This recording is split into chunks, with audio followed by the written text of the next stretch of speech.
Tantor Audio, a division of Recorded Books, presents Will Fain, U.S. Marshal, by R.O. Lane.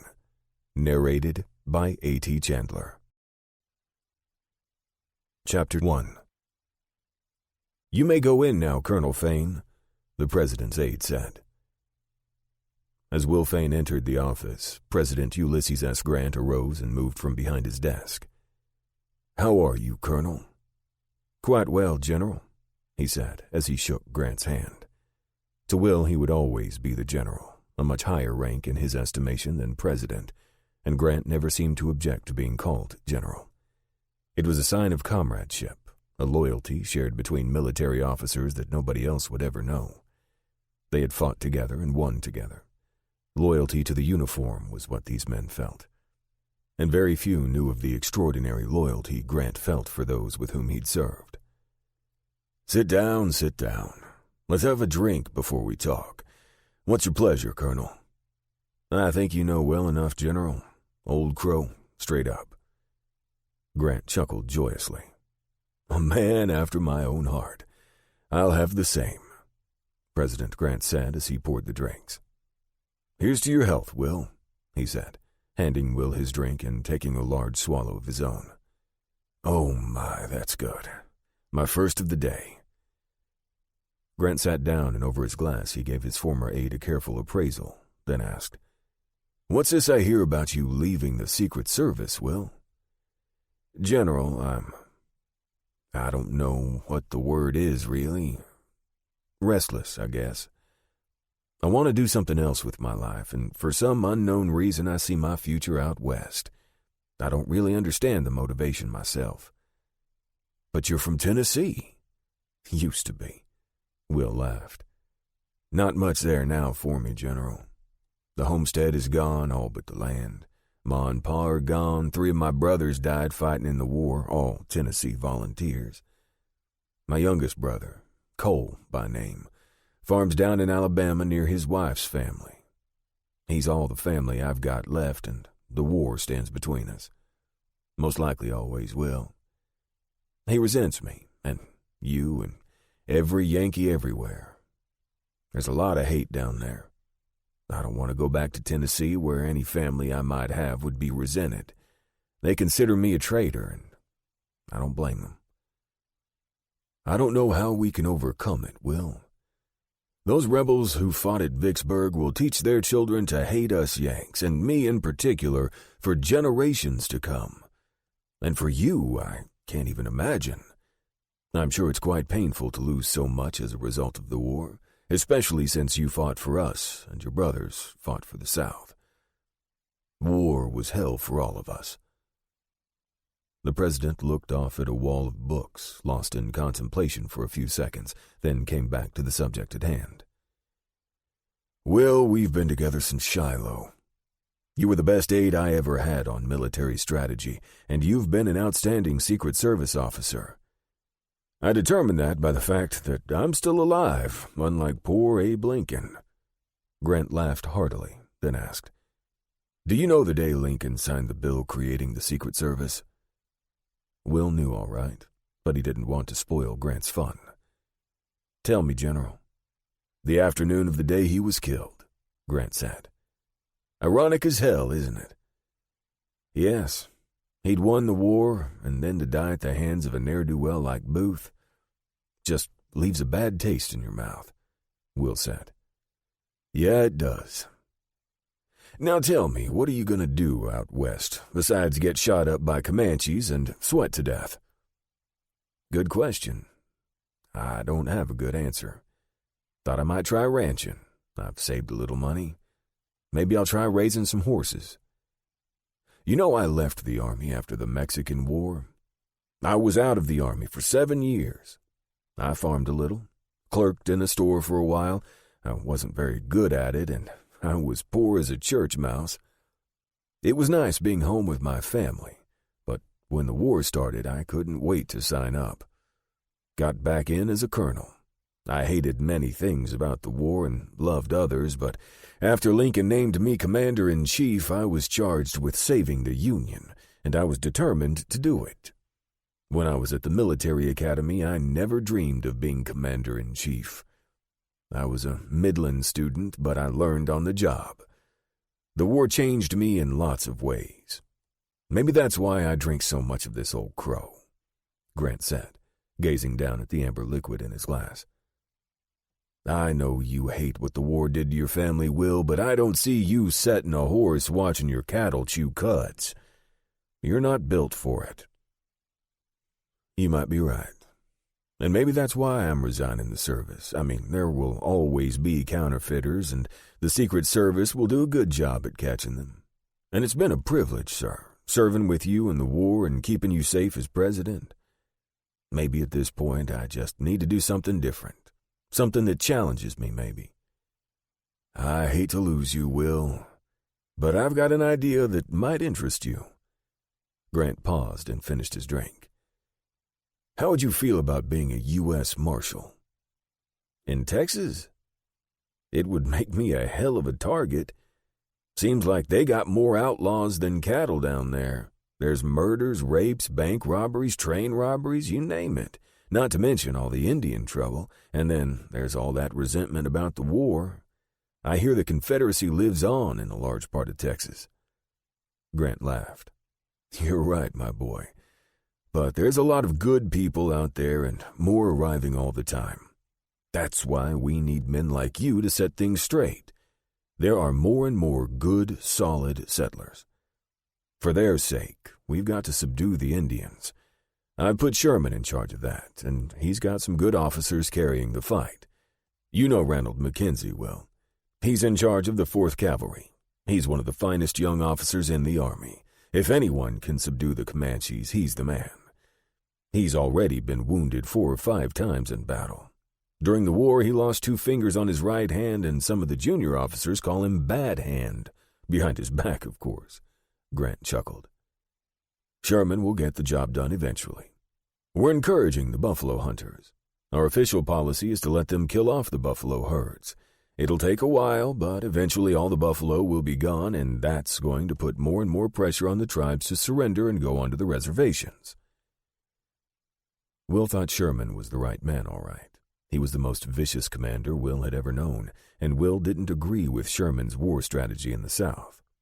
The very idea of killing women and children and allowing his soldiers to pillage, rape, and murder Southern civilians was something Will could never accept.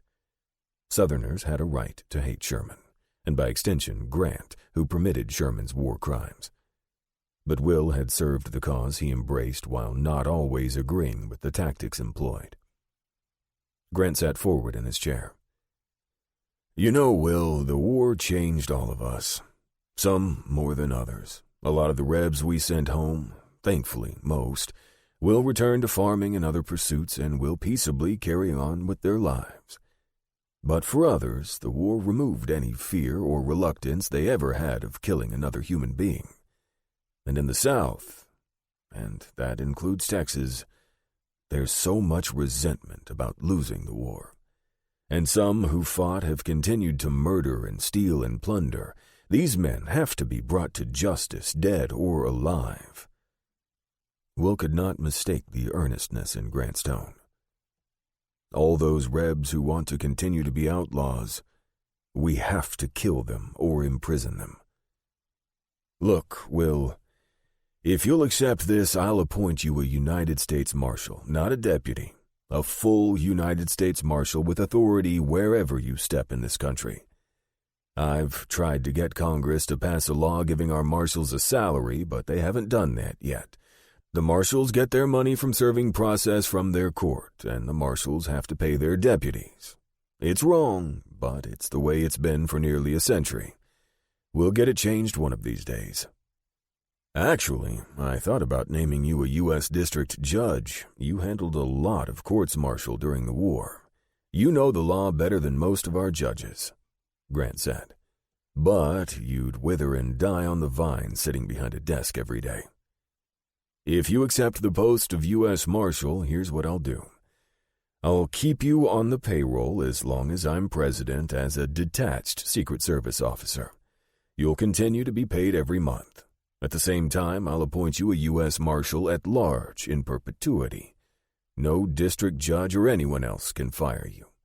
You'll be relieved of your badge only when you resign. Wherever you go, you can work with the district judge." "Will you do it, Will?" "General, I know you're the president, but how can you do that? I mean, keep me on the payroll when I won't even be here?" Will asked. Grant laughed loudly. "Don't you worry about it. I can do it. In addition to being president, I'm a war hero.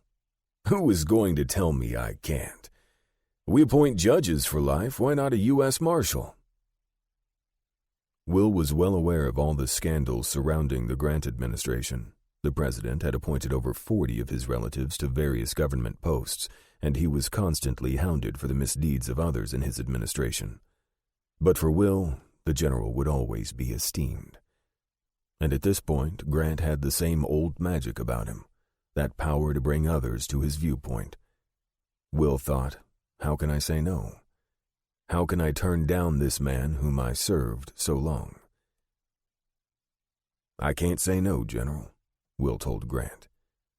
"But I'm going to need some good equipment. I'm going to need some horses, fast horses. Then I'm going to need the best weapons I can get. I don't want to come up against these outlaws without having everything I need to win." Grant smiled and rubbed his hands, knowing he'd won another campaign. "I can help you with the horses and the arms. I'll put you in touch with the right people, and I'll figure out a way to take care of the costs. Don't you worry. We'll get you ready for this campaign."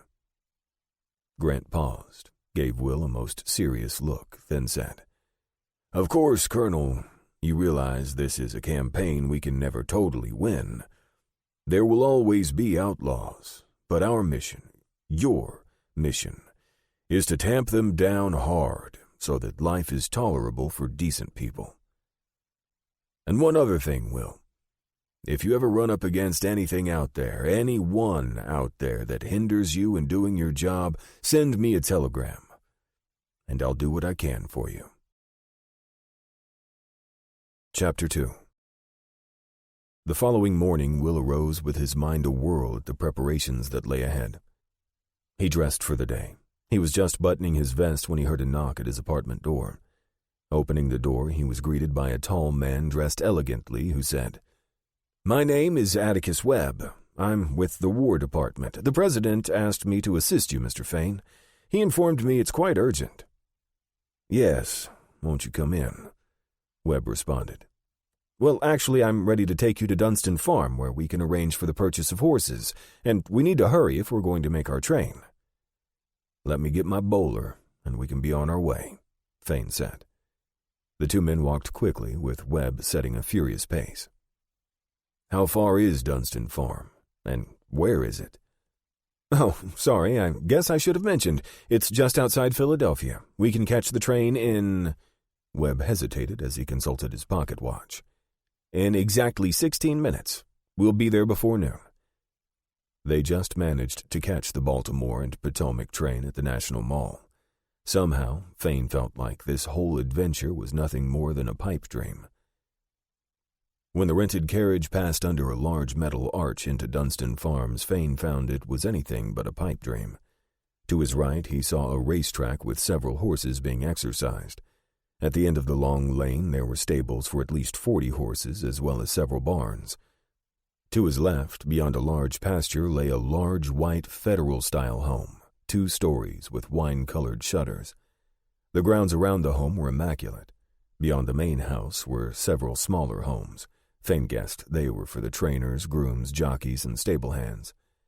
Behind the barn and around the racetrack were large pastures with the most beautiful horses Fain had ever seen: chestnuts, bays, sorrels, duns, blacks. It was a horseman's paradise, and Fain found himself enthralled. The carriage pulled up in front of the stable where grooms were currying 2 horses. A large man was rapidly approaching the carriage. Webb jumped out of the carriage, followed by Fain. "Ah, Lamar Dunstan, good to see you. Let me introduce Will Fain." Will shook Dunstan's hand. "It's a pleasure to be here amongst the most beautiful horses I've ever seen." Dunstan gave Will a wide smile. "Good of you to say so. We race some, we board some, we breed the very best. And we have some for sale, which is what you're interested in, eh?" Will nodded appreciatively. "Yes, indeed. The telegram I received yesterday indicated you wanted horses to use in your duties as a U.S. Marshal. We have several that I can show you. They're solid, have great lines, and come from good stock." "Are they fast?" Will asked. Dunstan laughed. "Oh, yes, they're fast. But maybe not quite fast enough to win the Travers, but they'll beat any other horse you can name. How many do you need?" Will glanced at Webb, unsure if Grant had put any restrictions on him. He thought, "I should just go for broke. On the other hand, I don't want the general to think I'm presuming upon his generosity." He turned to Dunstan. "I'd like 6. 3 stallions, 3 fillies, or young mares." Dunstan said, "I've brought in several from the paddock so that you can have a look. Let's go to the stables." Dunstan took off at a rapid clip with Will and Webb in pursuit. Dunstan stopped outside a stall and said, "This is Traveler. He's 4 years old, what we call a black chestnut. He's not the most gentle horse, but then stallions usually aren't. But for a stallion, he's pretty gentle. His sire is Ruthless, winner of the Travers some years back. If you're looking for a horse that will outrun trouble, this is him. He works on the track 5 days a week. There's not many here that can outrun him. Don't get me wrong, there might be 1 or 2, but he's fast." Will reached his hand and scratched behind Traveler's ear. Traveler placed his muzzle on Will's chest, then threw his head back and shoved Will back. Dunstan said, "You see what I mean? You think he's enjoying all your attention, and he rears back to let you know he doesn't need you to pet him. Still, he's a jewel of a horse." He was a beautiful horse. Nobody could deny it. He was so dark he was almost black, with a small blaze on his face and 3 small white stockings. Will said, "He's a beauty. He and I are going to get along just fine. How tall is he?" "Little over 16 hands, taller than the average for the stallions," Dunstan replied. "Let's get him saddled so that you can ride him.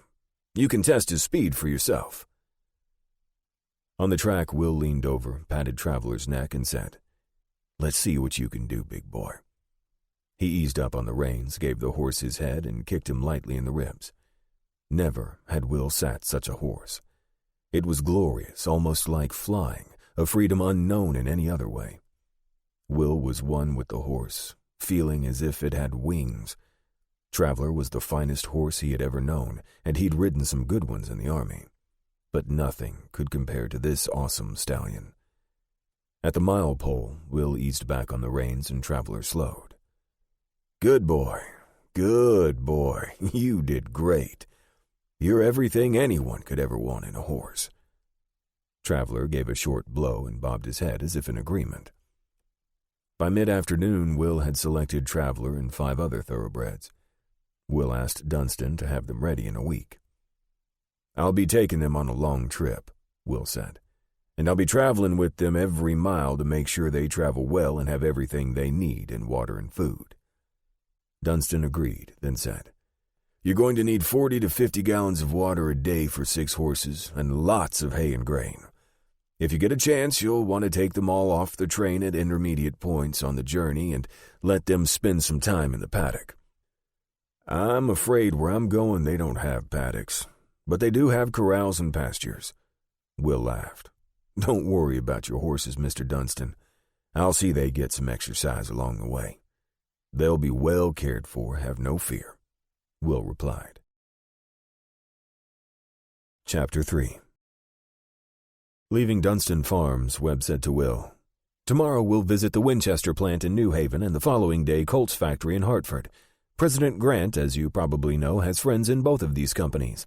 They're going to assure that you have the very best weaponry possible. Since we'll be visiting 2 factories and you'll need time in each to shoot and evaluate the weapons, we probably should plan to stay at least 2 or 3 days. Both companies will want to entertain us in hopes that we'll speak well of them to the president so that they'll get more government contracts. Little do they know how little influence we have." Webb snorted. Let's not dissuade them from thinking we have at least a little influence." Will laughed. It was hard for Will to believe he was really preparing to be a U.S. Marshal, that his life was going to change so drastically. But he enjoyed the fresh sense of direction, the planning and preparation almost as if it were a military campaign. He thought about Traveler and the other horses. Owning such horses had only been a dream, and now it was real, something he could touch and feel. The horses were the most beautiful he'd ever seen. He was beginning the rest of his life, and it was exciting. Upon their arrival in New Haven, Webb excused himself, saying he had other business, though Will suspected Webb wanted Will to have the Winchester experience to himself. When Will's carriage arrived at the Winchester Repeating Arms plant in New Haven, Connecticut, he was surprised at the size of the place. Its giant red brick building covered at least 2 acres. Will entered the factory and was greeted by Plant Superintendent Nelson King. Will was pleased to meet this man. He knew King had designed the new type of loading gate that made the Yellow Boy so popular. The gate passed cartridges through the side of the receiver, the major factor in the popularity of the Yellow Boy. After the introductions were over, King offered a tour of the factory. During the tour, Will was most fascinated as they strolled the milling floor where rifle components were being made. Dozens of machinists in their blue denim shop aprons were fabricating components for their rifles that everyone was calling the finest in the world. The organization of the factory was a miracle to Will. "Mr. King, I couldn't be more impressed. Your factory efficiency is second to none. How many different parts are you making on the floor?" "Probably around 60 or 70 right now," King replied. "The Yellow Boy itself has more than 50 components." Then King said, "Excuse me for a minute." He walked over and consulted briefly with one of the foremen, apparently resolving an issue in the machining process. Upon returning, he asked Will, "You ready to see some finished rifles?" Will smiled and said, "That's why I'm here, Mr. King." Will followed King into a room filled with every model Winchester had ever produced and lots of other weaponry as well. It was like a museum. Displayed were the internal workings of every rifle. Will recognized the Henrys and Yellow Boys, the Spencers and the Sharps. He'd seen plenty of the Henrys during the war, and shortly after the war ended, he had personally bought himself a Yellow Boy for $22. It was the finest rifle he'd ever shot. The lever mechanism was so smooth it was a pleasure to use a rifle that functioned so perfectly. And the mechanism had never failed. The Henrys sometimes jammed, but his Yellow Boy never had. Will gave a casual look at the older rifles, then he spied some rifles on a table in a corner of the room. "What are these?" Will asked. "Prototypes that we hope to introduce next year," King said. "Much more powerful than the Yellow Boy. The action is very similar, except many of the components are made of iron and steel, which makes it more durable, and we believe it's more accurate as well. It's chambered for a .44 caliber with 40 grains of powder. The centerfire cartridge offers much greater stopping power." "But enough talk," King said. "Let's get you on the shooting range. I'd appreciate your opinion about our new prototypes that we're calling the Winchester 73. After shooting the prototype rifles, Will said, "I didn't think any rifle would be better than my Yellow Boy, but this is superior. I believe it may be a little more accurate. And you can feel the extra power," Will said, before adding, "Too bad they're only in prototype. After getting the telegram about you from the White House, I sent a copy to Mr. Winchester, who is in San Francisco at the moment," King said. "He said to give you whatever you needed, so I have my orders. If you need a few of these prototypes, you'll get them. Without any engravings or other special requirements, we can have them ready in 4 days."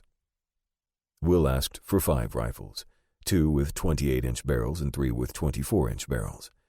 He was elated when King agreed. He thanked him profusely and made arrangements to have the rifles sent to his address in the nation's capital. He then hailed a carriage, and once back at the hotel, made plans with Webb to visit Colt's factory in Hartford the next day. Chapter 4. The train took an hour to get from New Haven to Hartford.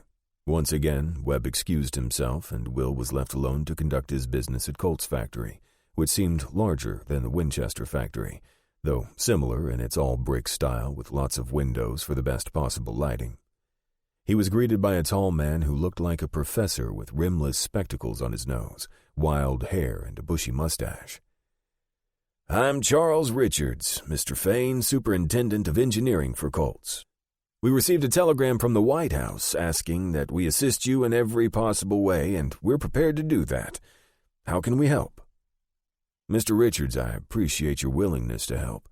The President has named me a United States Marshal, and I'm headed to West Texas. I'm going to run up against some of the worst outlaws in the country, and I need some weapons to help me stay alive." "You've come to the right place, Mr. Fain. First, though, I'd like to show you our factory," Richards said. "I think you'll be very impressed." And Will certainly appreciated the organization and thought that went into the manufacturing process. From forging to the extremely complicated finishing required to put together the finest pistols in the world, Will knew he'd come to the right place, and also that Colt had more government contracts at the moment than Winchester. Richards said, "I've got one more section of the factory I'd like you to see." He led Will through a long hallway. Richards opened the door, and they walked into a dedicated factory for Gatling guns. Several already assembled Gatling guns were standing like soldiers at attention against one wall. "We're supplying the Army and Navy with Gatling guns," Richards said. "And we have orders from several governments in Europe and even South America. It's an incredible weapon that gives our Army with just a few men the ability to fight off much larger forces." "I'm familiar with it," Will said. "I've seen what type of damage it can inflict. Of course, they do have their disadvantages." Richard's face showed his surprise. "I don't have any military expertise, but not many disadvantages come immediately to mind." Will didn't want to be rude, so he said, "They're terrific for close order fighting. Nothing better. But let's suppose I'm on a hill 400 yards away with cannon and mortar. Your Gatling gun can't reach me to take me out, and I can bombard you all day long. If I'm using grape or canister, it will give me almost the same effect as a Gatling gun." Richards nodded appreciatively. "I see what you mean. I'm afraid I'm not up on my battle tactics, and it's obvious you are. Nevertheless, it would be interesting to have one on the frontier," Will mused. "In the right place at the right time, you could inflict incredible damage. I wish I could take one with me to Texas." "Interesting idea," Richard said. "How would you use it if you had one?" "I'm not sure. But many of these outlaws travel in gangs," Will related. "They rob banks and trains in gangs, and sometimes they have so much firepower that lawmen suffer in these encounters. If we had one of these, it could make a difference if we could get it in position at the right moment. But it's probably impractical." "It's an interesting concept," Richard said. "And we're delivering them to the Army for its campaign against the Indians. Perhaps, if necessary, you could borrow one from the Army." Will had his doubts about that, but said nothing. "That ends the tour," Richards said as he turned to leave. "Come with me. We're going to outfit you completely with everything you'll need." Richards took Will to a magnificent firing range and said, "Try this holster, and we'll get you a Colt 4440. Richards left and returned with another man. "Mr. Fain, this is Charlie Bissell. He's an expert shootist. He can draw and shoot as fast as anyone alive. We brought him up from New York to help with your instruction." Will shook hands with Bissell, and Richards handed Will a new Colt, which he put into the holster. "What I want you to do is draw and shoot," Bissell said. "Draw and shoot like you normally would. I'll watch and assess where you are and what kind of weapons you need." Will's father had taught all his sons to shoot at an early age. When Will was 12, his father had let him strap on a Colt Patterson, and Will had learned to draw and fire it with ease. His Uncle Con had taught him to draw it fast and never aim, just point it like his finger and pull the trigger. Will had proved quite adept. Uncle Con had said to him one day, "Will, I've never seen anyone with quicker hands than you. It's a God-given gift, boy.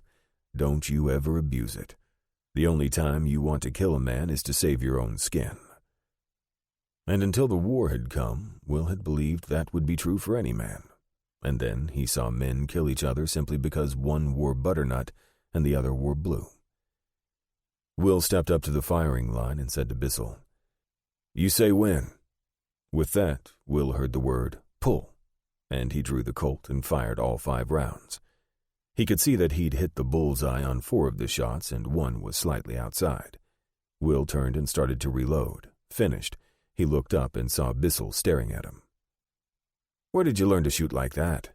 Bissell asked.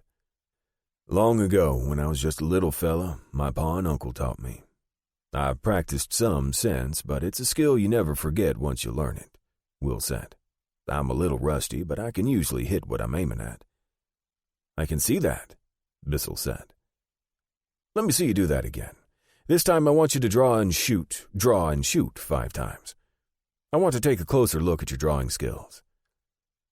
Will did as he was asked, after which Bissell said, "Let me tell you where I think you are. You can beat probably 90% of the people you face, either here or in the East at gun competitions, or in the West when pulling for your life. My job is relatively easy. I'm going to teach you how to beat the other 10%. I think your uncle was exactly right. You have a natural talent. Anyone can be taught to pull a gun and shoot, but it's like anything else. At the end of the day, those with the best talent will win. You are one of those. Now, let's think about beating the other 10%. First," Bissell said, "we need to think about barrel length. Our factory Colts come in barrel lengths of 7.5 inches. That's the standard cavalry length. And 5.5 inches and 4 3/4 inches.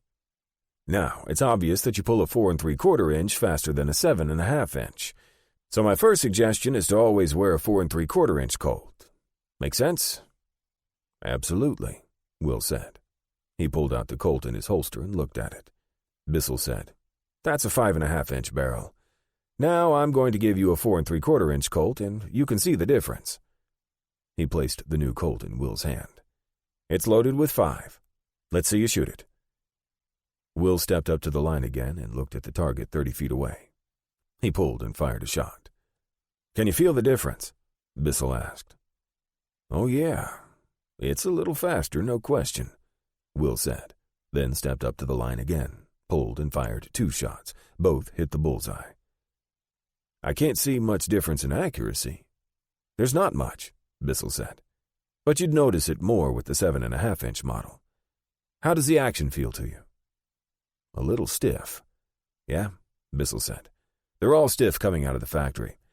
But we have gunsmiths that can fix that. How's the hammer?" "Hard to draw back," Will responded. "Our gunsmiths can fix that as well," Bissell said. "Now, I'm going to let you use one of my Colts. It has a modified action, no sight, and a flatter hammer. Shoot it, and let's see if it makes any difference." Will took the Colt from Bissell and placed it in his holster. "Pull it a few times and see how it feels," Bissell said. Will pulled and pulled, then pulled again. "It feels like it appears in your hand as if by magic, but the grips seem a little small for me. We'll fix that on your Colts before you leave. Now I want you to pull and shoot," Bissell said. They worked at it all afternoon, and the following day was alternated between Bissell's instruction and the gunsmiths modifying each Colt to Will's specifications. They modified the action, the hammer, the trigger pull, the handle, and took off the sight. At the end of the process, Bissell said, "Well, I've done about all I can for you. Now, you have to practice every day. Shoot at least 20 to 30 shots. From this point on, Will, you'll find a dozen little tiny things that will improve your speed. Pay attention to them and incorporate them until they become a part of you. It all boils down to practice, practice, practice. And don't forget to clean your weapons every time you use them. One other thing. You'll notice after shooting that you can't hear quite as well for some time. We've learned here at the factory that our people long exposed to gun noise tend not to hear as well.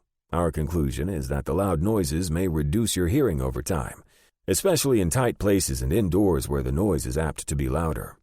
When you're on the frontier, Good hearing could save your life. When you're practicing, always place cotton in your ears. It will save your hearing, and maybe your life. I didn't know loud noises hurt your hearing, and I'm grateful for the warning. And Charlie, thanks to you for everything you've done.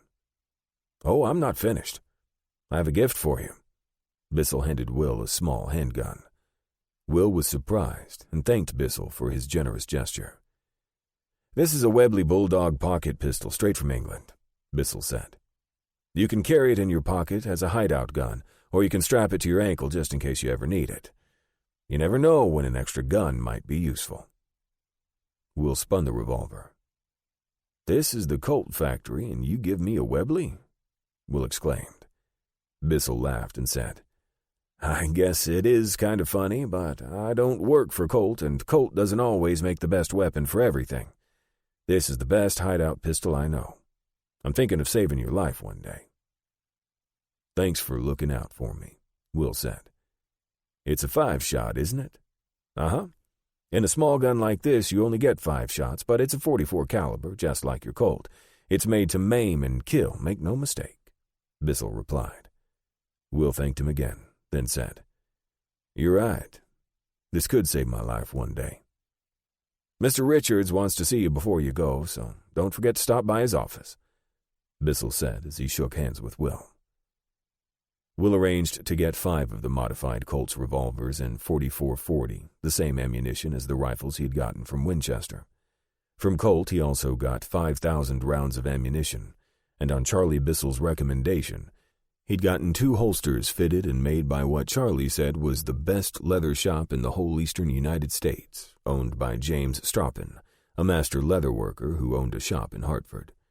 If Charlie Bissell said it, Will decided he believed it, so he was satisfied that he had the very best. The holsters were tipped slightly forward, and Stropin had put a leather-covered piece of metal in the back of the holster to slant it outward for easier access. Before leaving the factory, Will spoke with Charles Richards, the factory superintendent. Mr. Richards, I'm very grateful for all you've done. I couldn't have asked for more, Will told him. I hope you've gotten everything you need, Richards said. If there's anything else, just let us know. President Grant is a very good friend to the company. We'd do just about anything for him, and by extension, for you. Richards then gave Will a small box wrapped in fancy paper. I hope this little gift will prove useful. Why don't you open it later? That evening after dinner at the Crocker House, a new hotel where he'd spent the last 2 nights, Will opened the gift from Richards to find a very fine engraved derringer and a note from Richards. Hope you enjoy this little piece. It could come in handy one day. Colt's factory is also sending you another gift by train. You'll need a wagon to transport it. It was signed simply, Charles R. Will wondered what the gift might be, then forgot all about it as he contemplated all the other things he'd have to do to get himself and his gear out to West Texas. Chapter 5. Webb had a surprise for Will the following morning. Will thought they were returning directly to Washington, but Webb said they were taking a side trip to Mystic, Connecticut. I've never heard of Mystic, Connecticut, Will said. Where is it? It's over by Rhode Island, near the ocean, Webb said. We'll have to change trains to get there, but I think you'll be glad we made the journey. Will felt satisfied with his weapons. He had about everything he needed to move forward in his new appointment as a U.S. Marshal. He chuckled to himself, thinking you can't call it a job because there's no pay, but thanks to the president, he would have a salary for at least the next 4 years as a Secret Service agent. That was comforting. It would help ease things. He had saved much of his military pay during the war and continued to save during his years in the Secret Service. At Mystic, Webb said, Now I can tell you. We're going to the finest maker of telescopes in the country. His name is W.C. Edgecombe, and he makes binocular telescopes, which I assume you might find handy on the trail of outlaws. It never occurred to me. I have my old military field glasses and a 24-power bronze telescope. You think he's got something better than those? Will asked. "I think you'll find that he does," Webb replied. Mystic was barely a town. It had a general store, 2 taverns, and 4 or 5 other small businesses, one of which was a shop with a glass window that said W.C. Edgecombe, Fine Telescopes and Binoculars. Will wasn't too impressed at all until Edgecombe started showing him his newest invention, a binocular telescope that could achieve 50-power magnification. Will took the instrument outside, and it was miraculous. At 50 power, one could see tiny objects a mile away as if they were in your lap. The only problem was Will found it hard to hold steady. Edgecombe had the answer. A very light but sturdy tripod made of rosewood and brass. Once Will placed the telescope on the tripod, the binocular telescope was perfect. "How do you have enough business to survive in such a small town?" Will asked Edgecombe. "I make the product here one at a time and ship it to New York. I charge a pretty penny, and I can't keep up with demand, even though I have 3 assistants helping me," Edgecombe replied. Webb purchased one of the binocular telescopes and said, "You take it. The War Department where I work will pick up the cost." On the way home on the train, Will's thinking was interrupted by Webb, who seemed to be reading his thoughts, and asked, "Where are you planning on locating in Texas?" "It's a good question. I don't rightly know," Will replied. "But one thing is for sure. I've got to get settled and find a place for the horses and equipment before I can hit the road and do my job." "I have a nephew who's a lieutenant in the Army. He's my sister's boy," Webb said. "Graduated from the military academy at West Point in '69. He's stationed at Fort Concho, which is in West Texas. I'm a little fuzzy on the geography, but it's pretty far out there, and a small town, Santa Angela, has grown up across the river from the fort. My nephew, whose name is Samuel Bowles, has written me several times about the beautiful country around Fort Concho. I'm sure some of the land out there can be claimed by homesteaders. Might be a good opportunity for you, Will." Will was quiet for a moment, absorbing the idea. "It's an idea, and I'll look into it. I appreciate your mentioning it." Later that day, Will had a peculiar excitement when he thought about Webb's suggestion. He went down to Western Union and inquired if there was telegraph service to Fort Concho or Santa Angela. He found there was one in both. Will thanked the telegrapher and walked back to his apartment, excited to know he could communicate with Fort Concho and Santa Angela. He was frustrated that rail service only went so far as Waco. In his mind, however, the notion was hardening that his West Texas headquarters would be in San Angelo, Texas. So, the following day, he made arrangements to have his gear and horses shipped by rail to Waco, Texas, the last town with rail service in West Texas. That left him about 10 days overland travel to Fort Concho. Upon arriving at his apartment in the evening, he received notice by messenger that a shipment awaited him at the rail depot. Will had no idea what the shipment contained, but the following morning he flagged down a carriage and headed toward the rail depot. He showed the clerk the message, and the clerk took him to a large storage area and showed him 2 large wooden crates marked farm machinery. He asked the clerk for a crowbar and hammer and told him he'd like to inspect the shipments. "There's tools over there in that wooden box," the clerk said, pointing. After the clerk left, Will studied the crate for a moment and decided it would take some time to get a peek inside. The crate was extremely well built. After nearly a quarter hour, Will had removed the nails and cut the wires that held the top of the largest crate. He pulled the lid back, wondering what type of farm machinery was inside. He peeled back one end of the top and immediately dropped it back into place. "I don't believe it," he said out loud. "Richards has sent me a Gatling gun."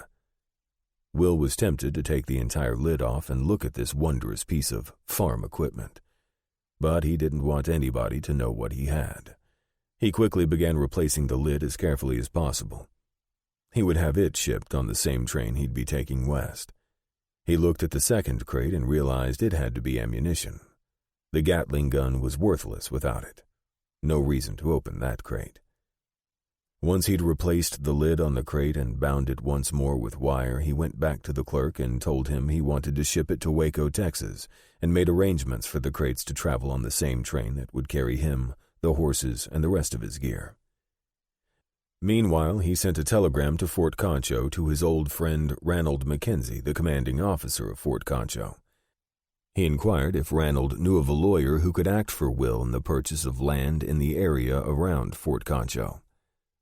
The following day, Mackenzie replied, recommending Benjamin Russell, who had done legal work for several officers at the fort.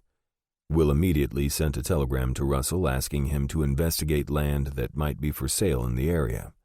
He advised Russell that he'd be traveling to Fort Concho over the next few weeks, and he would send him a telegram when he reached Waco. Chapter 6. Before leaving Washington, Will had made an effort to find out all he could about the West Texas country. He'd been especially warned about Waco. If its nickname Six-Shooter Junction were any indication, it was a rough place. Before the Civil War, the entire Waco economy depended on cotton and much slave labor, and the residents were Confederates to the core. Waco and the surrounding area provided 17 companies of Confederate soldiers and 6 Confederate generals. Barron's Mill, a part of the Waco Manufacturing Company, provided the Confederacy with cotton cloth. Giving the slaves their freedom was deeply resented, and when any former slave was thought to be uppity or impertinent, there was no telling what might happen. He could be shot down in the street or whipped within an inch of his life. If a Negro were killed, the local grand juries refused to indict the white men. Will discovered that the army had to be called in to protect the Negroes at least once. When the federal government confiscated the Waco Manufacturing Company after the war for being a Confederate enterprise, it only deepened the resentment. After long days of travel, the train arrived in the Waco area. Will saw some cotton growing, but he knew the Waco economy now depended most heavily on cattle. Waco was just off the Chisholm Trail, and thousands of cattle came up the trail every year. The cattlemen bought supplies and found welcoming saloons and bordellos and gaming houses. The town had built a suspension bridge just last year to cross the Brazos, and many of the cattlemen used it to bring cattle across the river. Others still swam their cattle across the Brazos to save a little money. Also last year, the Waco and Northwestern Railroad had tied Waco to all points east. Thousands of settlers came to Waco as a jumping-off point for free land in West Texas. But Waco's economy also attracted many drifters, card sharps, counterfeiters, and outlaws of all stripes, not to mention soiled doves and saloon girls by the dozens. Will had every reason to be careful. When the train arrived, there was a large crowd at the station. As Will dropped down from the coach, he realized how tired he was, and he knew his horses were undoubtedly tired as well. He watched as the rail workers placed a ramp beside the car. One of the workers led Traveler down. He seemed to be in good shape. At every train stop of more than 2 hours, Will had taken the opportunity to let the horses stretch their legs. They all seemed to be in good shape since they'd had plenty of water and grain during the trip. As he led Traveler to a hitching post, he heard a buzz from the crowd and realized they were talking about Traveler and the other horses coming down the ramp. Rarely had anyone seen thoroughbreds and their incredibly beautiful lines. Will ignored the crowd and secured each of the horses. Later, he watched as his farm machinery was unloaded, then his other gear and baggage. He went over to the depot and consigned his freight and other belongings to the depot agent, who would secure them in the depot warehouse until called for. He kept his saddlebags and saddle. Coming out of the depot office, he saw 2 men appraising his horses. One of them looked his way and walked over. "Let me introduce myself, stranger. I'm Simon Catledge. I own several businesses in town, and I have a ranch north of town. We were just admiring your horses, and I'd like to buy them." Will immediately realized this man thought of himself as a big wheel. He was dressed in a fine Western suit and was well barbered. He had a gambler's Stetson, unlike any working cowman.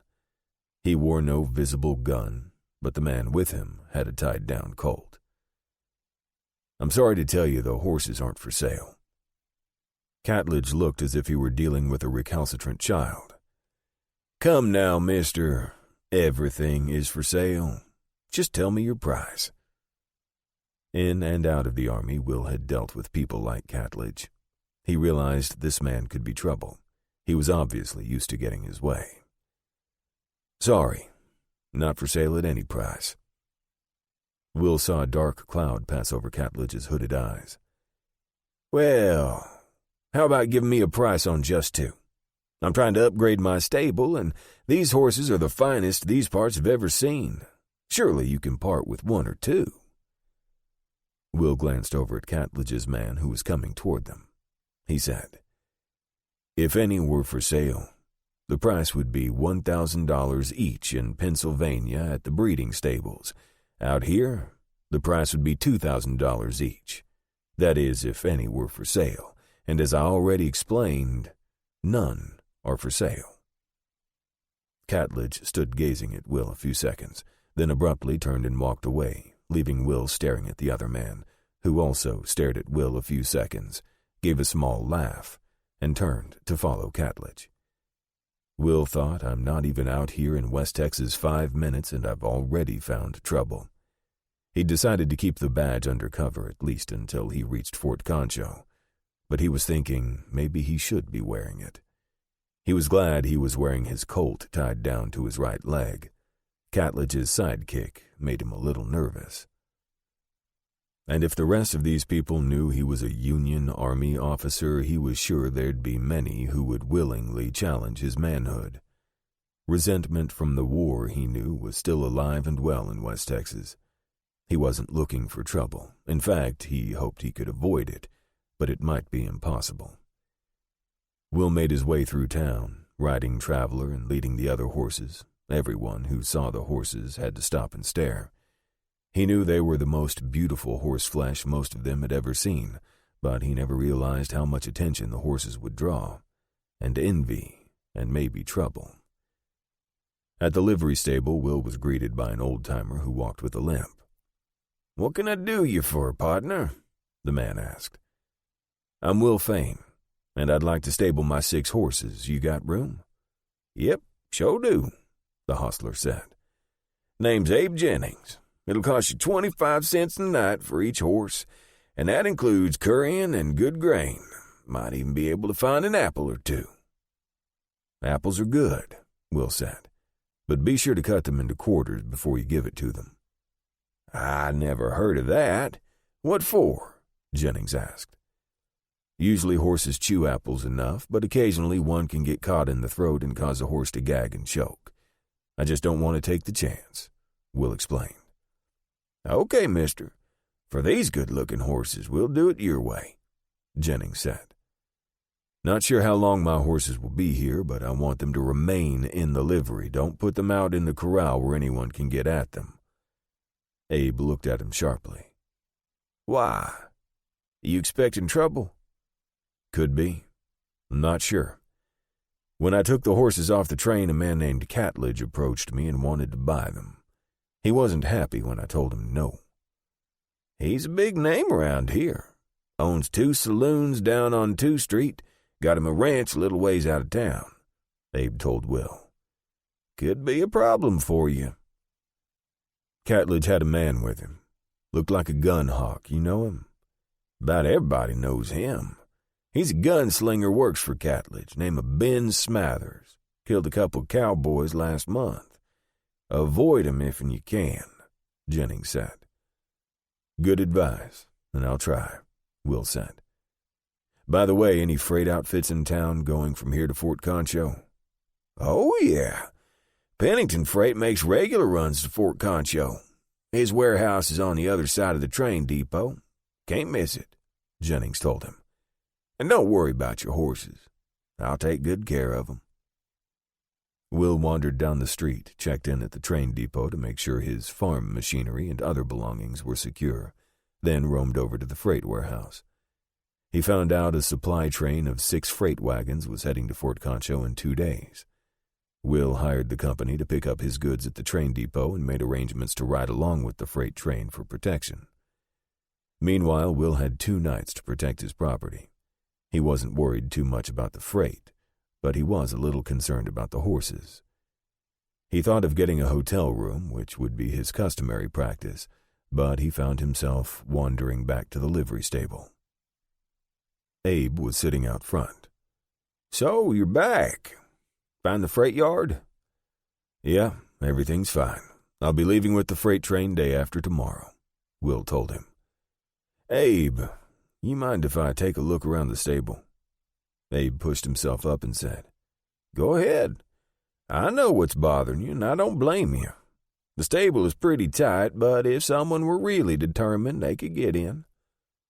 Will wandered around with Abe, and when done, he thought he needed to hire guards or sleep in the livery himself. Maybe both. "Abe, I don't want to upset you, but I think I'd feel more at ease if I had some guards on my horses. I don't own anything more valuable than them, so I want to protect them. You know anybody who would be a reliable guard?" Let me think for a minute. "Yeah, there's a guy, supports himself riding shotgun for the stage. Not sure if he's in town, but he lives over at Letty's boarding house. Name's Tom Schlesinger. You can see the boarding house from here. It's that big white house there," he said, pointing to a house across the street and down about 2 blocks. "If he ain't there, he's likely to be in the Prairie House Saloon. That's where he hangs out most of the time." Will pulled his pocket watch from his vest pocket. "Well, it's about 4 o'clock. I think I'll wander over to the saloon first." He started off, then turned back. "By the way, is the Prairie House Saloon one of Catledge's?" "No," Abe said, smiling. "I would have told you if it was. Bill Banner owns it." Will walked up to the swinging doors of the saloon and glanced inside. There were only about 6 people inside, all of them sitting at tables. Still early in the day. 4 were involved in a card game at the back left. Will walked in, stepped up to the bar, and ordered a beer. The bartender placed it in front of him. "I'm Bill Banner. I own this place. New in town?" "Yeah, just passing through. In a couple of days I'll be on my way to Fort Concho," Will said. "I'm looking for a man. Abe Jennings told me I might find him here. Name of Tom Schlesinger. Is he here?" "Over there playing cards," Banner said. "Hey, Tom, man over here wants to talk to you." "Yeah? What about?" came the reply. "Can't you see I'm playing cards?" Banner raised his eyebrows. "You ain't playing no cards. You're just losing your paycheck. Get over here and talk to the man." One of the card players, his back to the bar, threw his cards on the table. He got up and wandered over to the bar. "Who wants to talk to me, and what's it about?" Banner looked at Will. Schlesinger was tall and angular. He had a chevron mustache and looked to be about 40 years old. Will stuck out his hand. "Name's Will Fain.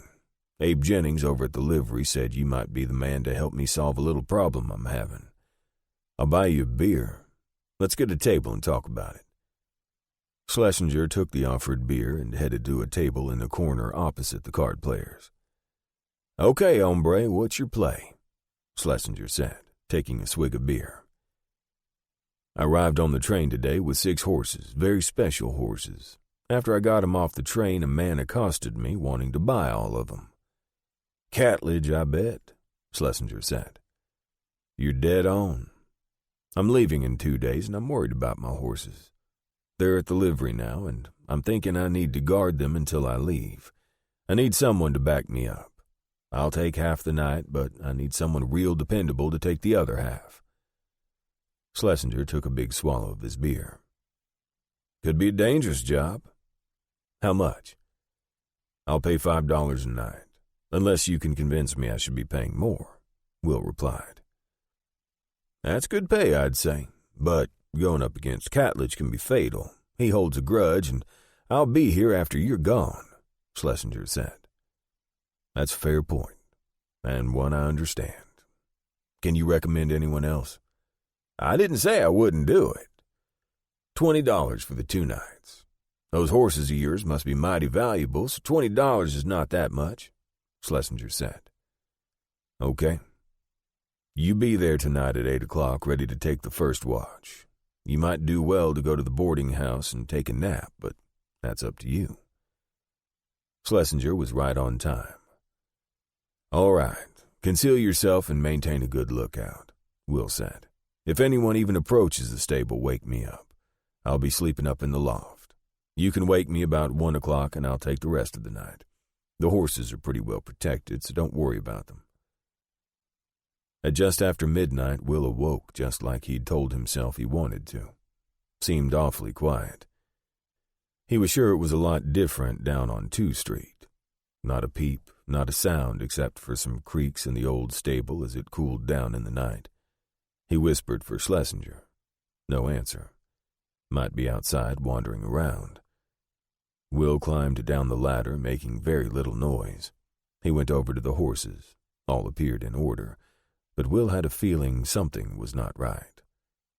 He went to the back of the stable and whispered for Schlesinger. No answer again.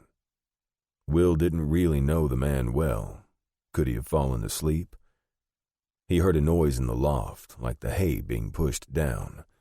Could that be Schlesinger? He moved to a corner of the stable where he could see the horses. If he made no noise, whoever was coming would have to move and search. They could not do that without making some noise. The advantage would clearly be his. He'd locked the door in the loft before sleeping, but a slim knife blade could easily open it, and he now heard more noise in the loft.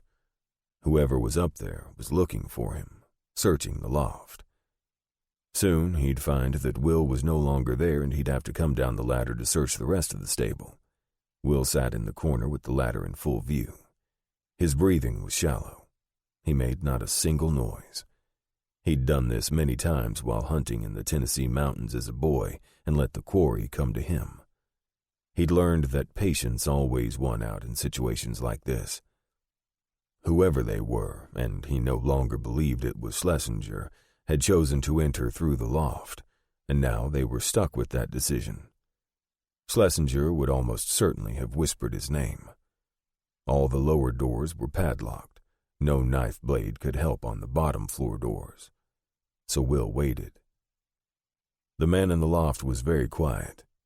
Must have on some type of soft shoes. He made very few sounds. Then he heard his name called. Fain. But even in the whisper, Will could tell it was not Schlesinger's voice. The man was getting nervous. He'd thought it would be easy. Push up the latch, come into the loft, and use the knife to kill him. Now he didn't know where Will was, and he was a little frightened. It's one thing to hunt to kill. It's quite another to feel that the man you're hunting is suddenly hunting you. Will wondered where they'd learned his name. He'd only mentioned it to Abe and Schlesinger. Catledge might have had one of his hands check with the clerk at the train depot. Shouldn't give out his name, but in a small town, who knew? The man in the loft would do one of two things. He would get nervous enough to go back out through the loft door, or he would come down the ladder from the loft, which was a suicide mission. In that instant, the man dropped straight down from the loft right in front of Will. He had a pistol in his hand. It was a surprise for Will, who'd been expecting the man to ease himself down the ladder. But the man was more surprised when Will shot him twice in the chest. The explosions were deafening in the stable, and they shocked the horses, who went to whinnying and squealing and kicking the stalls. They wanted only to escape the noise. The stalls held and the horses quieted after a few minutes, though some continued to kick sporadically even longer. Will wanted to go to them, to calm them, but he sat quietly in place. He looked at the body in the middle of the stable. Not even a groan escaped him. Will ejected the 2 shells and reloaded. He had the feeling he was alone, but he wondered if perhaps someone might be waiting in the loft for him to show himself.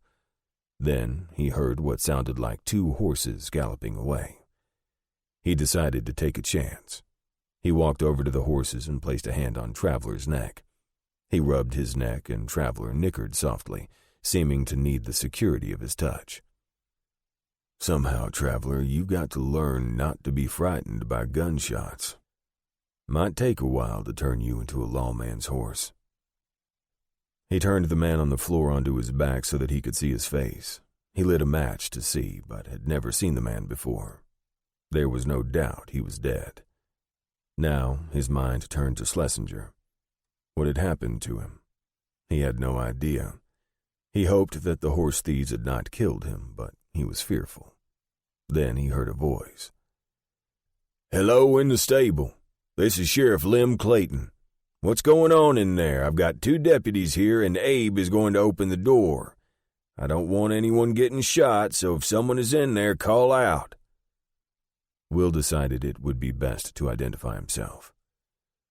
"This is Will Fain. I'm in here, and I've shot a man who was trying to steal my horses. You can open the door and come in, but keep your guns holstered, and I mean that. I'm a little agitated right now, and if I see a gun in a fist, somebody else is going to die." Will could hear the key rattling in the padlock. The chain was pulled through the holes in the door, and the door was pulled wide open. The sheriff stood there holding up a lantern. His 2 deputies and Abe stood behind him. The trio of lawmen came into the stable. The sheriff looked at the dead man and asked, "What happened?" "I had a suspicion somebody might try to steal my horses, so I slept here to guard them," Will explained. "This man came through the locked loft door and dropped down from the loft when he didn't find me up there. He had a pistol in his hand, but I put 2 slugs in his chest before he could fire. Purely self-defense, as you can see. He's still holding his gun." The sheriff knelt over the body and said, "Yeah, still carrying his Colt and wearing a pair of moccasins. Let me see where he got in." They climbed the ladder into the loft and found the loft door unlatched. Looking out, they saw a ladder propped against the outside of the wall with cloth tied to the upper ends of the ladder to muffle the noise as it was placed against the stable. "Mister, I don't know you," the sheriff said, "but we got us a problem here. The dead man is one of Simon Catledge's ranch hands, Jim Sloan by name, and Catledge is going to want some answers when he finds out what happened here." "Not my problem," Will replied. "I don't care about Catledge, but I do care about protecting my property. Fact is, Catledge offered to buy my horses yesterday at the train and was upset when I said no. This being one of Catledge's men, I'm thinking Catledge sent him to steal my horses." "Strong talk. Catledge throws a lot of weight in this town. I wouldn't be accusing him of anything unless you got some proof," the sheriff said. "Look, Sheriff, I'll cooperate in your investigation, but I'm not giving up my weapons, and I'm not going to jail. So investigate all you want. Right now, I want to find out what happened to Tom Schlesinger, who was helping me guard my horses." The sheriff glanced at the Colt tied low on Will's right leg and apparently decided to accept Will's decision. "All right, let's see if we can find Tom," he said. Abe lit another lantern, and they used it to search around the outside of the stable and found Schlesinger in the corral. He was in bad shape. It was at first difficult to find the wound, but eventually they found a stab wound just under his rib cage. It had bled very little. "I'm betting the dead man in the stable has the knife that perfectly fits this wound," Will said. And sure enough, in the dead man's boot they found a slim dagger covered with dried blood. A killer's weapon, if ever there was one. Schlesinger had probably heard something, gone to investigate, and Sloan had slipped up with the dagger.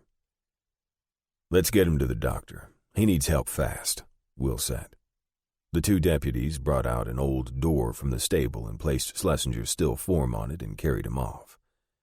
Will walked behind the corral with Abe's lantern and found the tracks of 2 horses. The tracks indicated the horses were going away at speed. The sheriff walked over. "Sheriff, I'm curious where these tracks lead, but if I were a betting man, I'd bet they head right to the Catledge ranch," Will told him. The sheriff sighed deeply. "You may be right, Fain, but what does that prove? They could say they were at the saloon late. My point is, even if you track these men directly to the Catledge ranch, there is absolutely nothing to tie them to the things that occurred in the stable. Nothing." "You're right, and there's nothing we can do about this. But just between us, we know something about Catledge that we didn't know before. Will said. Yeah, what's that? The sheriff asked. He'll do anything to get what he wants, and he hires his killing.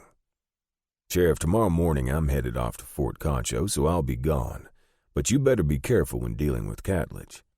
You get crosswise with him, and he's liable to have you killed, Will said. An hour later, Will was alone in the stable once more. The deputies had taken Sloane's body to the undertaker, and Abe had once again locked up the stable. Will pulled out his watch. Almost 3 o'clock. He was too keyed up to sleep, so he waited in the stable, occasionally petting the horses, until Abe opened the door shortly after daylight. The horses, in their anxiety over the loud shots, had kicked several boards loose and broken at least 3. Abe had his hammer out and was mumbling and grumbling about the damage to his stable. "Don't fret, Abe," Will told him. "I'll pay for the repairs and make you whole." After breakfast at Long's Cafe, Will spent until the middle of the afternoon exercising his horses, saddling each and taking each out for an hour. It was obvious they enjoyed not only the exercise but the attention as well. He got Abe to curry each after their exercise and give them half an apple. He was finished late in the afternoon and was feeling hungry. He headed over to Long's Cafe, which was empty since the supper crowd had not yet arrived. The waitress he'd met at breakfast said, "Our special is roast beef with potatoes, cabbage, and carrots," she said. "Could also include some fresh tomatoes and cornbread." "Sounds great. I'll have the special," Will said. And he was soon engrossed in his dinner as a few other early diners started to drift into the cafe. He had a piece of apple pie and coffee and left Long's full and satisfied. One more night, he thought, and I'll be out of here.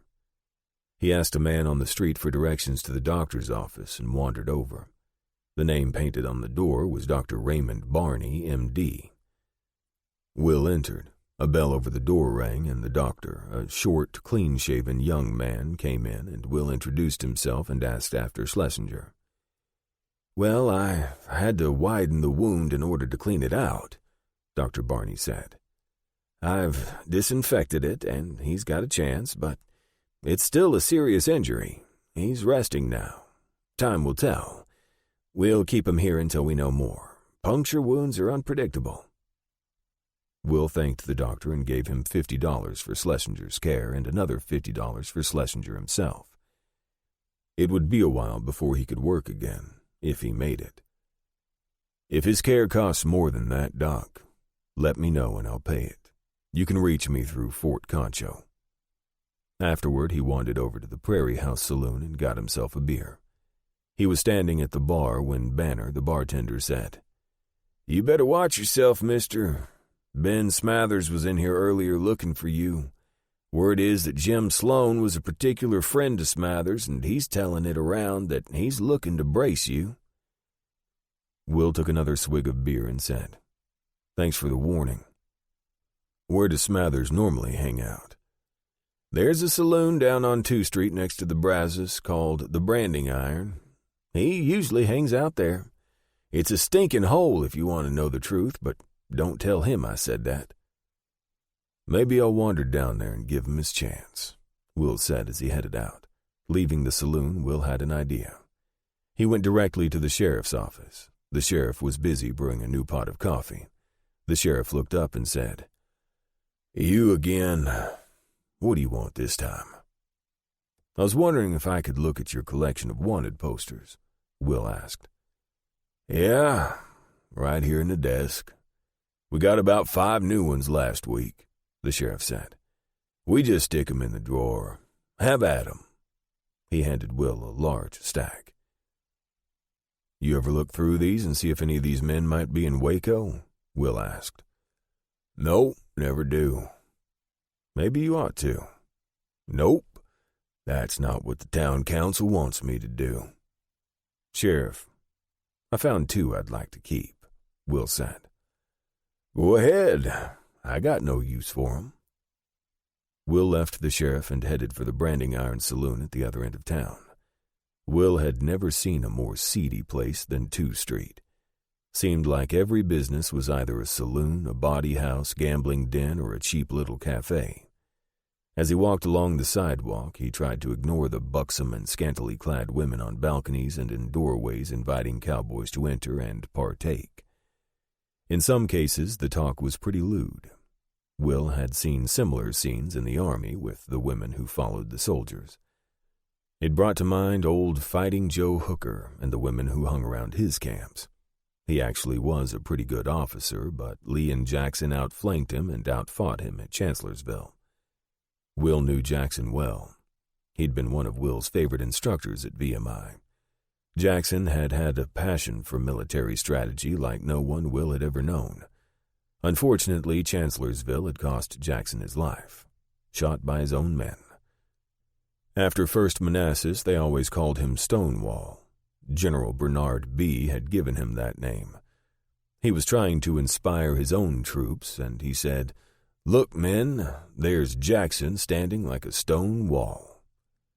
General Jackson was a military genius, and Will had always given him more credit for the victory at Chancellorsville than General Lee. But who really knew? Those VMI days were peaceful and happy, but the war changed everything. Only 18 others chose to fight for the Union. More than 1,800 left VMI to fight for the Confederacy. A comfort girl yelled at Will from a balcony. He glanced up at her. Once she saw him turn, she said, "Hey, you. Come on up, please. I'll show you the happiest time of your life." Will waved and kept walking. 2 Street was pretty empty, but those out and about were all cowboys. Waco was a little off the Chisholm Trail, and the town had a constant influx of cowboys driving cattle to markets up north. If Union soldiers came into these saloons, it would result in lots of fights. Just a fact. If there were a fort nearby, the post commander would have to place 2 Street off limits. Liquor and hate and resentment were all that was needed to ignite trouble. He finally saw the Branding Iron Saloon. It was on the corner and had lots of patrons. There was a tinny piano playing Old Dan Tucker. Will stood across the street and watched for a time. Then he crossed the street and walked up to the swinging doors. The bar was elbow to elbow, and the tables were all taken. Could be chancy, Will thought. Entering is probably not a wise decision, but he shouldered through the swinging doors and elbowed his way to the bar. 2 bartenders were busy, so it took a few moments until Will got his beer. He turned around and looked at the men around the tables. He quickly glanced from table to table and found Smathers sitting with his friends in the far corner. Smathers hadn't seen him yet, so he pushed his hat up so his face was clearly visible. He stared at Smathers, who finally reacted. Smathers pushed himself from the table and yelled, "You!" Suddenly, the 2 of them had the attention of every man and woman in the saloon. The music stopped. Will stood drinking his beer and staring at Smathers. He could feel the people around him moving away. He heard the swinging doors open and close several times. Lots of people leaving. Soon there was a clear path between him and Smathers. "You," Smathers said. "You killed my friend Jim Sloan, and now you're about to pay for it." Will stood mute, refusing to say anything. He continued to drink his beer, the glass in his left hand. It was obvious Smathers had been drinking hard. He was a little unsteady. "You scared to talk?" "No, not at all. I have no reason to fight you." "You ain't got no choice. If you don't fight, I'll kill you anyway." Will put down his beer, reached up with his left hand, and flipped back his vest, exposing the marshal's badge. "I'm advising you as a federal officer. Back off," Will said. Will could see the surprise in Smathers' face. He could also see the liquor acting on Smathers as he shrugged off the surprise. "You bleed just like any other man, Yankee boy. We don't need no federal officer in Waco telling us what to do." "Smathers, you think you're a fast gun? You're not. You're nothing but a pretender. You're so slow my grandma could outdraw you." Smathers looked like he'd been slapped in the face. He crouched and clawed for his gun. As it cleared the holster, the first .44 caliber bullet from Will's Colt hit him in the chest and staggered him. The shot was incredibly loud in the confined saloon. Smathers righted himself and tried to bring his revolver to bear once more. Will shot him again in the chest, and Smathers' gun went off. Then Smathers fell into the beer-drenched sawdust on the floor. Black powder smoke obscured the room. Will kept his eyes on the 3 men who had been sitting at the table with Smathers and on the 2 bartenders. One of the bartenders had his hands on the bar. The other's hands were hidden beneath the bar. Will said, "Bartender, put both hands on the bar. Do it now." The bartender quickly brought his hands up on the bar. None of Smathers' friends made a hostile move, so Will said, "If the sheriff wants me, I'll be at Abe's livery," he said. He backed out of the saloon and immediately replaced the spent shells in his Colt before he headed up the street. It was now almost dark. His draw had been seen, and he would be the talk of the town. He was glad he was leaving tomorrow. If he could keep his horses safe one more night, he might be able to get out of town with his skin. He knew he owed a lot to Charlie Bissell. Still worried about Schlesinger, Will wandered up to Doc Barney's office and knocked on the door. The doctor admitted him and said that Schlesinger was resting and didn't seem to be in pain. "That's a good sign," Dr. Barney said. "Usually means no infection. But he won't be out of the woods for another week. We've done all we can. The rest is in the hands of God." Will had one other piece of business. He walked down to the sheriff's office. He didn't want to dodge the earlier shooting, so he thought he'd talk with the sheriff about it directly. Fortunately, the sheriff was in the office. "I wish you hadn't come to my town. Nothing but trouble," the sheriff said. "Fair fight. At least 20 people saw it." I know. What I didn't know is that you're a United States Marshal. Why didn't you tell me before?" Clayton asked. "I'm trying to get through this country and find a base of operations in Santa Angela before I start the manhunts," Will said. "Well, I still hope you're getting out of my town tomorrow." "Planning on it. But I got one other piece of business," Will said. He pulled the wanted posters out of his pocket, unfolded them, and placed them on the desk in front of the sheriff. They were both wanted. There's a $200 reward on Sloan and a $500 on Smathers for a bank murder down in Fredericksburg. I'm hanging around town to get the money before I leave in the morning." The sheriff seemed like he wanted to refuse. Then he took a deep breath and said, "All right, I'll get the paperwork done. I'll get the bank to advance the money first thing in the morning. And another thing before I go. You call this your town," Will said. "I ain't got a problem with that. But when I come in here on a manhunt, I'm telling you now, you don't want to get in my way." Chapter 7. After a restless night in the straw at the livery, Will was up early the following morning. He squared accounts with Abe and gave the friendly old geezer a big tip. He fed the horses, combed and curried them, getting ready to travel. He rode Traveler down to the Pennington freight office and told them to stop at the general store and add 10 bags of oats to his load, then told them he'd be leaving later and would catch up with them. He was in the sheriff's office when the bank opened at 9 o'clock. "Thought I'd go down to the bank with you," Will said to the sheriff. "Okay, let's go." Will had his money, and he had one more thing to do before leaving Waco. He went to the telegraph office and sent a telegram to Colonel McKenzie advising him he'd be in Fort Concho in 10 days.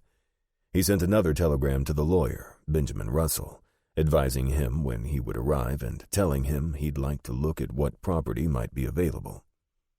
He was off by mid-morning, trailing 5 thoroughbreds. By noon, he'd caught up with the wagons. Each night of the 12-day journey, he'd ride off a mile or so and practice drawing and shooting. Charlie Bissell had told him to take a flat rock and drop it from waist high with his left hand and shoot it before it hit the ground. "If you can hit it once, you're very good. If you can teach yourself to hit it twice or even 3 times before it hits the ground," Charlie said, You'll never run into a man who'll beat you to the draw. So he practiced it every day, at least 30 shots, and he found after a short while he could easily hit it once before it hit the ground. But he couldn't imagine somebody who could hit it 2 to 3 times. He thought maybe Bissell was setting an impossible goal so that Will would continue to strive to be the best. It didn't matter because he intended to continue practicing every day, and he always wore cotton in his ears to protect his hearing. One night, as Will was cleaning his pistol after practicing, the man in charge of the Teamsters, Noah Fike, said, "Sounds like you're fighting a war there every night. You target practicing?" "Yep. Gotta keep my hand in. You never know when you'll need speed and accuracy," Will answered. "I guess that's right," Fike said. "But bullets ain't cheap. Gotta cost you a fortune to fire off 30, 40 shell every night." Will felt like Pike was fishing for information, so he gave a non-committal answer. "Yeah, there's some cost involved." Will didn't blame Pike. He was like everybody else. Will was a puzzlement to him. Here's this guy with 6 horses, the likes of which virtually no one out here had seen before, and every night he rode off and practiced his shooting for an hour. And he never talked about himself. It would make anybody wonder. When the freighters reached Fort Concho, the Teamsters were still wondering, but they were so worn down and tired they didn't care anymore. Will and his horses and freight had simply become part of the landscape that they saw every day. Fort Concho was a beautiful sight to Will. He loved the military mind, and the fort was a prime example of the best military organization. When Will first saw the fort, he saw that, like most forts, everything was arranged around the parade ground. The officers' quarters lay on the south side of the parade ground, and on the north, what appeared to be very spacious and handsome barracks. Most buildings were made of native stone. He could understand that. Coming into the fort, he'd seen very few trees suitable for building in the entire region.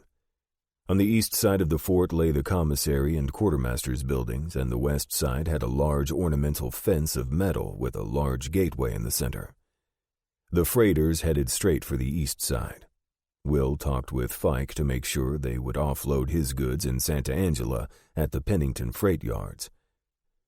Fike assured him they would keep his goods separated and told Will that they'd be maybe 2 hours offloading goods at the quartermaster's building. Will headed for the post commander's office. He walked into the office and was greeted by a lieutenant. "Can I help you, sir?" the lieutenant asked. "I'd like to see Colonel McKenzie," Will said. The nameplate on the desk said, "James Ogden, Lieutenant, U.S. Army." "Is he expecting you, sir?" Ogden asked. "I believe he is, Lieutenant." "Your name, sir?" "Will Fain." The lieutenant stepped into the office and Will heard his name mentioned. Then he heard Mackenzie's unmistakable voice. "Bring him in here. Course I'm expecting him." The lieutenant stepped out and beckoned to Will, who entered the office to see Mackenzie bending over a small table in the corner pouring whiskey into 2 glasses. Mackenzie turned and said, "Damnation, Will, it's good to see you." He handed Will a drink. "Well, General, it's good to see you, and to see you in good health." Will did not offer to shake hands because he knew Mackenzie was a little sensitive about the 2 fingers on his right hand that had been shot off during the war. Will also could clearly see the gold eagles indicating he was a colonel, but he called him General because he'd been a major general the last time Will had seen him. He'd set a record in the war with 7 brevets. "I'm surprised as hell to see you out here," Mackenzie said. "I thought you were in the Secret Service. Have we got some counterfeiting going on out here? I wouldn't be surprised to tell you the truth." No, Will replied. "I resigned from the Secret Service.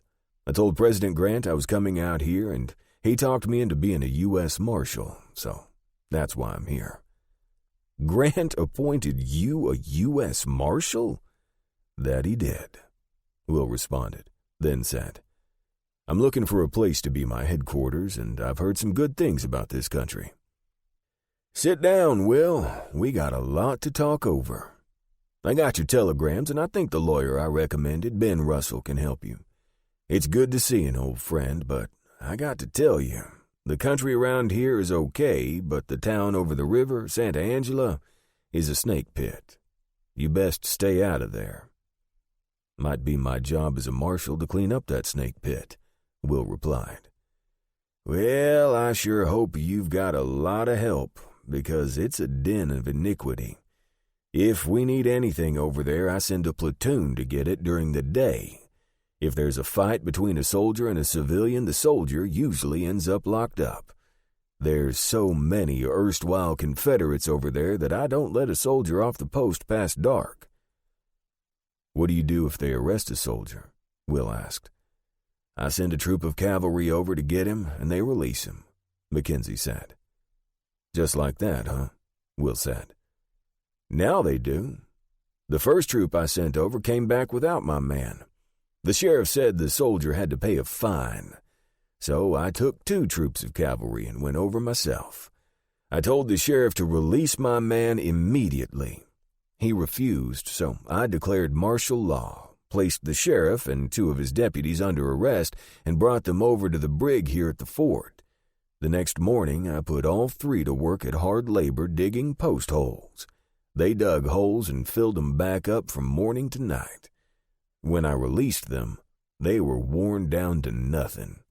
I told the sheriff that when I send a troop of cavalry over to get my men, he'd damn well better release them. We haven't had any trouble since, and I don't waste money paying civilian fines either. At the same time, I keep a tight rein on my men." "Who seems to be causing all the trouble over there?" Will asked. "The whole town is filled with outlaws. You name any type of criminal and they live in Santa Angela," Mackenzie said. "Town used to be called Over the River, but I think now they're calling it Santa Angela after DeWitt's wife, who died some time back. We buy most anything we need from Bill Veck. He's got a mercantile and saloon, and he gives us honest prices. Don't get me wrong, there's honest people there, but far too many crooks." "Who's this DeWitt?" "Oh, Bart DeWitt bought a bunch of acreage over there when the fort was first manned. Word is he paid $1 an acre, and he borrowed that money. He sold off town lots and made a small fortune, but he still owns a lot of acreage over there. He's a decent enough guy." They talked for another hour. Then Will said, "I've got a freight company moving my belongings. They're unloading now at the quartermaster's, then they're heading over to the freight office in Santa Angela to unload my gear." Mackenzie said, "Oh, no. Your goods are much safer right here. I'll have Lieutenant Ogden take you over and get a place to store your goods." "I've also got 6 good horses," Will said. "Any ideas what I might do with those?" "Put them in our stables. They'll be safer there than anywhere else. My men will take good care of them. And when you're done, come back, and we'll dine together later." Chapter 8. Will walked Traveler down the main street of Santa Angela. Looked like a sleepy town, but the few people out stood and stared. Will knew they were looking at Traveler. He patted the horse on the neck and said, "They think you're beautiful, big boy, just like I do." Will chuckled. He saw a livery stable, rode over and stepped down. A hostler, couldn't have been more than 15, came out of the stable. "I'm Bobby, sir. Care for your horse?" "Yeah. I'm going to be a while in town, so just loosen the cinches and keep the saddle on. Take the bridle off and give him some water and feed. I'll be back in a while," Will said. "Sure thing, mister. Best-looking horse I ever graced this stable," Bobby said. "Don't tell him that," Will said. "He's hard enough to get along with." He patted Traveler's rump. "By the way, do you know the office of Benjamin Russell?" Will asked. "Oh, yeah, everybody knows Mr. Russell," Bobby said. "His office is above Missy's whorehouse on the left, a block and a half down." What a town. Even the stable boy knows all about the whorehouses, Will thought. Will climbed the stairs at the side of the whorehouse and opened the door. The place was just one large room. A man Will assumed was Russell looked up and said, "Help you?" Will stepped into the office and extended his hand. "Will Fain, Mr. Russell." "Oh, yes, I got your telegrams," he said. "I've made a list of properties here somewhere." He began searching his desk. Russell was clean-shaven, wore a rumpled suit, and was losing a little hair in front, which gave him a high forehead. He wore spectacles, and his desk was overflowing. Even so, he somehow looked efficient. Here it is. Let's go over to this other table and look at the map." Russell offered Will a chair, and they sat down to view the map of the area around Santa Angela. The map had plats with names of owners written on each. "First of all, let me explain how things are here in Texas.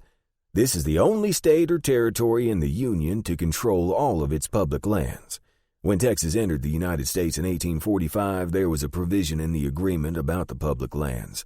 So the Homestead Act doesn't apply here. Texas, however, does have what's called a preemption grant under the laws passed in 1868 and 1870, which is much like the Homestead Act, and the amount of land is the same, 160 acres. So you can file on land with the General Land Office and acquire title to 160 acres if you live on the land for 3 years and do something to improve it." They discussed the options for more than 2 hours. Finally, they settled on an area along the North Concho, which looked promising. "It's mostly unpopulated out there. This part here is owned by a man named Delbert Pickens, who got what the Constitution of the Republic of Texas called first-class head rights of 1 league and 1 labor for heads of families." "How much land is that?" Will asked. "It's 4,605 acres. It's quite a good property," Russell replied. "Any improvements?" Will asked.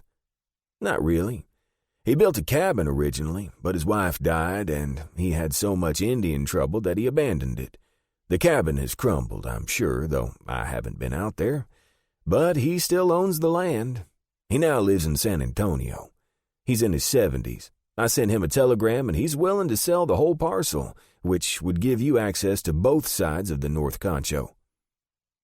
"How much does he want for the land?" Will asked. "He lives with his son, and I'm sure the money would be welcome.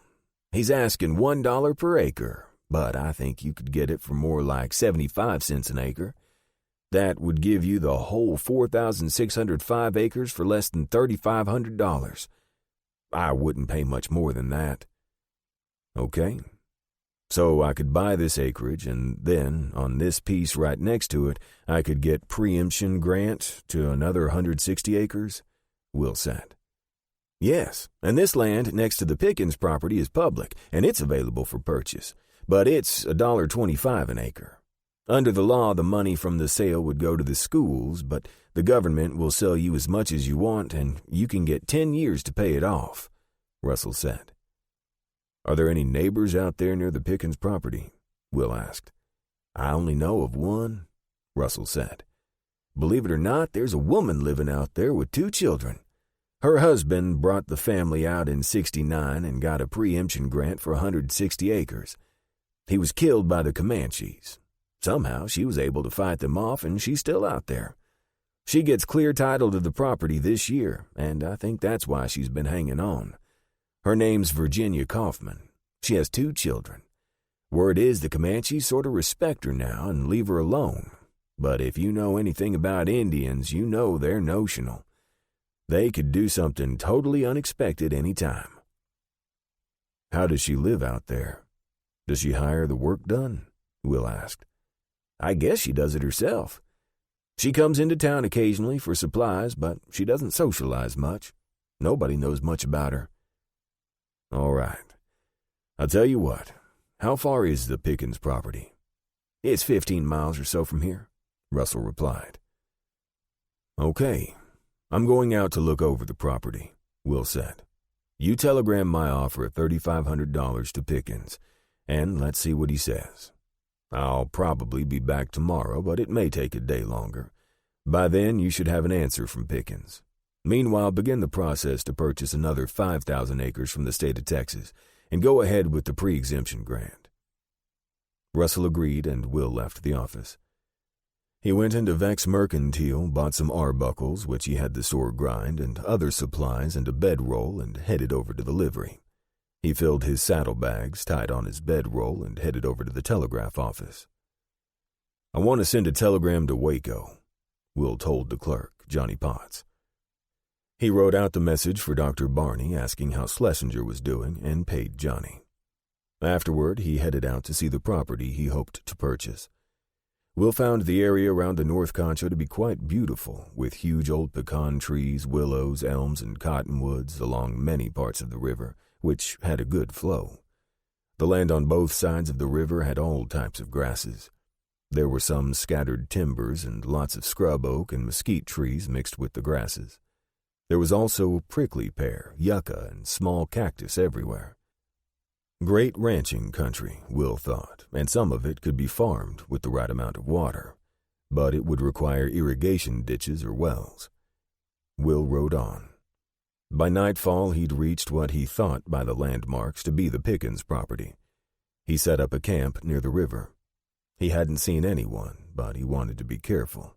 He knew this was Indian country, and one couldn't be too careful. Maybe you wake up in the morning and feel like a fool for taking all the precautions, but better than having your throat slit by a Comanche in your sleep. And he didn't want to lose his horse. Indians were very adept horse thieves, so he decided to take precautions. He was in a country he didn't know well. He built a small fire and cooked some ham and beans he'd bought at the mercantile. He made a pot of arbuckles and enjoyed every sip. He thought about having a nip from the small whiskey bottle he carried in his saddlebags, but decided against it. He didn't want to sleep any harder than necessary. He'd hobbled and unsaddled Traveler, and the horse was munching contentedly on the grasses around the camp. He'd started to drink more during the war when the bloody battles began to take their toll, and he needed the liquor to sleep, but he found he didn't like the taste much anymore. He kept a small bottle in his saddlebags more as a disinfectant than anything else. Will kept his fire small and placed a blanket over some grasses near the fire. He put his hat at the top of the blanket. Doesn't look much like a man, but in the dark maybe it'll fool somebody, he thought. He moved away from the fire with his saddle and put down his bedroll about 20 feet away behind a small scrub oak. He picketed Traveler near him. Listen, big boy, you wake me up if you hear or smell anything, he said to the horse. Traveler raised his head and looked at Will, who already knew that if Traveler smelled anything strange, he would either blow or snort, and it would wake Will, so he was not really concerned about someone sneaking up on the camp. But both Traveler and Will spent a peaceful night. Will was up before daybreak. He didn't feel regret or foolish for taking precautions the night before. Far better to take them and not need them than to regret having not taken them, or be dead. Shortly, he had his fire going and was cooking bacon and some corn fritters for breakfast. He boiled another pot of coffee. At daybreak, he cleaned up the camp and packed everything away. He was in the saddle long before the sun came up. He wanted to see as much of the land he was buying as possible. The more he looked, the more he loved it. It would really be something to have his own land, his own ranch. He found several very nice natural springs on the property. He thought he could muck them out and widen them enough to provide watering holes for cattle or horses. He didn't know if he could use the pecan trees, the elms, and the willows to build.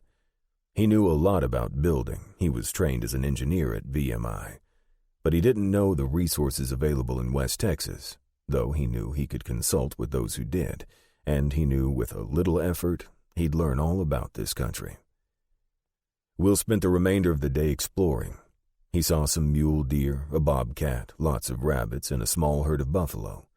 He saw signs of a cougar, and on the river there were many different birds. He recognized the heron and ospreys and hawks of many different varieties. He saw a hawk flying away with a snake in its claws. Near the end of the day, he sat on a hillside looking down upon a pitiful one-room cabin of pickets set into the ground. A small stable also of pickets looked as if it might collapse any minute. There was a corral with a pony inside and a wagon standing nearby. A woman in a bonnet was outside hoeing weeds in a garden. 2 children were playing nearby, and a few chickens were pecking about the property. There was a milk cow staked out to a picket in some fresh grass. He clucked to Traveler, and they started down the hill toward the cabin. The children yelled, and the woman looked up. She put down the hoe and went into the cabin and came out holding a rifle. Must be tough being alone, Will thought. You never know who you can trust. There's Indians and Comancheros and outlaws, men who would kill and rape and plunder without even thinking twice about it. Men without consciences, without a heartfelt notion. He couldn't blame the woman for being alert and none too friendly. So Will approached the cabin very slow and cautiously. He sat his horse about 50 feet away. "Ma'am, my name is Will Fain. I'm looking over the land yonder." Will pointed behind him. "I'm making an offer on the property and hope to buy it. I guess we'd be neighbors, so I thought I'd wander over and introduce myself. I'm betting you're Mrs. Kaufman."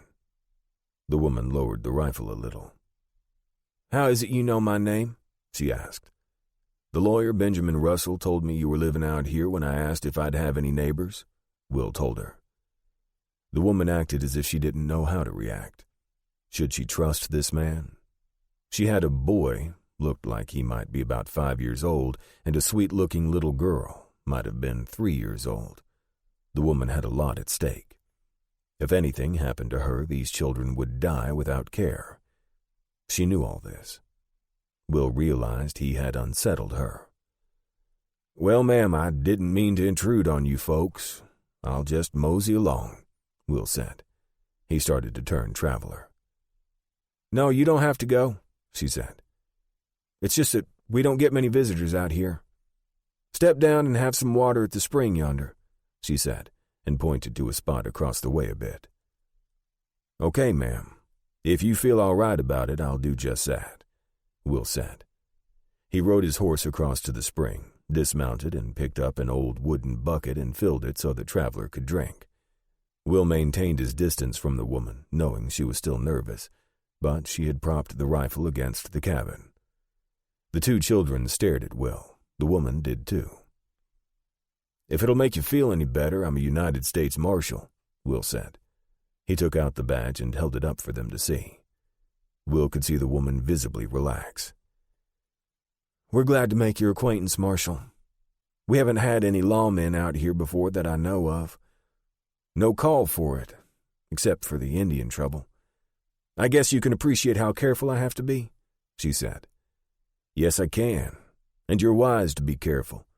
What with 2 youngsters to take care of," Will replied. "I have to tell you, Marshal, I've yearned to talk to an adult. I love my children, but it gets tiresome only talking about things that interest children. So I'm glad you stopped by. Please, sit down." She pointed to a rough-hewn bench beside the cabin.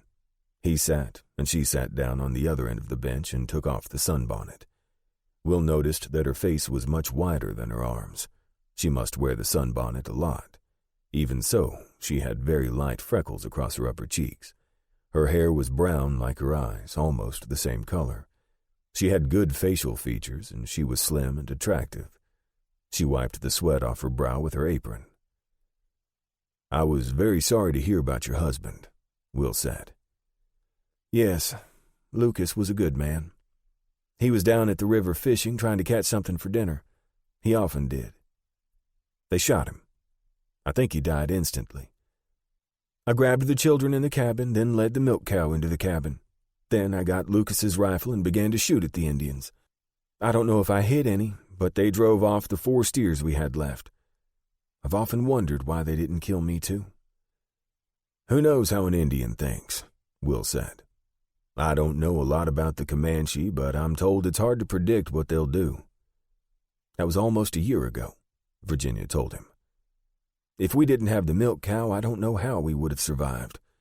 I've almost no money left, nothing to trade or sell except the old cow. I've tried to hold on, thinking I would at least have the land. Now I can apply to get title to my pre-exemption grant from the state of Texas, but I don't have the money to pay for the title." "Ironic, I guess," she said and smiled. He noticed she had very straight, bright teeth and full lips. Will noticed the little girl had crept up to the side of his chair. The little boy sat on the ground about 5 feet away, listening. Will reached out and put his arm around the little girl, bringing her into his lap. "Are you a nice man?" she asked Will, who laughed. Well, I think so. Tell me your name, Angel Eyes, Will asked. The little girl giggled. My name is Annabelle, silly, she said. Well, you look like Angel Eyes to me, he replied. Annabelle giggled again. She put her arms around him and gave him a hug. Well, thank you. That felt so good. Would you do it again and squeeze harder? Will asked. She squeezed him as hard as she could. Oh, thank you. I think I'm an inch taller now. Annabelle giggled and snuggled against him. So much for grown-up talk, Virginia said. This is always the way. Life revolves around the children. Once again, that sweet, bright smile. So be it, Will said. Well, young man, tell me what your name is. Jacob, the boy said. Are you really a marshal? Yes, I am, Will replied. Appointed by the President of the United States. Do you know the President? Jacob asked. The President and I are very good friends, believe it or not. Did you bring any candy? Jacob asked. Jacob, his mother admonished. You can't ask people that.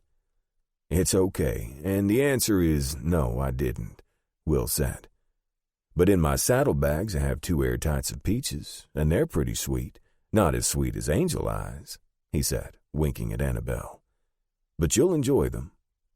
Jacob jumped up from the ground, wide-eyed, and said, Can we have them now? Will smiled and turned to Virginia. Up to your mother. I think we ought to have supper first, Virginia said. Then, if Marshal Fain approves, we can have the peaches. Will you stay for supper, Mr. Fain? I'd love to, but please, call me Will. I'm afraid to say, Will, we don't have anything special for dinner. It's rabbit stew and some bread I baked yesterday, Virginia said. I love rabbit stew and bread. Sounds wonderful, he responded. Virginia went into the cabin to warm up the stew. During supper, the children asked Will all kinds of questions, and he gladly answered them. It was a cordial, happy affair. Children are so flexible, the new man in the house doesn't seem awkward to them. As the meal ended, he thanked Virginia and told her he was going to see if he could get a deer when they come to water at the river. At the river's edge, he secreted himself in the bushes and waited. The moon came out, and Will could see tolerably well. It wasn't long before a doe came down to the water for her nightly drink. She kept her head up and looked around warily, then carefully moseyed to the water's edge. Will took aim with his Winchester and downed her with one shot. He collected Traveler and went to get the deer. Traveler had slowly gotten used to the noise of firearms because he was normally there when Will was practicing. But he wasn't used to the smell of blood, and when he caught the strong smell of the blood of the deer, it was all Will could do to keep him from bolting. Will waited patiently, speaking soothingly all the time to Traveler, then drew him closer to the deer. It took almost 20 minutes, but finally Traveler, though very nervous, allowed Will to place the doe across the saddle. It was only a short walk back to the cabin. Will hung the deer from a pole by the corral gate, and Virginia came out to help. She brought 2 sharp butcher knives. In the moonlight, they skinned the animal and used the skin to lay out the meat. After nearly an hour, they were done. If you can drag the meat over by the spring, I have a little cooler there in the ground, Virginia said. Will dragged the meat over on the deer hide and removed the log and heavy planks that kept critters out. The cooler consisted of a good-sized hole in the ground that had been lined with split logs. It was about 2 foot square, and Will couldn't help but notice it was empty. Being by the spring, it kept the meat cool throughout the hot days. He began handing the meat to Virginia as she placed it in the cooler. The venison almost filled it up. Afterward, they washed off the blood on their hands and arms with spring water. Then they covered the cooler with the heavy planks and repositioned the heavy logs to keep the animals from getting into it. There, Virginia said as they finished. That'll keep for several days. I'm sure it will, Will said. You go ahead and go in. I'll take care of my horse and be up in a few minutes. Will unsaddled Traveler and picketed him in a large swath of sweet grass near the river. He walked back to the cabin and knocked. When she opened the door, he saw she had brushed her hair and scrubbed her face. She looked helpless, and yet Will knew the opposite was true. If a woman could fight off an Indian attack and live with 2 children in the wilderness, she was anything but helpless. Will looked into the corner of the cabin and saw the children in bed. Fast asleep, huh? Yes, they were very tired. Well, if you're not too tired, maybe we can have that talk, Will said. Oh, let's do that. They both pulled chairs from the table and sat down. Please tell me about yourself. I'd love to know all about you. I'm from Tennessee, born and raised there in the mountains. My father knew our congressman, and he got me an appointment to the Virginia Military Institute. Went 3 years. The war started, and I left to join the Union Army. So, I'm an oddball, Will chuckled. When they found out I was an apt student of war strategy, and especially that my VMI instructor had been Thomas Jackson, the famous Stonewall Jackson, I was promoted to lieutenant. Later, I was promoted to captain and assigned to General Grant's staff. After the war, I became a Secret Service officer guarding the president and catching counterfeiters. At the end of the war, it's estimated that 25% of government currency was counterfeit. We've reduced that considerably since the war's end, but you still run into counterfeit bills every now and then. Anyway, I resigned a month or so ago, and the president asked me to be a U.S. Marshal. I couldn't say no to him, so here I am, expected to catch all the criminals in West Texas. But that's an impossible job, Virginia said. Yeah, it is, so I'll probably go after only the most dangerous. But first I have to get myself settled, have a place to work out of, a place to keep my horses, a place to call home.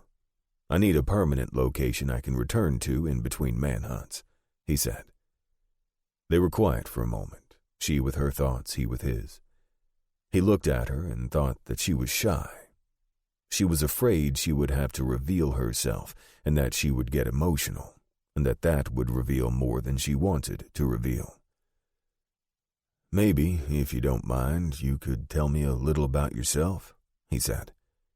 She hesitated, then said, I grew up in the hill country of East Texas. You know, a lot of Germans settled in the hill country. Many of the Germans' families were forced out after Texas joined the Confederacy. At the Nueces Massacre, Confederates murdered dozens of German Texans because of their allegiance to the Union. I was just a little girl when it happened, but I remember the heartache of the families who lost relatives. My family was not German, but we lived amongst many of them, and they were good people, but quite clannish, and most of them spoke only German. They call it Texas German. Lucas spoke English, but not very well. I am the third of 5 in my family. I learned early to work and met Lucas when I was 16. He courted me and we were married. There are not a lot of choices for women on the frontier. Your chances of finding a decent man are not good, and to find a good breadwinner is even harder. I've already told you Lucas was a good man, and I really believe he was, but he was always looking over the hill. We could have had land in East Texas. His father offered him part of the family farm, but Lucas wanted to come to West Texas. So we got a preemption grant for this land from the state of Texas. He knew it was dangerous, but he never took safety seriously. When he was killed, he was down at the river without even a rifle. She shook her head as if to say, I need to get back to reality, to the business of living alone and with fear. She got up from her chair and stood by the window looking out. The children loved the peaches. I don't know how long it's been since they had peaches, but a long time. Thank you for sharing. He got up and stood behind her. You see something out there? No, I don't see anything. Moonlight, I guess. I'm not really looking out the window, she said. He touched her shoulder lightly and she turned to him, looked into his eyes, and then placed her face against his chest. He put his arms around her and she hugged him tightly. This is what I missed the most, she said in a choked voice, then asked, Do you ever get lonely? Of course I do, but I've never been by myself for a year. I know you have the children, but to endure for a year, Will said. I can't even imagine. You have such a tender touch. My children cried when you left for the river. I think Annabelle wants to change her name to Angel Eyes, she told him. Will just held her and listened. He knew she was vulnerable, and he felt a little defenseless himself. It was time for him to go, but he stood and held her. Neither wanted the moment to end. Eventually, she said, "Thank you for this. You can sleep in here if you wish." "No, I'll sleep outside," he said. He pulled the door open very quietly and slipped out. He found a spot a distance from the house and took the usual precautions. He put Traveler on a picket and lay there for some time thinking about Virginia. Her face, her slim, curvy body. Eventually, he went to sleep. After Will left the cabin, Virginia pulled off her dress and washed herself with icy water from the spring. She'd always taken pride in her body, and Lucas had been especially proud of it. She looked down and thought that all the work had left her body supple and strong. She let her hair down and brushed the long brown hair, which came almost to her waist. She wished she could wash it right now, but it was such an effort that she only did it 2 or 3 times a month. Will arose to the crowing of the rooster before daylight and knew it was time to be on his way. He went up to the house and Virginia was just heating the stove. He gave her the rest of his ham, a chunk of bacon, a small tin of flour, and almost a full bag of coffee. She had breakfast ready quickly. They ate eggs and bacon and ham. The children ate like they were starved. He and Virginia kept giving each other furtive glances. "This is the first coffee I've had in over a year," Virginia said. "It's very, very good." Will smiled and said, "You're a good cook. I haven't had eggs in quite a while." "I'm sorry to see you leave so soon," Virginia said. Me too," Annabelle said. They all laughed. "I'll be back soon, I bet. With my deal on the property next to you all, I'll be building a house, and you'll have me for a permanent neighbor," he said. While he was tightening the cinches on his horse, Virginia came up and stood behind him. As he turned around to her, she said, "Thank you for the venison and the wonderful breakfast. And thank you for last night. I hope I didn't embarrass you." "Not at all," he said. He couldn't hug her in front of the children, but he took her hands and said, "I'll be back soon. Have no fear." Then he hesitated. "I wish—" "What do you wish?" He looked at her fresh face in the early morning light and said, "I wish I could kiss you." "Me too." "Too bad we didn't do it last night," she said. "It's good we didn't. Might have lit a fire I couldn't put out." He smiled at her and said, "I was going through my saddlebag this morning and I found a peppermint stick that came in the arbuckles. I forgot it last night when Jacob asked me if I had any candy. So I'll leave it with you and you can give it to the children when I'm gone." "Thank you.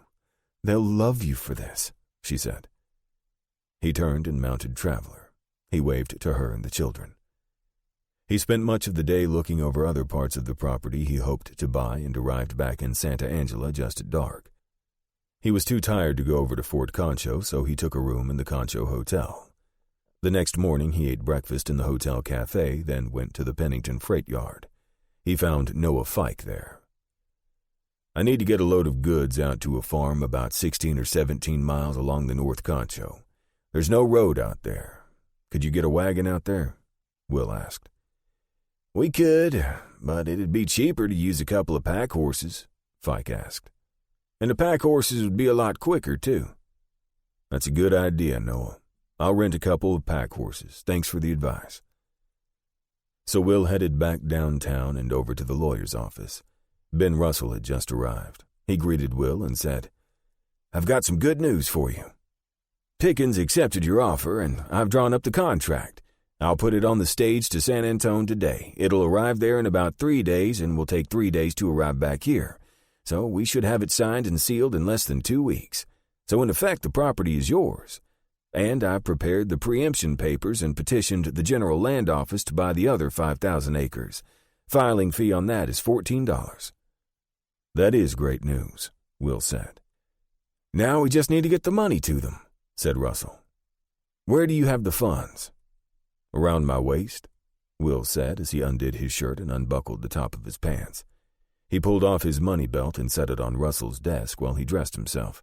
Then he opened one of the pockets and took out 7 $500 bills. "Those are greenbacks. They're as good as gold. To assure that I didn't get any counterfeit, I got those directly from the Treasury Department while I was still working for them as part of the Secret Service. You'll also have some filing fees and your fees, telegraph fees, mailing and messenger fees, and so forth. It all adds up. So here's $300. I think that'll cover everything, but if it doesn't, let me know and I'll pay what's due. I feel a little vulnerable sometimes with this money belt on. I'd like to find a bank where I could keep my money, but I'm not familiar with any of the West Texas banks. What would you recommend?" Will asked. "There's a new bank in San Antonio, Frost Bank. It's a private bank and it's only about 5 years old, but it has very conservative management. They say T.C. Frost is the most conservative banker in Texas. If they make a loan, he's 99.9% positive they're going to get it back. If there's any doubt, they won't loan the money," Russell said. "And that's probably the safest. Here in Santa Angela, we have a state-chartered bank. There are several investors and the bank appears solid. I have my money in the bank here, but if I had a large amount of money, I wouldn't put it all in one bank. Have a working account here and put the bulk in San Antonio." "That's good counsel. I have to go to San Antonio anyway, but I want to get some other things underway before going. So thanks, and keep me posted on any new developments," Will said. "By the way, do you know of any good stonemasons that I can get to build me a house?" "Yeah, we've got a few stonemasons around. Many of them worked building Fort Concho. Most of them are German. They come from the hill country in East Texas. Dietrich Schmidt lives over on Oaks. If he can't do it, he can probably tell you who can," Russell said. Will headed directly for the telegraph office. Johnny Potts told him he had received a telegram just that morning. The telegram said, "U.S. Marshal Will Fain, Santa Angela, stop. Schlesinger out of danger, stop. Recovering well, stop. All fees covered, stop. Barney." Will was quite relieved to receive the message because he felt responsible for Schlesinger's injury. Apparently, the shotgun rider was recovering, and the money Will had left with the doctor was sufficient to cover the doctor bill. Next, Will headed to the Schmidt house. The house was surrounded by various types of stone, wood, and other building materials lying around. Will knocked on the front door and a man answered. "Can I help? I'm Dietrich Schmidt," he said. "I'm Will Fain. I'm looking for someone to build me a house on property about 15 miles up the North Concho. Ben Russell, my lawyer, said you might be able to do it." "I can do it. What type of house do you want?" Schmidt asked. "I don't know, but I want it so it won't burn. Stone walls, slate roof, or zinc-coated steel in a pinch." "We can do that, but we have to know the layout of the house. Do you have time now?" "Got nothing better to do." "Come in. Let's see if we can figure it out," Schmidt said. Will spent 4 hours with Schmidt at his kitchen table doing sketches, and they worked out the details on a 2-story stone house with 4 bedrooms. Schmidt would have to order the lumber required from the Gulf Coast.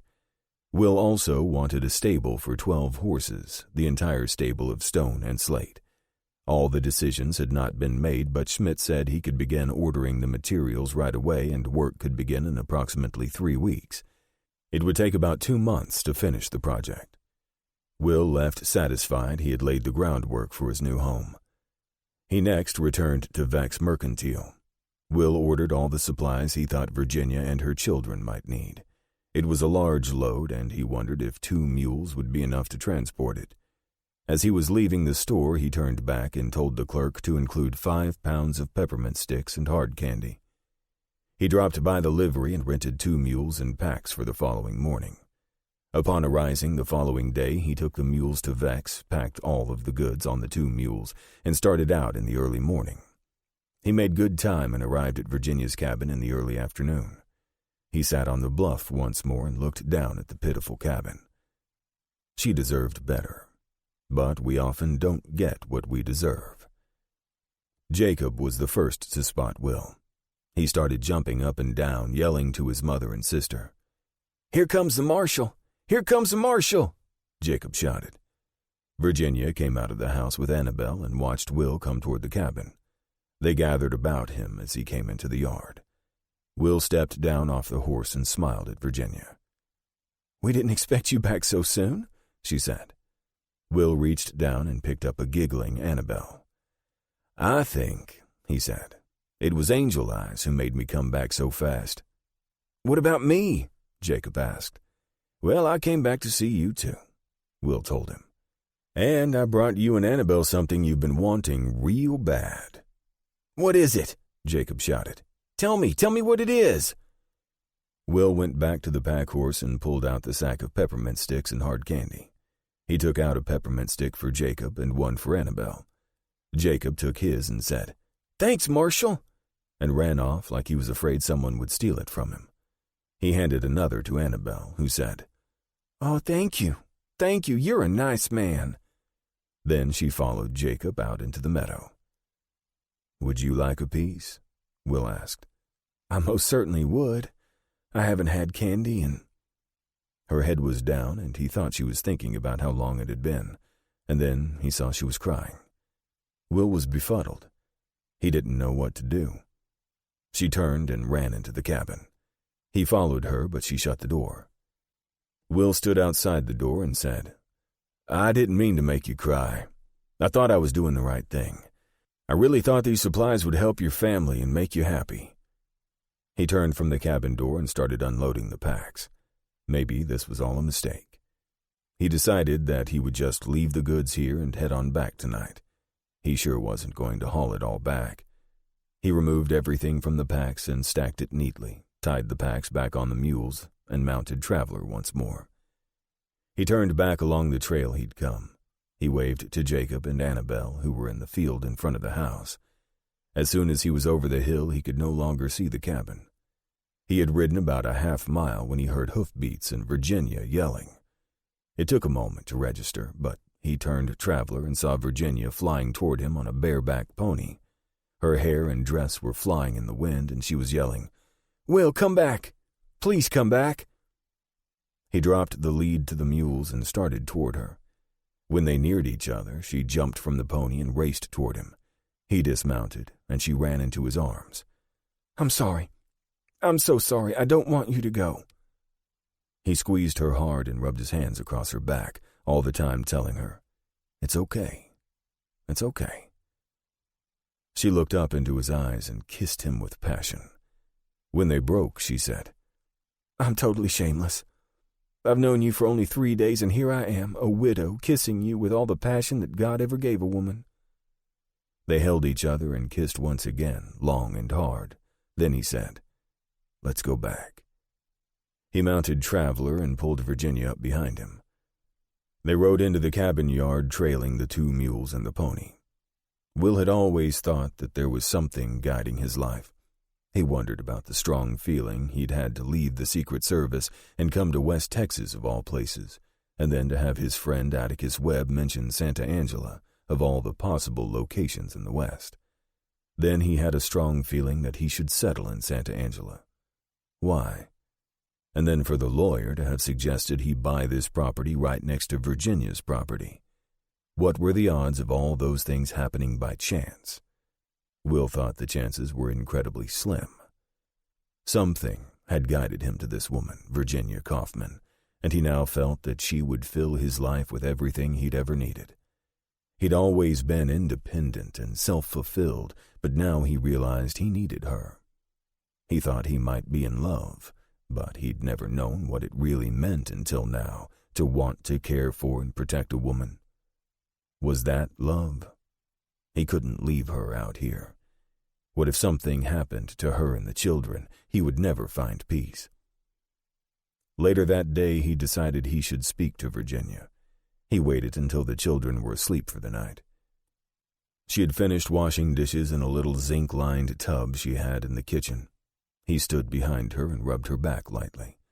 She stopped washing and just seemed to enjoy the moment. "Would you like to have another grown-up talk?" he asked. She nodded her head. For a while they talked about this and that. She wanted to know about what was happening back east. He told her that Congress had created a national park up in Wyoming territory called Yellowstone. "Why do they call it Yellowstone?" she asked. "It's where the Yellowstone River starts, and I think French trappers named it Yellowstone years ago from an old Indian name," Will answered. "At least, that's what I remember." "What is so special about Yellowstone that they make it a national park?" "I've never been there, but the ground underneath is very hot, like it has an old volcano underneath it, and the water gets very hot and spouts up out of the ground," Will explained. "Some of the hot water coming up can be almost 200 feet high. They call those geysers. The water in many places is boiling. The old mountain men used to find places where the warm water mixed with the cold, and that's where they'd take their baths or just take a soak to ease tired muscles. It's a real wild area with bears and cougars and buffalo and all kinds of birds and other animals. There's lots of other places that have hot springs, but nothing like Yellowstone." They talked about President Grant and what he was like.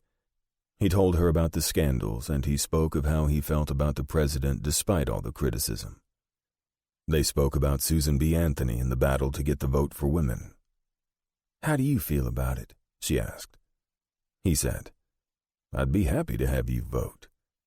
She smiled and said, "I don't know how I feel about it. I've been so absorbed in just trying to get by that I really haven't had time to think about it. I guess I'd like to vote. Seems to me plenty of women are as smart as men." "If you lived in Wyoming territory, you could vote. And you can also vote in Utah territory," he said. "Those are the only places where women can vote unrestricted in every election," he told her. "But it's coming. May take a while, but it's coming." They were both quiet for a few moments, and then he said, "A few days ago, I didn't even know you existed, Virginia, and I wasn't worried about you. But when I left, I worried about you and the children every minute." She smiled, stepped over, and sat down in his lap.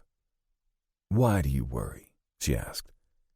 "If anything were to happen to you and the children, I don't think I'd ever be at peace," he said. "What would make you not worry so much? You've given us food and supplies. We're secure enough, I think." "I'd like you to come into town, you and Jacob and Annabelle, and I'll find you a place where you'll be safer for a while," he said. She kissed him and said, "But why would we want to be safer just for a while?" "Just until I can get a house built," he said. Her lips close to his ear, she whispered, "Are you inviting me to live in your house?" He laughed. "I'm just a piece of window glass, I guess." "Why, what could you ever mean?" she asked. "I've never known a woman like you. But you know I'm a United States Marshal. My life will sometimes be in danger, and I may have to leave for extended periods. That can be hard on a woman." "I haven't even had time to think about it, but I do think I can handle it, if you'll promise to always come home to me," she said, smiling.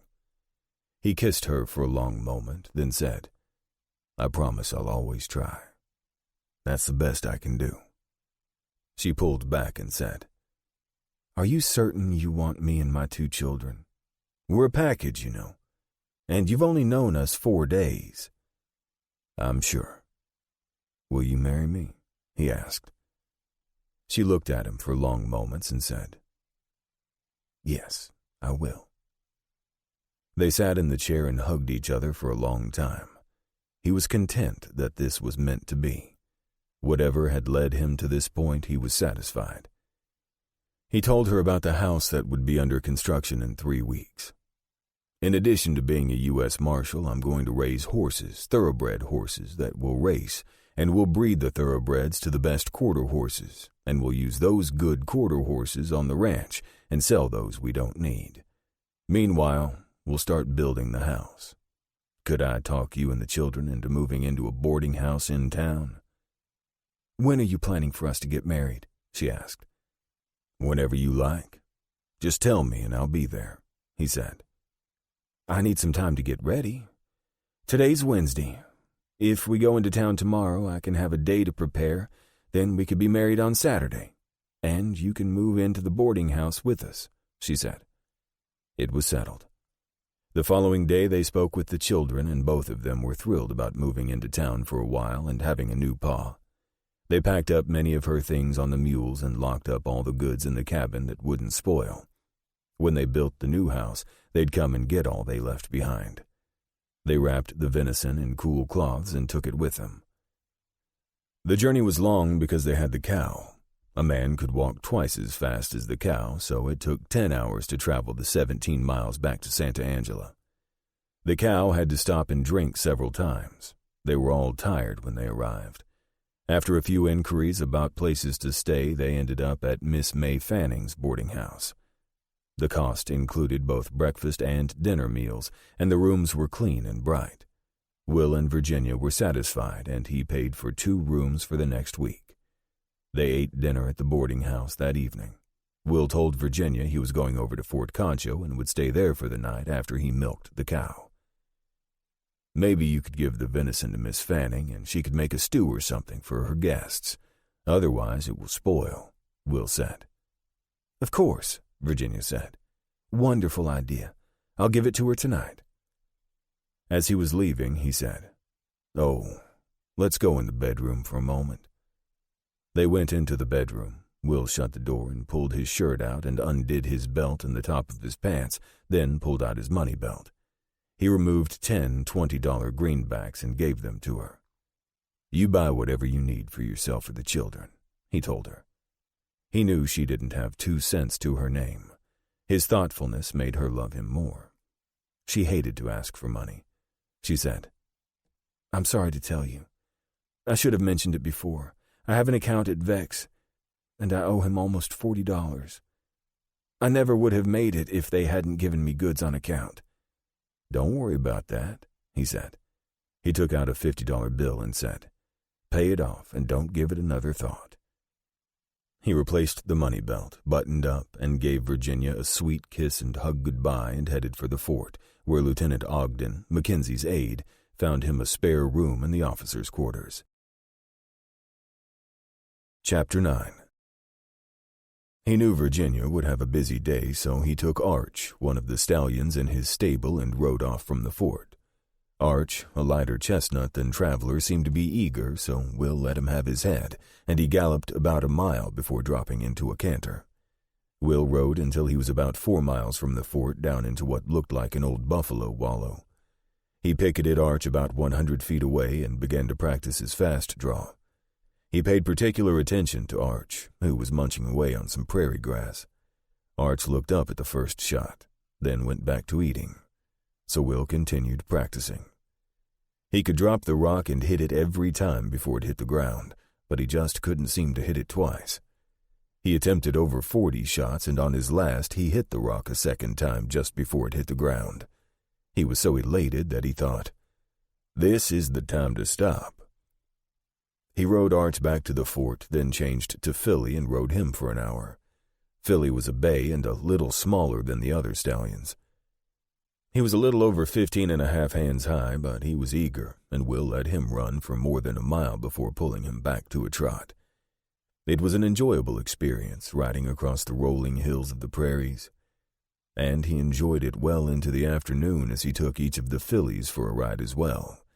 He was surprised that he couldn't discern any reduction of speed with these sweet young ladies.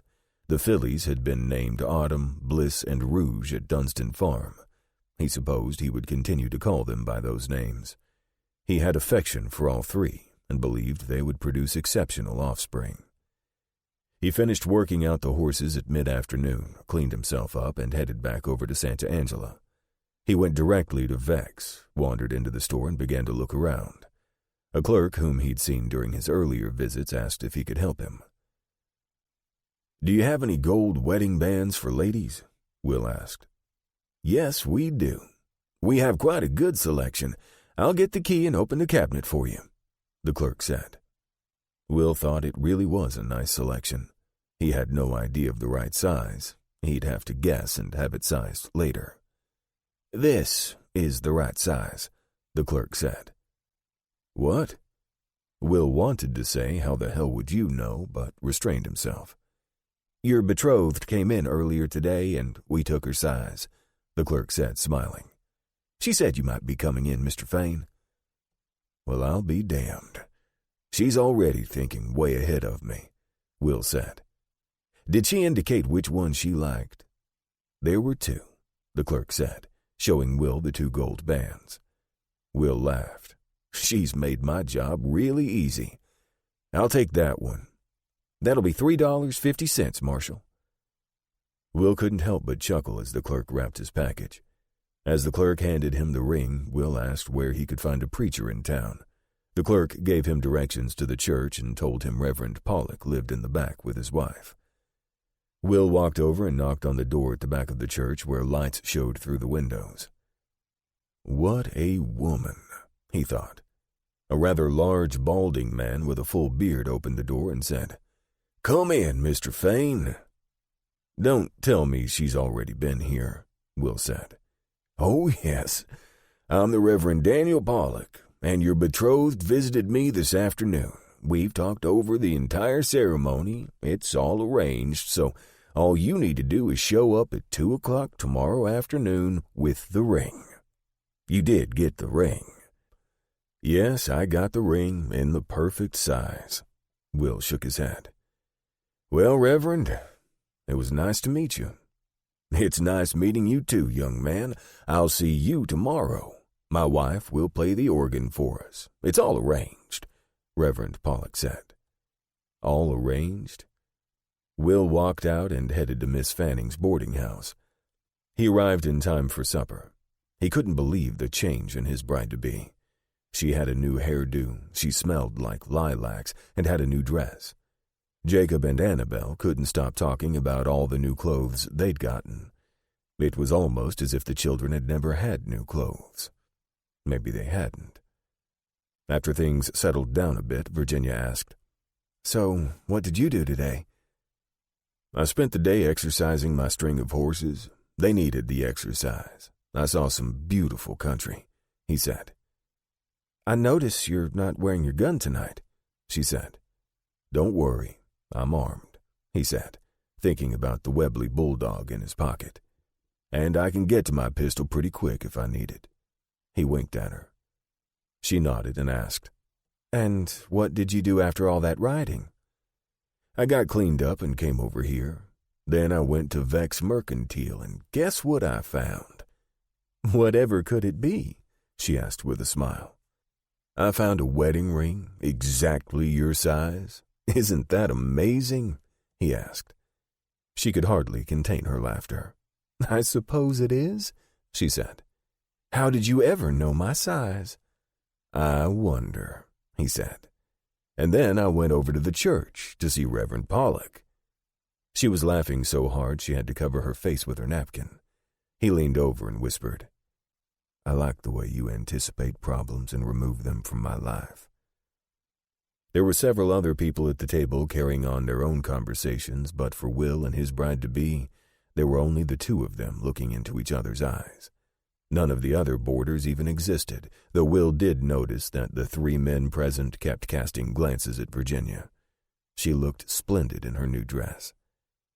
A little later, Annabelle eased over and stood by his chair. He turned and swept her up into his lap. So, how's my beautiful angel eyes? And she giggled.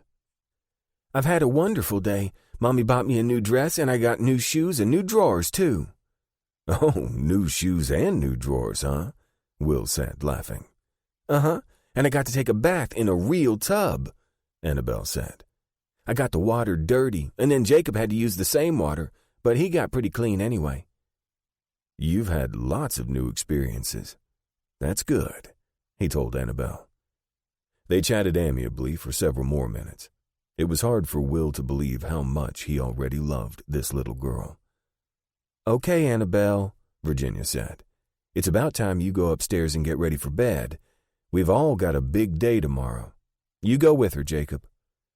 She turned to Will and said, I'll go up and settle them down, then I'll be back down. So, would you wait for me? There's chairs on the porch. Will had barely settled into his chair when she was back. She sat down in a chair next to him. It's been a magical day, Will, thanks to you. she told him. I never would have dreamed. A week ago, I was struggling out at the old cabin and had no idea you were coming for me. She started to cry. It's like a dream. He stood and took her hand, and as she stood, he hugged her and said, I'm looking forward to tomorrow. You'll be mine. I hope I can make you happy.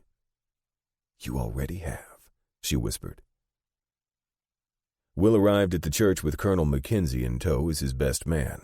Mackenzie came with a troop of buffalo soldiers all dressed in their best uniforms. He didn't go anywhere without a troop of cavalry. Mackenzie wore his service uniform. He'd been surprised that Will was getting married so quickly after arriving, but had agreed to serve as best man.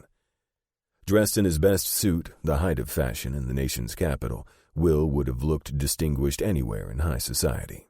In Santa Angela, he was the best-dressed man in town. But he never forgot he was a marshal on the frontier, and he carried the bulldog in his pocket. Miss Fanning was there with a few people from the boarding house. Ben Russell had heard about the wedding and was there. The ceremony was very simple. There was prelude music. Reverend Pollock's wife was quite a good organist. The Reverend stood at the front of the church holding his Bible. Will stood with Mackenzie facing Reverend Pollock. From the organ came the strains of the wedding march, and Virginia walked in from the back of the church with Jacob and Annabelle by her side. As she stood by Will, Reverend Pollock asked, Who gives this bride away? Little Jacob answered in his loudest voice, I do. Several chuckled at the little man trying to act so grown up. Will listened carefully as Reverend Pollock read from his Bible, then asked if Will took Virginia to be his lawful wedded wife. Will looked into her eyes and said, I do. It was the happiest moment of Will's life to hear Virginia say, I do. They exchanged rings, and then they heard the words, I now pronounce you man and wife. You may kiss the bride. It was pure joy for Will and Virginia as they left the church, accepting the congratulations of those few who'd come. The entire party adjourned to the Fanning boarding house for food and drink. They had the affair outside on the grass and invited the 16 enlisted soldiers to help them celebrate. Mackenzie left with his troop after about an hour. Will thought Mackenzie didn't want to take chances of his men getting unruly after too much cake and punch with a little kick to it. As the socializing was winding down, Virginia pulled Will aside and said, Let's get out of here. Where might we be going? Will asked. I've already talked to the children. They're going to stay with Miss Fanning for a couple of days, and you and I are staying at the Concho Hotel, she said. Oh, is this another one of your little arrangements? He asked. You can't blame me for wanting to have my husband all to myself. Or are you complaining? She asked. No. I'm 100% behind your arrangement, he said. I'm sorry we can't have a real honeymoon. Don't be sorry about anything. Let's just walk up to the hotel. I already have the key, she said. Chapter 10. A few days later, Will and Virginia were at supper in the boarding house. She leaned over and whispered, This is all very nice, but I'd still like to spend some time alone with my husband. Is that terrible? No, I was thinking the same thing. How about we visit our property? There's 10,000 acres where we can get lost. At the same time, we could think about where we're going to build our house. I would love that, she said. I'm sure Miss Fanning could care for the children. They really like her, she said. Okay, you make the arrangements, and I'll go over to the fort in the morning and get you a fine filly to ride, he said. The following day they were on the trail together, with Virginia riding Bliss, the gentle little filly. Virginia loved her at first sight. She's so beautiful, Virginia said. Will was riding Traveler and using Arch as a pack horse. Will was content to see Virginia so happy. They had an army tent and camp stools and lots of blankets to soften the ground. They spent 3 days wandering over their property and found several good locations for homes. In the end, they decided on a terrace that overlooked the river and much of the rest of the property. They stood arm in arm looking over the site they'd finally chosen. What are you thinking? He asked. I believe we'll be very happy here. It's a place we can call home. Oh, I'm so happy. And even more happy to have my husband all to myself for another night," she said as she stood on tiptoes to kiss him. Will and Virginia returned and settled into life in the boarding house. The new home was constantly on Will's mind. He could not stand still, so he went out to find some workers to start clearing the land for pastures. He went first to Ben Russell, his lawyer. "How are things going on the property?" he asked. Russell informed him that everything was on schedule and he should have the purchase of the Pickens property wrapped up in about a week. The other purchases would take a little longer, but they were going forward. "I actually came here for another reason. I need someone to clear some land for me. I'm going to need pastures and corrals. I just need some laborers. Got any ideas?" Will asked. "There's a Mexican farmer named Marco Perez who lives on the South Concho. He may have some time. He has 4 sons who help him," Russell said. "Okay, where's the farm?" Will asked. "About 2 miles out of town on the south side of the river. You can't miss it," Russell said. "Do we have a well driller in town?" Will asked. "Yes, Walter Ballard. He drills all the wells around here. Uses a cable rig," Russell said. "You can find water in most places in 60 feet or less." He gave Will the directions, and Will headed out first to see Marco Perez. Marco was a pleasant sort, and he agreed to get to work on clearing the land. Ballard said he could start on the well the following week. He told Will that he could install a windmill pump with metal blades. "They came out last year with these new metal blades coated with zinc. These type blades should last almost forever," Ballard said. He agreed to drill the well and install the pump. Later he would come out and pipe the water into the house.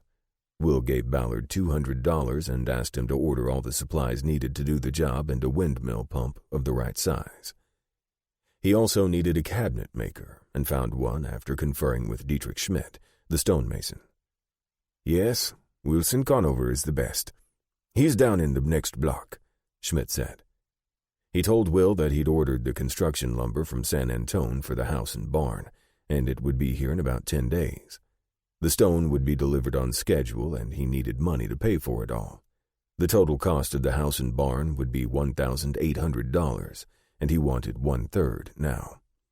Will had expected this and pulled $600 from his pocket and handed it to Schmidt, who said he'd need another $600 when he had the foundations done and the rest upon completion. Will agreed and went to see Wilson Conover. Will enjoyed Conover, who was at least 70 and a very jolly man. After speaking to him for a few minutes, Will thought Conover knew everything there was to know about woodworking. Will showed him a rough layout of the house with dimensions and told him he'd send his wife over to work out the details on the cabinets and furniture. 2 weeks later, the wagons and workers arrived. A crew of 6 started digging a cellar and foundation for the home. The work progressed quickly. Will and Virginia were both totally involved, riding out to the site and consulting with the builders and other craftsmen. They took Jacob and Annabelle out to the site several times so that they could be fully aware of what was happening and feel they were a part of the project. Marco and his sons had cleared the 3 pastures for the horses and were now building fences to separate the 3. When finished with that, they would start on the racetrack for the horses, which would be about 1.25 miles. Will bought a harrow so that all the rocks and other debris could be continuously removed from the track. Thinking of the future of the ranch, Will had also bought fruit trees from a farmer on the South Concho, and he took on the task of planting them and staking them at various locations around the house. He planted apple, peach, pear, cherry, and plum trees. At the far back side of the property, he planted blackberry bushes. He planted a grape arbor. Most of the property, however, was covered in pecan trees, which were native to the river bottoms and would provide a cash crop one of these days if he could find the laborers to gather the pecans. After the house and barn stonework were done, there was some stone left over, so Will asked the masons to construct a 25-foot tower with a flat roof at the side of the barn. He also had 3 carpenters build a smokehouse and a bunkhouse for 6. He would store things on all 3 floors of the tower. He kept his own counsel about the top of the tower, but he thought it might be the perfect place for a Gatling gun. Thus far, he and Virginia were the only ones who knew about that piece of armament, and he wanted to keep it that way. Chapter 11. Will and Virginia stood in front of the new house, admiring it all. It seemed a miracle that it was mostly done. They had moved in, brought the horses over, and the pony and the milk cow. The workmen had created a new road with their heavy wagons, and Will bought a wagon and 2 draft mules and brought out all of his belongings and the Gatling gun, still packed in the crate. Will and Virginia and the children had ridden out to the old cabin on Virginia's homestead and brought back all the non-perishables stored there. Every time they went out to the cabin, which was only a mile away, Virginia cried when thinking about the way she had once been forced to live. But today, in front of the new house, there were no tears. They stood together and admired the work. They recognized they still had much to do, but all the craftsmen had finished their work. They had 3 new pastures, 2 newly planted in native grasses. There wasn't a lot of rain, so he wasn't sure these pasture grasses would grow. If not, he'd drill another well and irrigate. Will still had great apprehension about leaving Virginia and the children alone. He couldn't do his job while worried about his family all the time. The following day, he told Virginia he was headed into town and asked if she needed anything. She gave him a list, and he rode off. He went first to Vex and had the store gather the goods Virginia needed. He told them he'd pick them up later. He went over to Ben Russell's office and sat down in front of the lawyer. "Ben, I need some counsel, some advice. I'm a U.S. Marshal. I'll have extended times when I'm away from the ranch. I can't do my job when I'm worried about my family. What can I do?" Will asked. The lawyer was quiet for a while, then said, "It is a problem, Will. You need somebody out there you can depend on, someone totally trustworthy.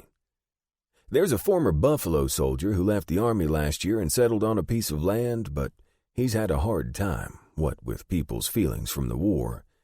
Can't get any credit at the store. I don't know how he makes it. He has a wife and family. I think he would be pretty dependable, but I don't know what he's thinking of doing."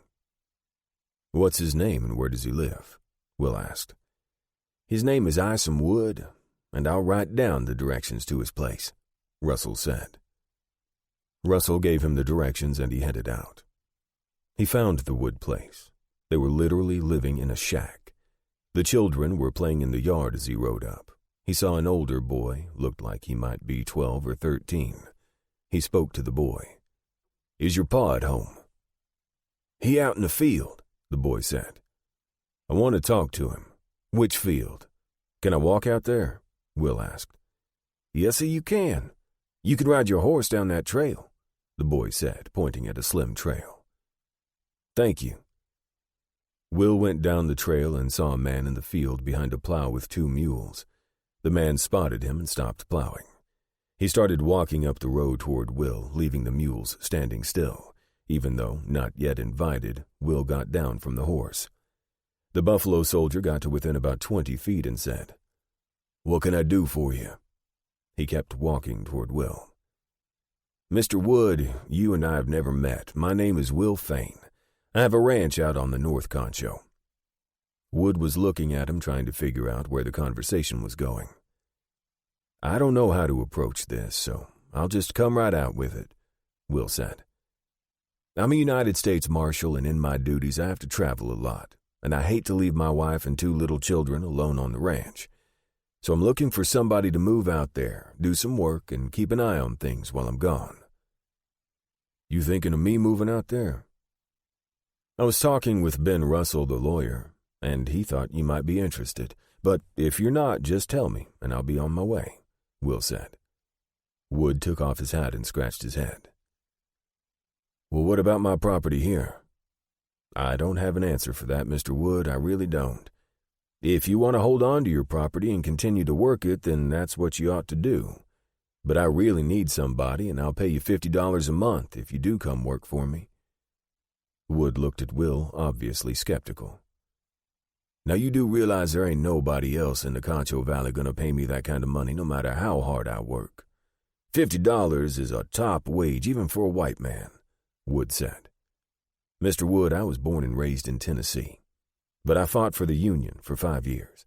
I don't judge a man by his color. A man is a man or he isn't. That's all I can tell you. If you come to work for me, you'll be treated like a man.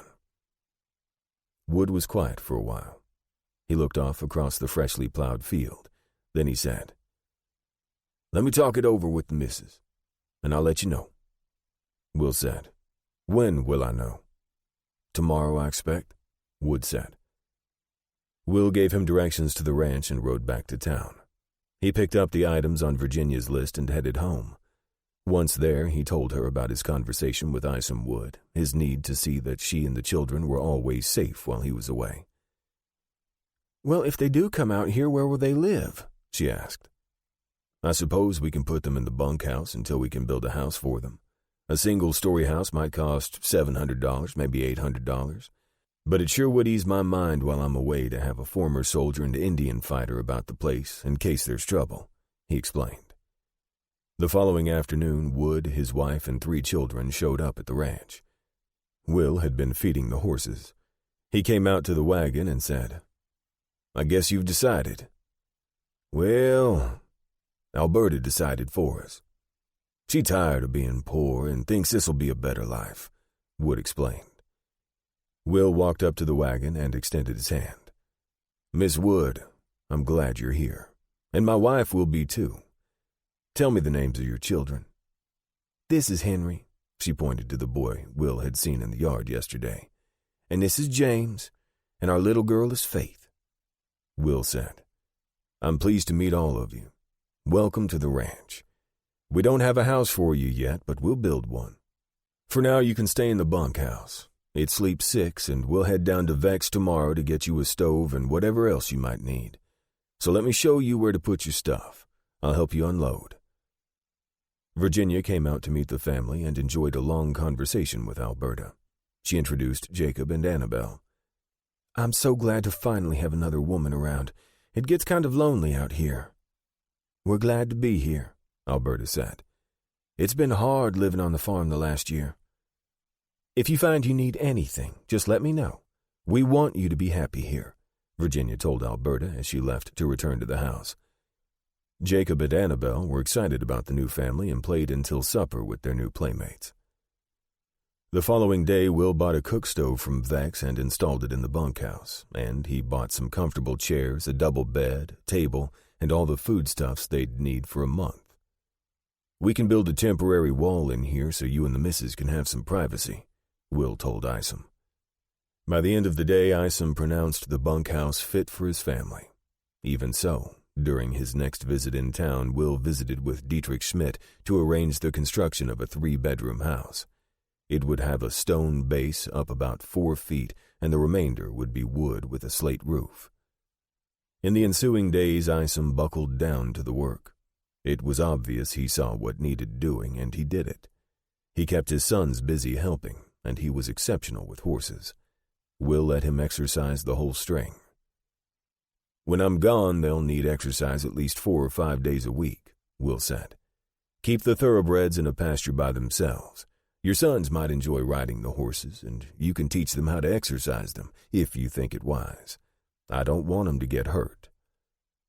They went over the other things Will wanted done. Then he said, "I don't expect you'll have any trouble, but if necessary, you should use all the force required to save your family and mine and preserve the property. Tomorrow, we're going to mount a Gatling gun on the tower after the children are asleep. I'm doing it in the evening because I don't want my children or your children to know it's up there, because I don't want anybody to know I have it. You can tell Alberta, but nobody else. If trouble does come, try to get to the tower. Once on top, you'll have a view of all of the home place, and that gun will literally rip to pieces an army." Will had long ago opened an account at Vex, which Virginia paid off at the end of every month. Virginia could buy anything she wanted or needed at any time. He told Vex that Isom would be in for supplies, and he could charge whatever was needed on the ranch. "I trust Isom, and I'd like you to let him have whatever he wants. I'll pay for it, and if we have any problems, I'll take care of those between me and Isom," but I doubt there'll ever be problems, Will told Vec. He opened an account in the bank for him in Virginia. If she ever needed money, she could get it from the bank account or their hidden source at the house under the hearthstones. There he kept $1,000 in double eagles. When he reached San Antone, he was going to open an account at Frost Bank for the remainder of his money. His salary as a Secret Service agent was being deposited in First Capital Bank, a fair-sized and very conservative bank in the nation's capital. He still felt a little nervous walking around with over $6,000 in greenbacks in his money belt. 2 weeks after the Wood family arrived, Will told Virginia he was heading into town. He'd dressed that morning and put on his badge. "It's about time I started earning my money," Will said. "I'm going in to meet the sheriff and let him know who I am. Next week I have to head out to San Antone. I've got to check in with Judge Duval and let him know I'll be working his district." "Well, fine, Mr. Marshal. If you don't like it around here, you may as well go," Virginia said, teasing him. "You make me want to stay here instead of doing my job," he hugged her and said. "I'm going to miss you every day and night I'm gone." "Just as long as I know you're coming back, I'll be okay," she said. In Santa Angela, Will wore his badge for the first time, and he was well heeled. He had his Colt, his Bulldog, the Derringer, and the Winchester in his saddle boot. He was ready for almost anything, but he knew he was defenseless against a sniper or dry gulcher. He couldn't worry about that.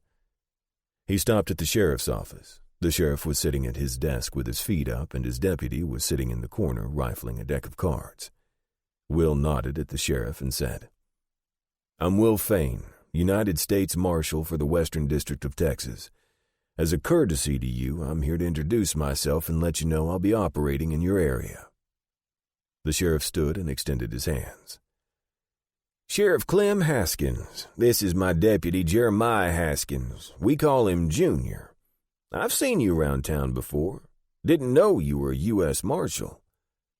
"I don't always advertise it," Will said, then asked, "Is Junior your son or nephew?" "He's my brother's boy. He's got a lot to learn, but he's young, and he's a pretty good deputy," Haskins replied. "Well, I'm glad to meet both of you," Will said. "I hope you don't plan to cause me any problems in town here," Haskins said. "What do you mean, Sheriff?" Will asked. "I'm not following you." "We got our own way of doing things here, and we don't need no help," Haskins said. "Really? Okay. Let me see your collection of reward posters, Sheriff." It was obvious Haskins didn't want to hand over the reward posters, but looking at the marshal, he realized he couldn't win this. So he reached down, opened the drawer to his desk, and lifted out a thick sheaf of posters. He tossed them on top of the desk. "I was hoping for a more cooperative spirit, Sheriff, but if you're not careful, you're going to end up at the fort digging post holes again," Will said. The sheriff looked apoplectic. "Where did you hear about that?" Haskins asked, tight-jawed. "That damn Mackenzie." "Sit down in your chair and pipe down. Mackenzie's a friend of mine, so watch what you're saying," Will told him, then began looking through the reward posters. He pulled out one, then another. When he was done, he had 6. "I've seen these 6 men around town, so either you're not doing your job or you're blind." "I do what the town council tells me," Haskins said. "If people come here and don't cause trouble, we don't worry about what happened before they came." Will just shook his head. "So you are circumstantially blind. Well, that's changing as of today," Will said. "We're going to every saloon on Concho Street. We're going to arrest every one of these men, if they're still in town, and we're going to transport them to San Antone for trial. Or we can try them here, if you have a judge who's qualified, which I doubt." "I can't arrest these men. They've done nothing in my jurisdiction," Haskins said. "My jurisdiction is all 37 states of the United States and all of its territories. And last I heard, Texas has been included since 1845. This man, Will thumped the poster with his finger, is wanted dead or alive, and he has a $1,000 reward on his head for the murder of a bank president in Houston. Where is Doyle Hester? Will asked. How should I know where he is? Haskins asked. He roams around town, usually seen at the Hang Dog Saloon. All right. You got to decide, Sheriff. Are you going to help me or hinder me? 'Cause if you're going to hinder me, I'm going to stick you two in that cell. Which is it going to be? Will asked. Haskins fidgeted and looked at the floor, then around the room. What do you want us to do? You willing to back me up? Will asked. The town council will fire me. You're going to kill business in this town, Haskins said. Yes or no? That's all I want to know. Oh, man. What do you want us to do? Haskins asked. All right. I'm going into the saloon. I want one of you to go in with me with a shotgun just to make sure nobody else backs up Hester when I brace him. The other one can stay outside and make sure nobody bushwhacks us or comes out of the saloon after we come out. Can you do it? Will asked. Yeah, I guess I can go that far, Haskins said. Will opened the door and walked out. He waited for the sheriff and deputy to come out, then headed for the Hang Dog Saloon. He'd never been inside the Hang Dog, but it couldn't be much different than the others. Will told the sheriff to enter the saloon right after he did with the shotgun. He told Junior Haskins to stay outside and be alert. Will stepped to the side of the bat wings and looked inside. He saw Hester drinking at a table in the far corner. He knew when he walked in that Hester would see him. No telling what his reaction would be, so Will looked back at the sheriff and said, You ready? The sheriff nodded, and Will walked straight in and said, Doyle Hester, I'm U.S. Marshal Will Fain. You are under arrest. Step away from the table and drop your weapon. It was dead quiet in the saloon, and then chairs started scraping and men began to scatter. Hester rose slowly, then tried to draw.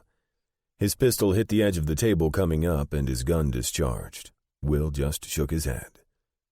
Drop the gun, Hester. Don't make me kill you, Will shouted, but Hester lifted the barrel, and Will had no choice.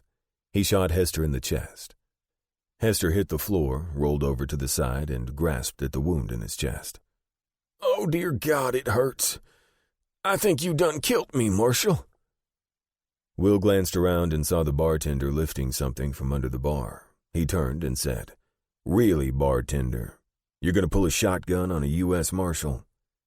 The bartender dropped the shotgun. In the stillness, it was loud as it clattered to the floor. Acrid gun smoke hung heavy in the air. There was absolute silence. You two men who were drinking with Hester, step over here and drop your guns. You, he pointed to another man. Go get the doctor. Will held his Colt on the two men who had been sitting with Hester. You two follow me out.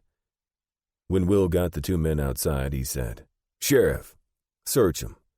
Haskins searched them and found a derringer and a knife in one man's boot. All right, Will said. You two are headed for the jail. We ain't done nothing, one of the men said. Yes, you did. You associated with a known criminal. That's enough to hold you until we find out whether you're wanted or not, Will said. Put him in jail, Sheriff. I'll be there in a while. Will stepped back into the saloon. The doctor had arrived and was examining Hester. How's it look, Doc? Will asked. The doctor just shook his head before saying, There's nothing I can do. He needs an undertaker. Later in the jail, Will said, Okay, Sheriff, I appreciate your help. Now where's this Max Freeport hangout? He's wanted for train robbery up in Kansas. There's a $1,500 reward on him and his gang, Will said. I don't know. I haven't seen him in a few days, Haskins said. He might have left town. All right. You keep those prisoners locked up and send out telegrams and find out if they're wanted. If they are, you hold them, and I'll get them to San Antone to the federal courthouse one way or the other. Meanwhile, I'm going to see if I can find any of these 5 others on the posters." Word of the shooting at the Hangdog was all over town, so Will doubted he would surprise any of the others, but he went from one saloon to another. At the 3rd saloon, the Cattle Call, he saw D. Foster wanted for the rape of a prominent cattleman's wife in Fort Worth. The reward was $500. Will knew it was easy to allege rape and hard to prove you didn't do it. But if Foster did do it, then he needed to be brought in. He guessed that's why they had juries. Will stepped into the saloon and walked over to the table where Foster was playing cards. He was so involved in the game that at first he didn't see Will. Finally, he looked up and saw the badge, and his face blanched. Will said, "You're under arrest, Foster. Step out from the table and come with me." Will stepped back, ready for anything. Foster stood up and said, "I didn't do it, Marshal. That woman and I had been having our fun for 2 weeks before her husband found out. Then she said it was rape because she didn't want her husband to know. Her husband put out the reward." Will grabbed his arm, pulled his gun, and escorted him out of the saloon. "Okay. Explain it all to me start to finish." Foster related getting to know the woman, and while her husband was away on a trip, the wife at first sneaked into the hotel where Foster was staying. Later, he started coming out to the ranch late at night. He was there one night when her husband came home unexpectedly and found the 2 of them together. She claimed rape rather than face the wrath of her husband. "That is the absolute truth, Marshal. I don't want to go to jail for something I didn't do." "Okay. So you claim it wasn't rape. But you knew you were carrying on with another man's wife. That's bad enough," Will told him. "I guess you're right. But she started it, and I ain't guilty of what they say," Foster said. Will's instinct was that Foster was telling the truth. He had no training for this job, so he had to do what he thought was right. Will made a considered judgment. "Foster, I ought to take you in and let a jury decide. Instead, I'm advising you, get out of the state of Texas and change your name," Will said. "Any law officer who finds you can collect that $500 reward, and to some people, that's a lot of money. Just leave Texas. And if I see you again, I'll have to take you in. I'll get my horse out of the livery in the morning and head to New Mexico territory, and I won't come back." "See that you do," Will said as he was walking away with extremely mixed feelings. He went next to the Cowboy saloon, saw no one, and was ready to give it up and head home. Then he saw, coming down the sidewalk, a grifter and card sharp named Griffith McLean, who was wanted for killing a man over a card game in San Antone. McLean was talking to another man and didn't spot Will until he looked up and saw the badge. He stopped dead still and his cheroot dropped onto the sidewalk. He recovered quickly and said, "Hello, Marshal."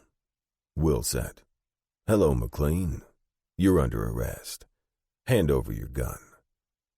A man passed between them on the busy sidewalk, and McLean shoved the man hard into Will.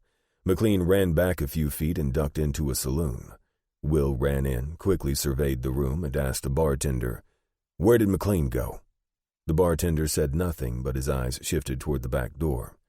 Will ran out the front and down the alley between the buildings. It was almost dark, and Will could not see anyone. There was a shed and 2 privies behind the saloon. Will had his Colt in his hand, and he ran back down the alley with heavy footsteps, as if leaving, then sneaked back soundlessly to the corner of the saloon. Will knew he could outwait just about any man, so he sat perfectly still for about a quarter hour. He was thinking maybe McLean had gotten away when he heard the slight squeak of a door opening. Out of the privy on the right side, he saw a shadow emerge. Will stood, still using the side of the building for cover, and said, "Stop right there." McLean ducked, turned, and fired his Colt, hitting the corner of the building. Will fired 3 shots at the shadow and heard the body fall hard. Will stood at the corner, flipped open the gate to his Colt, and reloaded. Then he approached McLean's body. Several people had come out of the back of the saloon. Will glanced at them, but saw no danger. "One of you go get the undertaker," Will said. Sheriff Haskins rounded the corner with Junior in tow. Marshal, you are going to kill business in this town. I've already gotten word that 2 of those men you're looking for have left town, Haskins lamented. I'll bet there have been more than 2. Those are the types of people I don't want in my town, Will said. Oh, so it's your town now, is it? Haskins said. Yes, it is, Sheriff, since you've abrogated your duty to enforce the law. It's my town, and it's going to be a clean town eventually, Will told him. I'll leave you to take care of this, and prepare the papers for the $1,000 reward on Hester and $500 on this man, Griffith McLean. Have the Santa Angela Bank advance the money and put it in my account in the bank. You can keep $200 for yourself and $100 for your deputy for helping back me up on Hester. The rest goes in my account. When he arrived home, he thought Virginia would be in bed, but she came downstairs in a robe, kissed him hello, and started to put some wood in the stove to heat up his dinner. She said, "I thought you'd be home earlier. I was a little worried," she said. "Oh, I had some things to work out with the sheriff. Took more time than I thought," Will said. Virginia stood looking at him, arms on her hips. No, you don't. Don't shut me out like that. I want to know all about your life. I want you to always tell me everything. Please?" "Are you sure you always want to know the details?" he asked. She walked straight to him, grabbed him by the shirt front, and kissed him. "I'm not the kind of wife you keep in the dark. You should know that. I'm not going to hide anything from you, and I expect you not to hide anything from me. It's the only way I can live." And so, as she warmed and served his dinner, he told her he'd killed 2 wanted men that he'd tried to arrest. He told her about the threat from the bartender. He also told her about Dee Foster and letting him walk. When she wanted details, he calmly explained. When she asked questions, he answered each in turn. "But what if somebody outdraws you?" she asked. "I don't have much fear of that. You know how much I practice. Charlie Bissell told me that if I could hit an object dropped from waist level twice before it hit the ground, I would never be beat." "Who's Charlie Bissell?" Virginia asked. "He was my fast draw instructor at Colt's factory in Connecticut," Will said. "And he was the fastest I've ever seen." When they were done talking, she reached over and nuzzled his shoulder. "You're my man. I love you with all my heart. I want to know everything that happens in your life." "I understand," he told her. They hugged, and she whispered, "Come upstairs and wash up. I've got some dessert for you." Chapter 12. Will spent 3 days on the stagecoach getting to San Antonio. Seemed like the trip lasted forever. He couldn't imagine a rougher ride, and to think he actually paid for the experience. Will dreaded the thought of the return in a day or 2, but he had to contact Judge Thomas Duval and at least let him know he was working in his district. Will found the courthouse in San Antonio easily enough and soon was seated before Judge Duval. "I was wondering what happened to you, Marshal. I got a letter from the White House almost 6 months ago, and I figured I'd hear from you long before now," the judge said. "Well, I had a lot of things to do, Judge," Will said, realizing that the judge was upset by what he considered a lack of respect in not immediately reporting to him. "I wanted to come sooner, but I went out to Santa Angela across the river from Fort Concho, bought some land and established a base of operations. In any case, I'm here now. It's a pleasure to meet you and have a chance to get your views on law enforcement in the Western District of Texas." Judge Duval had been the judge of the Western District of Texas since 1857. He was one of 2 federal judges in Texas who did not resign when Texas seceded. Instead, he left the state until the war was over and resumed his position after the war. Will noted Duval's fine gray mustache and thick gray hair, unusual at his age. "I already have a marshal, J.P. Theder, who handles the writs of the court, makes arrests and so forth, and he has some 20 deputy marshals. It's unusual to have 2 U.S. Marshals in the same district, but you've been appointed by the President in perpetuity, which means neither I nor anybody else can fire you, I suppose. Well, I'm not planning to. I hope you can go out there and help us wipe out some of the worst outlaws in West Texas. There are so many, it's hard to keep track of them, but as far as the perpetuity of your appointment, I have some doubts whether that's constitutional, but we'll never know until somebody challenges it, and I'm not going to do that. I understand you served with General Grant. You're going to run into a lot of resentment out in West Texas. I'm an avowed Unionist, but I'm still a Texan, and I hate these carpetbaggers stealing from the people of Texas. It causes a lot of resentment, and you'll find that you're surrounded by people who hate Yankees, but they must obey the law. In any case, Marshal Fain, it's good to finally meet you, and I wish you the best of success as you perform your duties. Good luck, and bring me a lot of criminals for trial. I've left a number of signed, open-ended federal warrants for you with my clerk. He's just outside. Will knew when he was dismissed. He rose from his chair and said, "Thank you, Judge." Outside, he felt as if the judge had just sentenced him to hard labor in West Texas.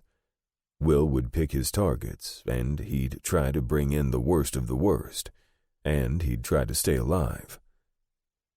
He headed toward the office of J.P. Theder. Theder was paid to serve the court's writs, such as habeas corpus and mandamus, and legal process like subpoenas. There were a couple of dozen legal writs for various purposes, all of them covered in Blackstone's 4 volumes, which Will had read repeatedly during the lonely nights of the war campaigns. But Will had no interest in refreshing his memory of all those writs. At one time, he'd thought he'd be a lawyer when the war ended. But there were so many lawyers in the nation's capital that it gave him pause to reconsider. Like President Grant had told him, marshals did not get a salary, and they had to pay their deputies from their own pockets. It wasn't a fair system, but it was the law until Grant or some other president could talk Congress into changing it. Still, marshals could make a good living serving writs if they worked the system right. Theder was a tall, thin man with well-trimmed black hair and a square, block face. He was less than cordial. He didn't even offer Will a cup of coffee. Will couldn't say he was exactly unfriendly, but it was clear that he saw Will as unwelcome competition. "I've had this job for 2 years," Theder said. "I was recommended for the job by Judge Duval. Unlike you, I don't have any friends in Washington. In any case, I wish you luck out there hunting down criminals. I have deputies to do that for me." "Well, that's fine. I just wanted to introduce myself. That was my sole intent in coming here. If you'll excuse me, I'll get on with my business." And Will walked out. He'd thought about reassuring Theder that he didn't intend to interfere with his job in any way, but thought Theder didn't deserve any reassurance. He didn't want to be friendly? So be it. So Will walked out and set about tending to the other business he had in San Antonio. He went first to Frost Bank and emptied his money belt. T.C. Frost, the president of the bank, came out of his office and invited Will to sit and chat. He saw the marshal's badge and said, "Pleases me to have a United States Marshal as a customer. Makes me feel safer." He laughed. "I hope you're right, Mr. Frost. Ben Russell, my lawyer in Santa Angela, told me this was the safest bank in Texas, and that's why I'm here. I'm one who values the safety and security of my money." Will liked Tom Frost and thought himself fortunate to have him as his banker. Will signed an affidavit making Virginia the beneficiary on the account if anything ever happened to him. The account at Frost would earn 2% interest a year, and he left thinking he'd made the right decision and that his money would be there if and when he needed it. He kept $400 for pocket money and deposited the rest. Felt good to finally have an almost empty money belt. He'd brief Virginia fully when he got home and let her know where every asset was held, so that if anything happened to him, she'd have enough to get along. He next went shopping and found a jewelry store. He bought a gold and diamond necklace for Virginia. Nothing splashy, but it was exquisite. He bought a child's necklace for Annabelle. He was amazed how little they cost. For Jacob, he saw some saddles in a shop downtown, and he found one that was perfect for Jacob's pony.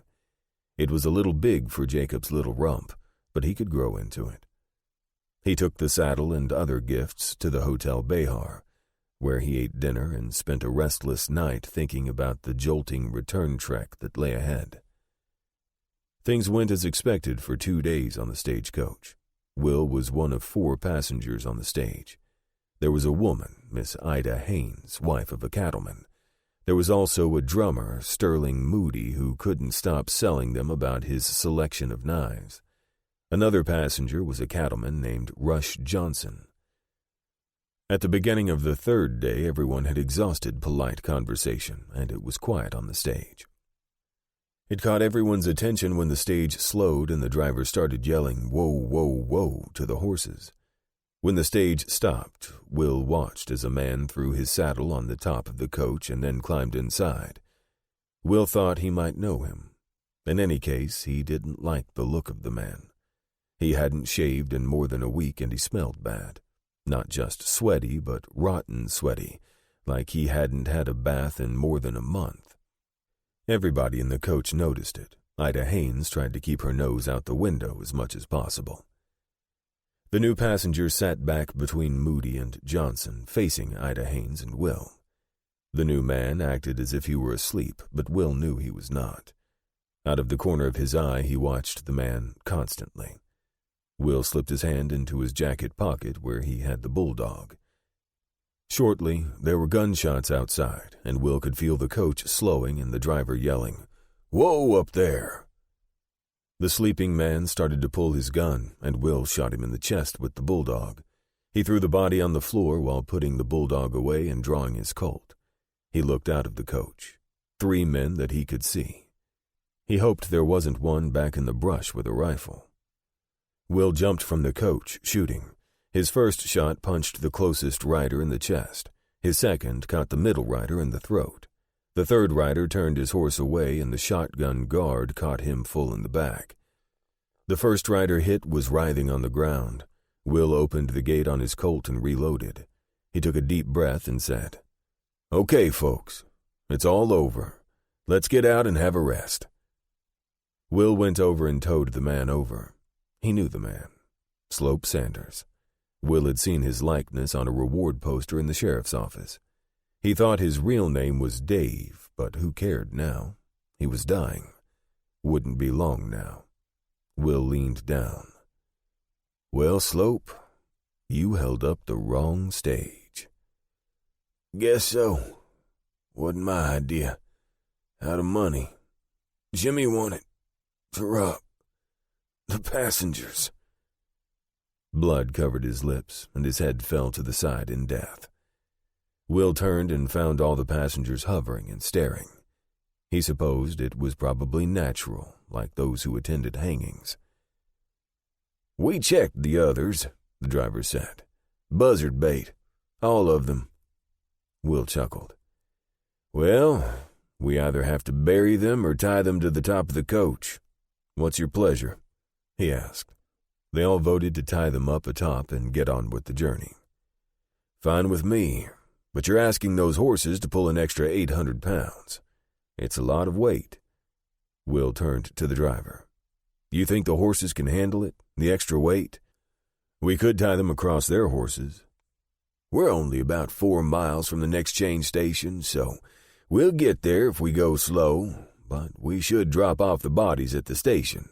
They got a young man there. He can dig the grave. Throw 'em all in it together," the driver said.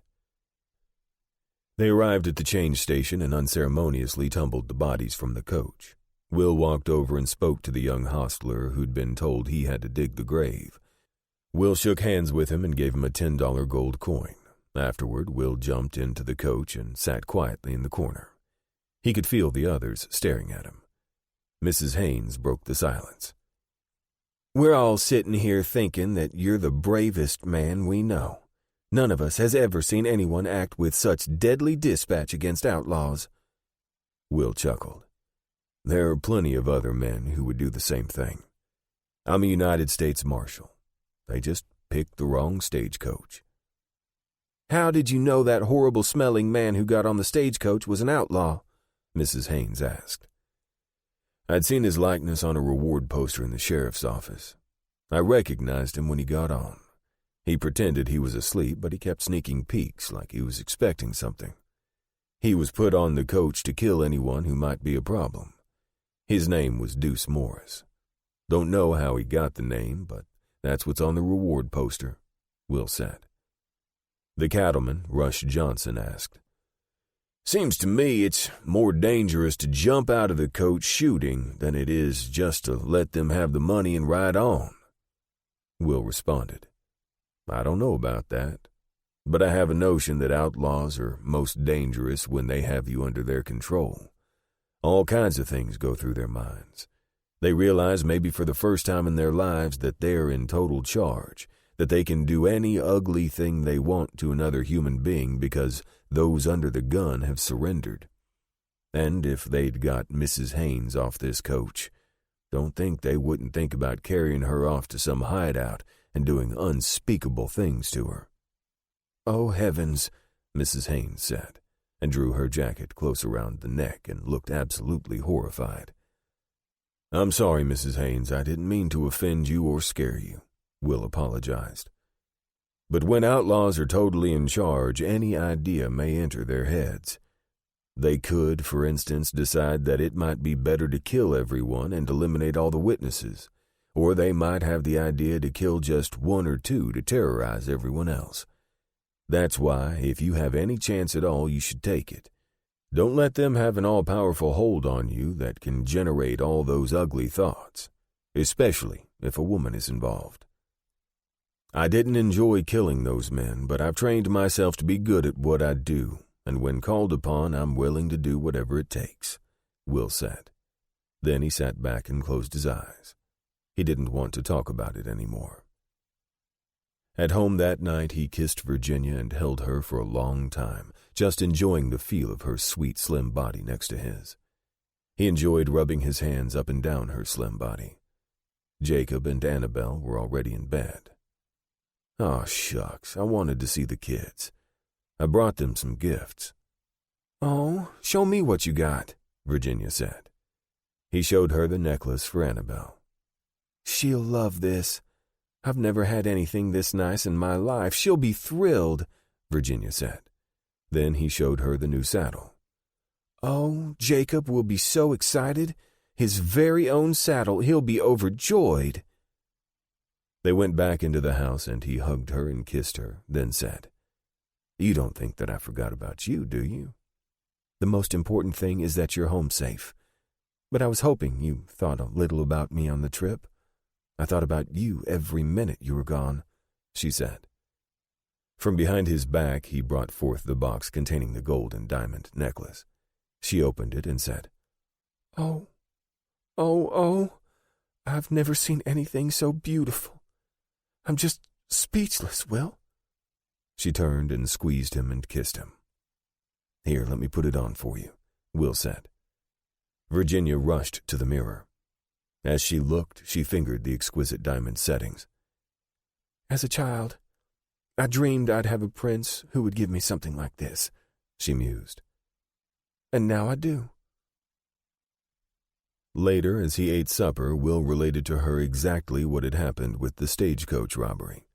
Once again, she had lots of questions, and he answered them clearly and concisely, leaving out nothing. "I'm sure Mrs. Haynes was horrified," Virginia said.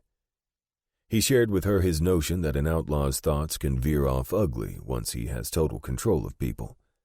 He told Virginia that he'd mentioned to Mrs. Haynes that if they'd just surrendered, the men might have gotten the idea to carry her off. She was sickened at the prospect, but you never can tell with an outlaw. Some people say the Indians are notional, but outlaws are worse once they realize they have total control. Will said. If there's any way I can prevent an outlaw getting control, I'll take the chance.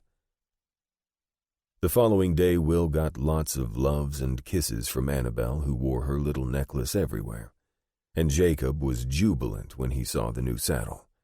Will helped him put it on the pony, and he spent the morning riding. Will told him he could ride anywhere just as long as he could see the house. He was obedient and had great joy with his new saddle. Will met with Isom, who had some questions about this and that, but overall everything was going fine. The horses looked splendid with their coats shining brightly after being curried and combed. The racetrack was harrowed and in perfect condition. Will spent nearly an hour talking with each horse, letting them get used to his chatter and his smell. He nuzzled them and spoke softly all the time. He wanted them to know when they recognized his smell that they could trust him absolutely. Isom said the milk cow was producing enough milk for both families. "And the pullets are growing. Some of them already laying eggs," he told Will. And it was obvious Isom was high on having a place for everything and everything in its place. All the tools were cleaned, sharpened, and put away. Will was more than satisfied that all was working out just as he'd hoped. When he came in at noon, Virginia mentioned that there was a church social with a dance Saturday night, and that she'd like to go. Will suggested they spend Friday night and Saturday night in town. They could go to church on Sunday, then head home. Virginia spent the rest of the day excitedly making plans for a picnic lunch halfway on the journey to town. The following day, they left mid-morning and stopped by the riverside for their picnic. Before they even stopped, Jacob was off the wagon trying to skip rocks in the river. Virginia laid out a tablecloth, and they were soon sitting around eating fried chicken and potato salad. "It's a beautiful day," Virginia said. "I love picnics." Annabelle, leaning against Will, looked up at him and said, "I love 'em too, Pa." "Then I guess, since my two favorite women in the whole wide world love them so much, we'll have to make it a regular part of our lives," Will said, smiling at them. They arrived at Miss Fanning's, and she embraced the children. They'd grown to love Miss Fanning while they lived there, and so it was special to come back to the boarding house. Almost like being at a grandmother's house. And they enjoyed the dinner, Virginia especially, since she didn't have to prepare it, though she did go into the kitchen and help a little. Just her nature, Will knew. When the children were down for the night, Virginia had prepared herself for bed and was sitting on the bed. Will was washing up. Virginia said, "Do you remember the first time we shared this bed?" "Let's see. I'm not sure," Will said. "Oh, quit teasing me," Virginia said. "If you don't remember that night, you're hopeless." "As I recall, it was the third night of our marriage. We made love almost all night," Will said. "You do remember?" "Well, how about a repeat?" she asked. She didn't have to ask twice. Chapter 13. The following morning after breakfast, Will and Virginia took the children to do some shopping. Will left Virginia with the children in Veck's store, and he went to see the sheriff. He quietly opened the door and found the sheriff sitting at his desk with a cup of coffee. "Well, hell, if it ain't the sheriff troublemaker. What is it now?" Haskins asked. "I'm sure you've already filled out the reward papers for Slope Sanders and Deuce Morris, who I killed in the stage holdup, but I just wanted to make sure," Will said, smiling. "No, I have not. I cannot in all honesty attest to the fact that you killed these two men. I didn't see the bodies," Haskins said. "Well, your lack of trust of a fellow lawman has just made your job a lot harder, Sheriff," Will told him. "You need to get on your horse today and start visiting all the witnesses on the stage. Then you can honestly attest that I killed those two men. And don't forget to take the reward posters with their likenesses of them. Or you could go out to the stage station and dig up the bodies. Your choice." "I don't have time to do that," Haskins complained. "Hey, Sheriff, it's your job. I talked with Mackenzie this morning, and he says he needs a lot more post holes dug," Will lied. That Mackenzie. I got nothing good to say about him. He's a dumbass, Haskins said. All right, I'll fill out the papers and get them over to the bank Monday, Haskins said. Fine. I appreciate your help. By the way, Sheriff, as Slope Sanders was dying, he mentioned that Jimmy was the one who wanted to rob the stage. You aware of anybody in that gang named Jimmy? Not sure. Could be Jimmy Wall. He ran with Slope for a while, Haskins said. Is he wanted? I'll send out some telegrams. If he is wanted, I'll fill out the papers and include that with your others, I suppose, Haskins said. No. I think the shotgun guard, Frank Ryder, killed him, so you need to fill it out for him. And by the way, what happened to my prisoners? As far as I could tell, they weren't wanted, so I had to turn them loose, Haskins said. All right, that's fine. Just wanted to know. Will thanked Haskins and laughed. Will met Virginia in the store. She was chatting with Mrs. Haynes from the stagecoach. She waved, and Will waved back, but maintained his distance. She was probably filling Virginia's ears full. Good thing he'd already given Virginia the real story. Jacob and Annabelle had been running around between the barrels of goods, but they saw him and came over. He turned to the clerk and asked, Do you have any sarsaparilla? Of course, Marshal. How many would you like? The clerk asked. One for Angel Eyes and one for my boy here. He smiled at the children. You are going to spoil them, Virginia said, walking up to them. Nah, can't spoil these two. A little sarsaparilla never hurt anybody, he said. It's a special weekend anyway. By the way, Virginia said quietly, I need to go to the bank and verify all those deposits you told me about. I have the account book in my purse. Good idea.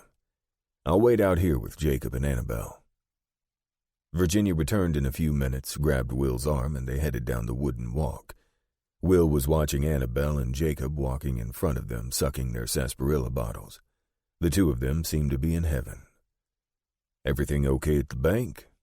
Just hunky-dory, she said. I saw you talking to Mrs. Haynes, Will said. Dare I ask what she had to say? She approached me and asked if I was your wife. Then she started telling me all about the stage hold-up. She had to recount the whole thing. She thinks you walk on water. I don't think there's anything you could ever do wrong in her eyes, Virginia said.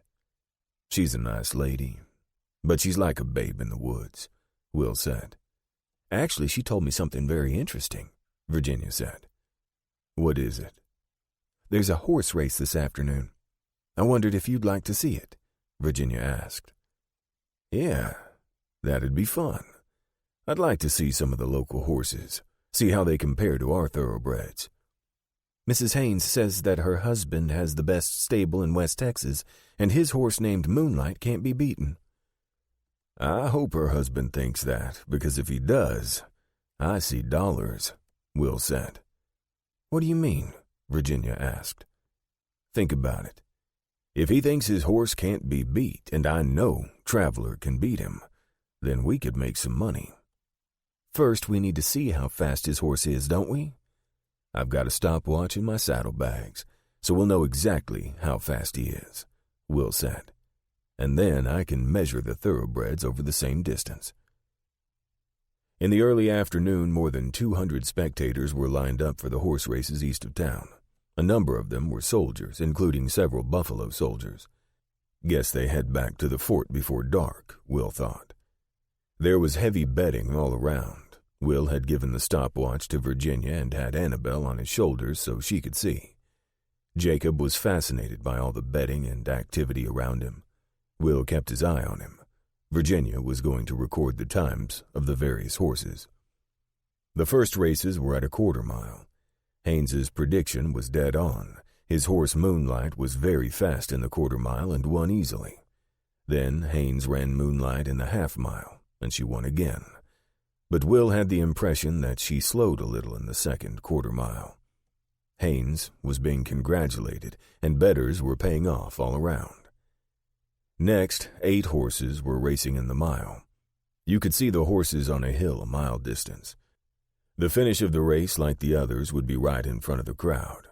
A horse called Breeze was the favorite. His owner was a cattleman named Jim Sandusky. He and Haynes were apparently the men thought to have the best horses in the Concho area. Haynes was entering a horse called Joe Boy. It was called a flat race, but the course was anything but flat. Will moved Annabelle to one shoulder and pulled Jacob up on the other so he could see. A white flag out on the prairie indicated they were off. From such a distance, it was impossible to tell who was winning, but Jacob and Annabelle never stopped cheering and clapping. Will had to laugh. As the horses neared the finish, he could see that both Joe Boy and Breeze appeared to be neck and neck, and then Joe Boy appeared to stumble just a little, and it was enough for Breeze to come across first. Difficult to say which horse might have won without the stumble. The track was pretty rough. Joe Boy could have come down on a rock or a slight depression in the ground. Who knew? But Breeze had won and deprived Haynes of his 3rd win of the day. Many of the people headed for the saloons. Virginia was coming toward them from the other side of the track. "I got all the times," she said discreetly. "It'll be interesting to see how our horses do against these times," she said as she joined them. "Did you do any betting?" "I only bet on sure things. You know that," he said, smiling. "Yes, I do." "So what do you think?" Virginia asked. "My thinking is that our horses will win at any distance over a quarter mile. These little cowboy ponies are fast for a quarter mile, and they can turn on a dime. But after that, they start to slow down at a time when a thoroughbred is just reaching top speed," Will said. "Traveler is close to a full hand taller than these horses, heavier too. But when he gets going, look out." All of them wandered back over to the boarding house. The social later that night would include a potluck, so they paid Miss Fanning to contribute a few dishes from the Fain family. Virginia gave both children a sponge bath and changed their clothes. She had to do quite a bit of rubbing to get the dark red stain from the sarsaparilla off the lips of the children. Jacob especially was not happy with his mother, who kept saying, "It just won't come off." Virginia said it would be virtually impossible to get the stain out of their clothes. Finally, they were all ready. Both Virginia and Annabelle were wearing their necklaces and their best dresses. Jacob had on the little suit he had worn for the wedding, and it barely fit. He'd have to have new clothes soon. There were about 100 people at the church social. Virginia found them a spot and spread out the tablecloth. Then they all helped themselves to the food. Jacob and Annabelle ate as fast as they could because they saw other children playing games, and they couldn't wait to be excused. Finally, Virginia told them they could go. Will and Virginia were walking around watching the activities. There were 2 games of horseshoes, foot races, gunny sack races, and one Will hadn't seen before, a foot race while balancing an egg on a spoon. Mrs. Pollock, the Reverend's wife, was organizing children's games, and Jacob and Annabelle had never had so much fun. As Will and Virginia were watching the children, Mr. and Mrs. Haynes joined them. She introduced her husband, Sam, and they chatted for a few minutes. Knowing how highly Sam Haynes must think of his horses, Will said, "Moonlight won both of his races today. You must be very proud to own such a horse." "You're right. I'm very proud of my horse. I don't think there's any horse around that can beat him," Haynes said. "If there is, I sure haven't seen him." "You mean in the quarter mile," Will said. Haynes seemed a little puzzled and surprised. "No, I don't think anybody can beat him at any distance. I ran Joe Boy in the mile today because I'd already run Moonlight in the quarter mile and half mile. If he hadn't already run 2 races, I would have run Moonlight in the mile. Breeze cannot beat Moonlight at any distance." Will felt a little guilty. He had Haynes exactly where he wanted him. Overconfident. "I've got a couple of horses that are pretty fast. In fact, I'll bet good money that my horse can beat Moonlight in the half mile," Will said. Haynes smiled condescendingly. "Look, Marshal, I don't want to take your money. You obviously don't know much about horses. I'm really thankful for what you did on the stagecoach. You might have saved my wife's life. So I'd feel bad taking advantage of you. Moonlight looks small. He's only a little over 15 hands, but he can go all day working the range. He's tough, and he's lightning. Well, if you don't want to bet, wait. I'm not afraid to take the bet. I'm trying to be nice to you. I appreciate that, but I'll bet $1,000 that my horse can beat yours over a half-mile distance, or any distance you choose. Any time you want to take me up on it, let me know. All right, it's your funeral. When do you want to run? Haynes asked. I want to give your horse plenty of time to recover. How about 2 weeks from today, over the same course? Okay, I'll get the word out. It'll be a big event. We're going to need a stakeholder. I'll tell you what, I need a few cattle for the ranch. If my horse loses, which he will, Haynes interrupted. Will laughed.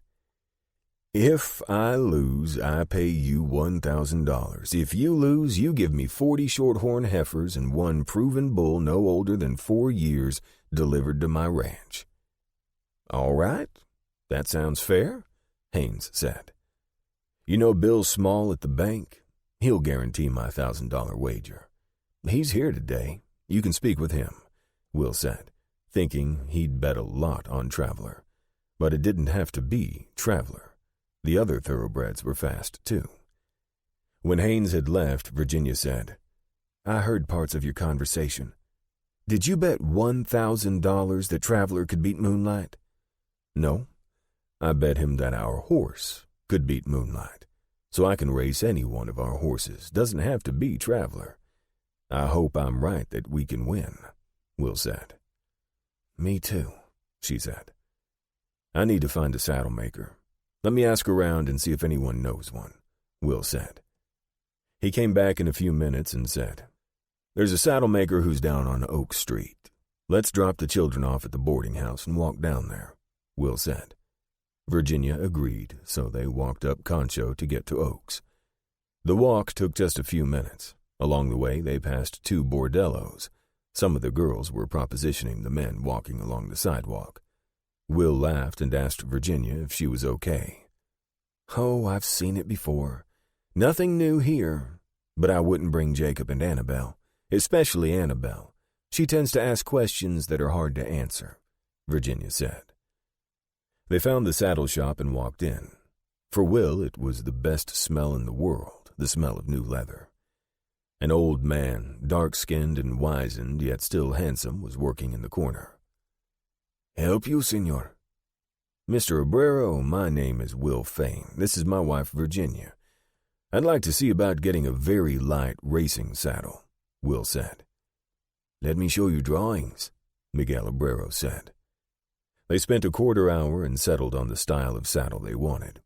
After some discussion, Obrero said he could do the job in a week and the cost would be $35. I want to compensate you for putting off your other work. Let me pay you now. I'll pick it up a week from Monday. Will paid Obrero $50. They returned to the boarding house as dusk came on and settled Annabelle and Jacob down for the night. Both children were tired with their full day of activities and went right to sleep. Will and Virginia headed for the dance. Reverend Pollock had ordered the benches inside the church moved to the walls, creating a dance floor in the middle. There were punch bowls and diagonal corners. Bunting was hung throughout, giving a festive feel to the whole place. Will had attended dances at VMI in the Army and often during his time in Washington. He was surprised at how good Virginia was.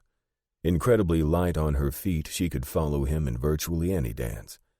When they started the square dance, they were both learning and just followed the lead of others around them. After several dances, they headed to the punch bowl for a drink. Will had just poured Virginia a drink and handed it to her when a drunken cowboy came up and asked Virginia to dance. She said, "No, thank you." "Too good for me, huh?" the cowboy said. Will stepped between them. "Time for you to head home, cowboy. You've had a few too many." "Don't tell me what to do. I'm with the Timmerman Ranch. Nobody tells us what to do," he said. Will had never heard of Timmerman, but it didn't really matter. Will grabbed the cowboy's arm, shoved it up behind his back, and said, "Like I said, cowboy, time to go." Pushing on the arm, Will shoved the cowboy toward the door. He pushed him outside and down the steps. Will shoved him away from him and said, "Leave or go to jail. Your choice." The drunk cowboy turned around and started to pull his pistol.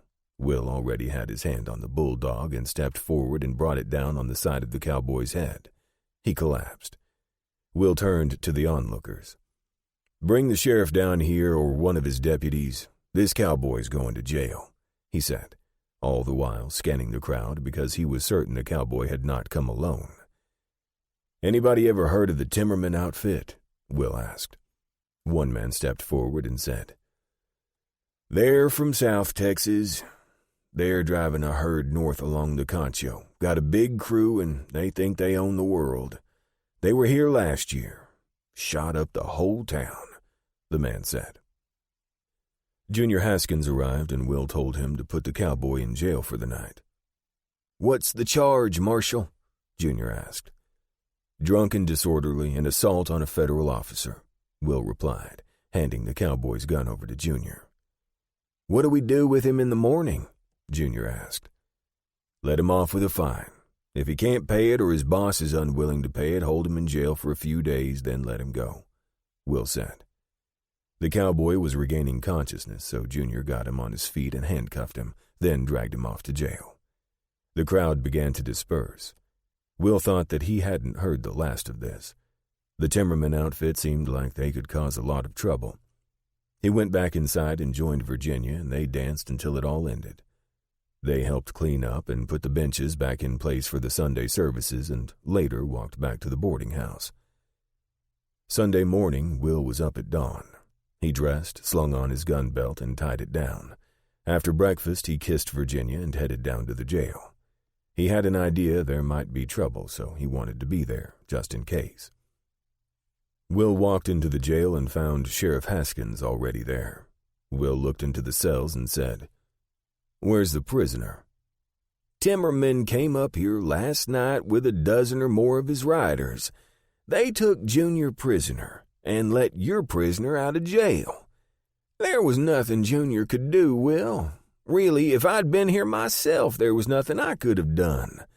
If I'd been here with my 5 deputies, I might have been able to hold them off for a while, but you have to ask yourself, is it worth it?"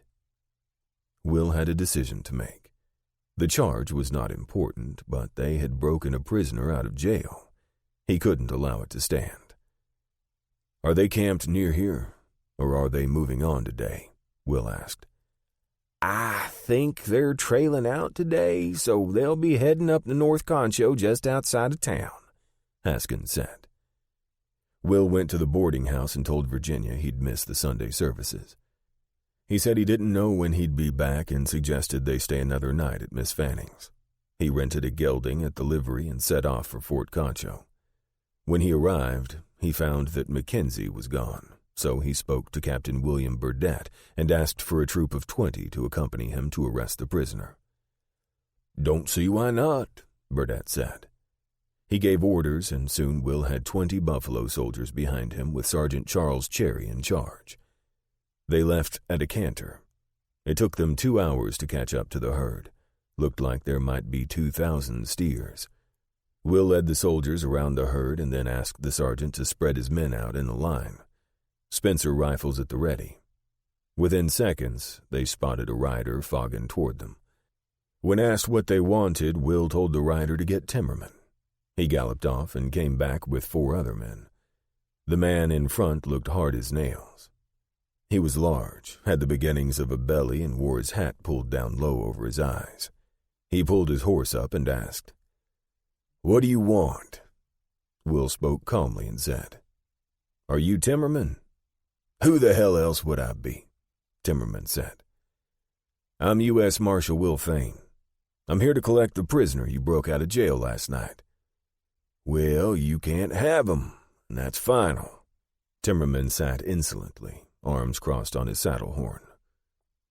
"I advise you to bring him forward," Will said. "And if I don't?" Timmerman asked. "Your herd will go no further," Will said. Timmerman sat in his insolent pose, but it was obvious he was thinking it through very carefully. "Mr. Timmerman, I don't know you," Will said, "but you have a lot at stake here, and you have to ask yourself, do you really want to get in a fight with the U.S. Marshal and the 4th U.S. Cavalry?" Will asked. "If so, every one of you will be a hunted criminal. Your ranch will most likely be confiscated along with this herd, and you will all be hunted down. Don't make the wrong decision here. I could arrest you and your men for the jailbreak last night." Timmerman knew he was beaten. "Bring Jed up here," he said. One of the men left to get Jed and bring him back. 2 men came riding up, and Timmerman spoke to one of them. "Jed, you're going to have to go with this U.S. Marshal. He's going to take you back to jail. I'll get you a lawyer, and we'll get you out as soon as we can." Jed came forward, and Will said, "I'll take your gun. What's your name?" "Jed Thayer." "Okay. Put your hands on the saddle horn," Will said. He dismounted, took some leather strips, and tied Thayer's hands to the saddle horn. "Mr. Timmerman, if you'd waited until this morning, you could have paid a small fine and gotten your man with no trouble. Don't ever think you can come into Santa Angela and do something like this again," Will said. "If you do, there will be consequences." Timmerman felt he had to show a brave face. He said, "If you didn't have those soldiers behind you, Marshal, there would definitely be consequences right now." "I know that. I brought them along, Mr. Timmerman, for your protection," Will said. "How do you figure that?" Timmerman asked. "If I'd come alone, you would have resisted, and you'd be dead right now. I might be lying dead here too, but before your men got me, I would have put 2 44s right in your tank, and some of your other men would be lying dead too," Will said. Timmerman nodded. He had no doubt that this U.S. Marshal would do exactly what he said. He turned his horse and rode off, his men following.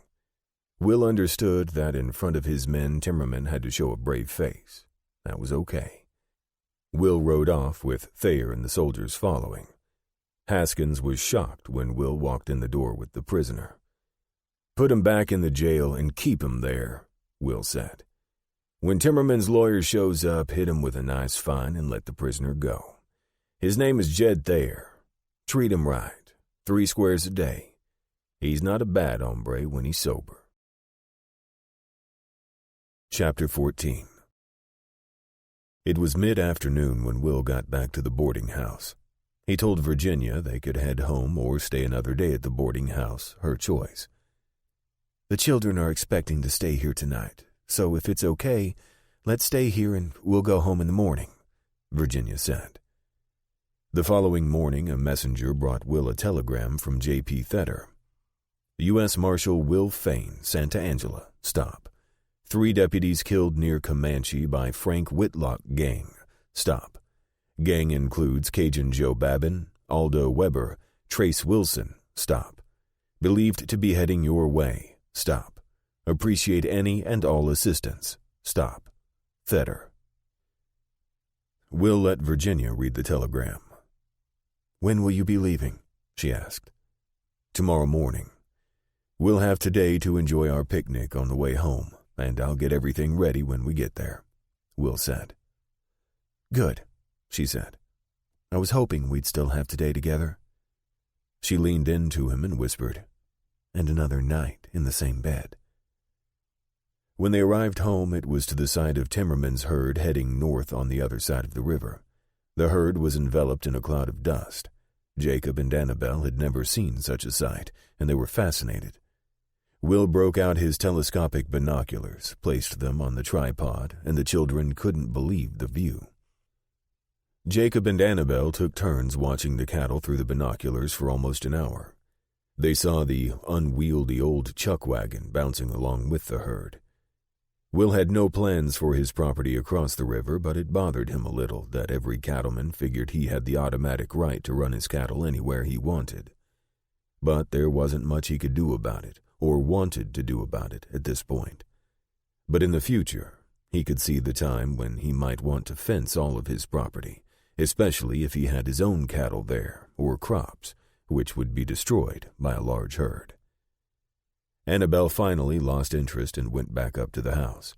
Will sat down near Jacob, watching the cattle move across the land and the cowboys herding them. They watched for a while, and Jacob leaned against Will and said, "Could I ask you a question?" "Of course you can," Will answered. Jacob was quiet for a few moments, then said, "Sometimes I don't know what to call you." Will realized this might be a defining moment in his relationship with Jacob, so he said, "I understand what you're saying, Jacob. What would you like to call me?" "Would it be okay if I called you Pa? I want to sometimes, but I'm a little afraid." "Why are you afraid?" Will asked. "You're not really my Pa, and I don't know how you'd feel about it," Jacob said. Will waited a moment for the little lump in his throat to subside before saying, "Jacob, I love your mother, and I love you as if you were my own son. So if you want to call me Pa, I'd be honored." Jacob stood and hugged Will with his little arms and said, "Okay, Pa, I'm honored too."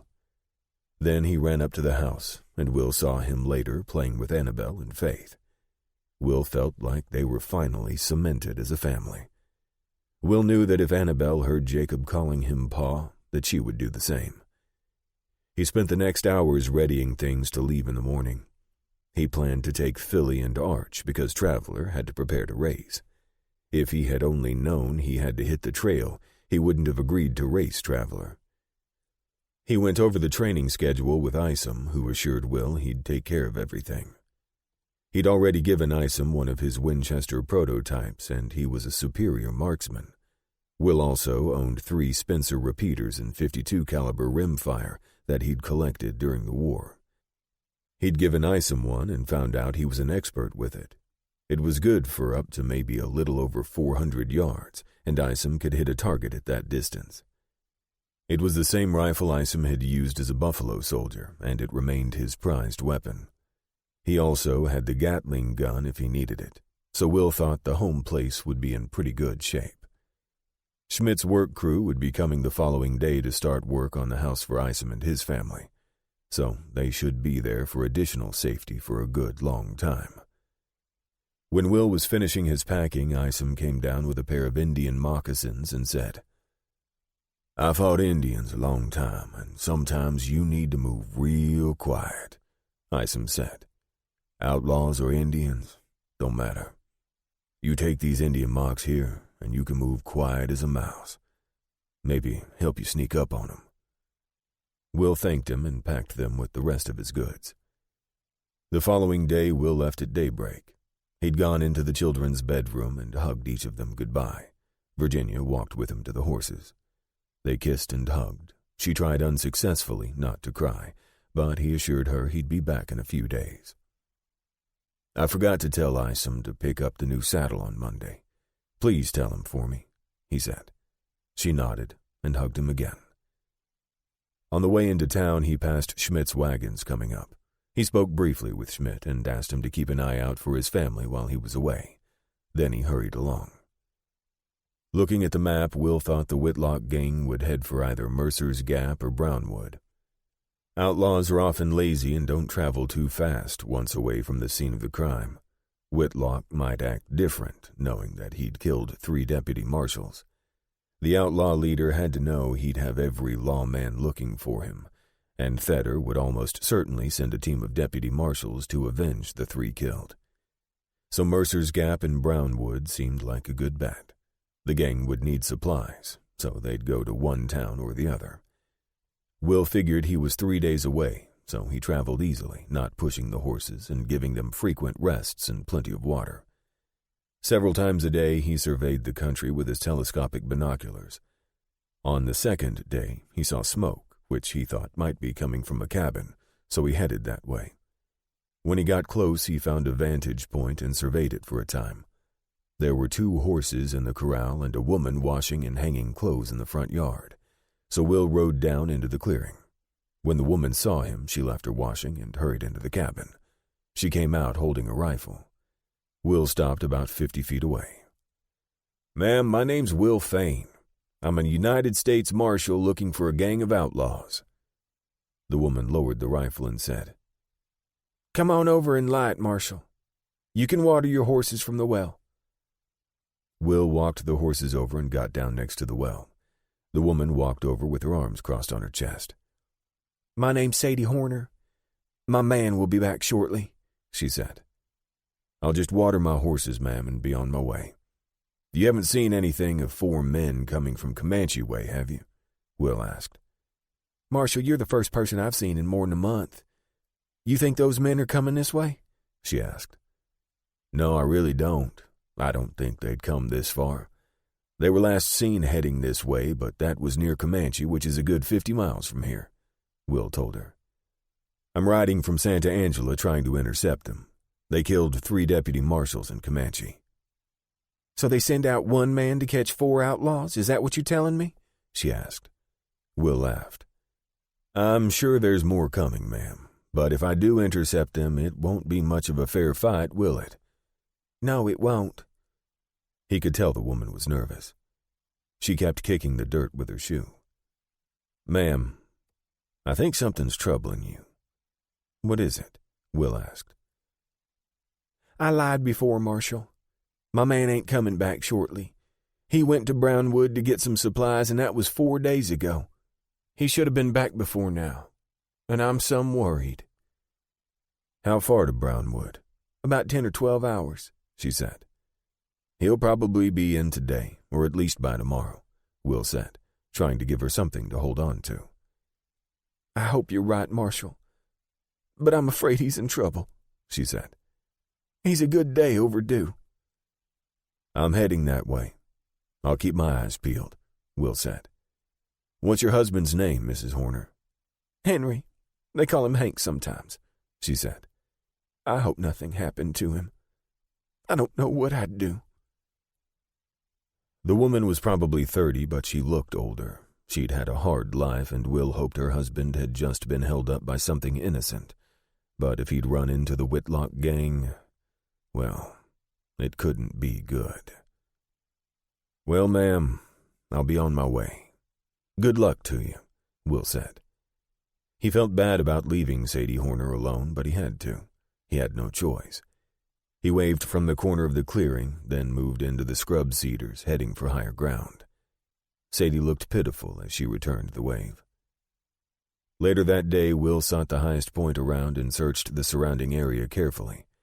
He saw what looked like a ranch off to the north.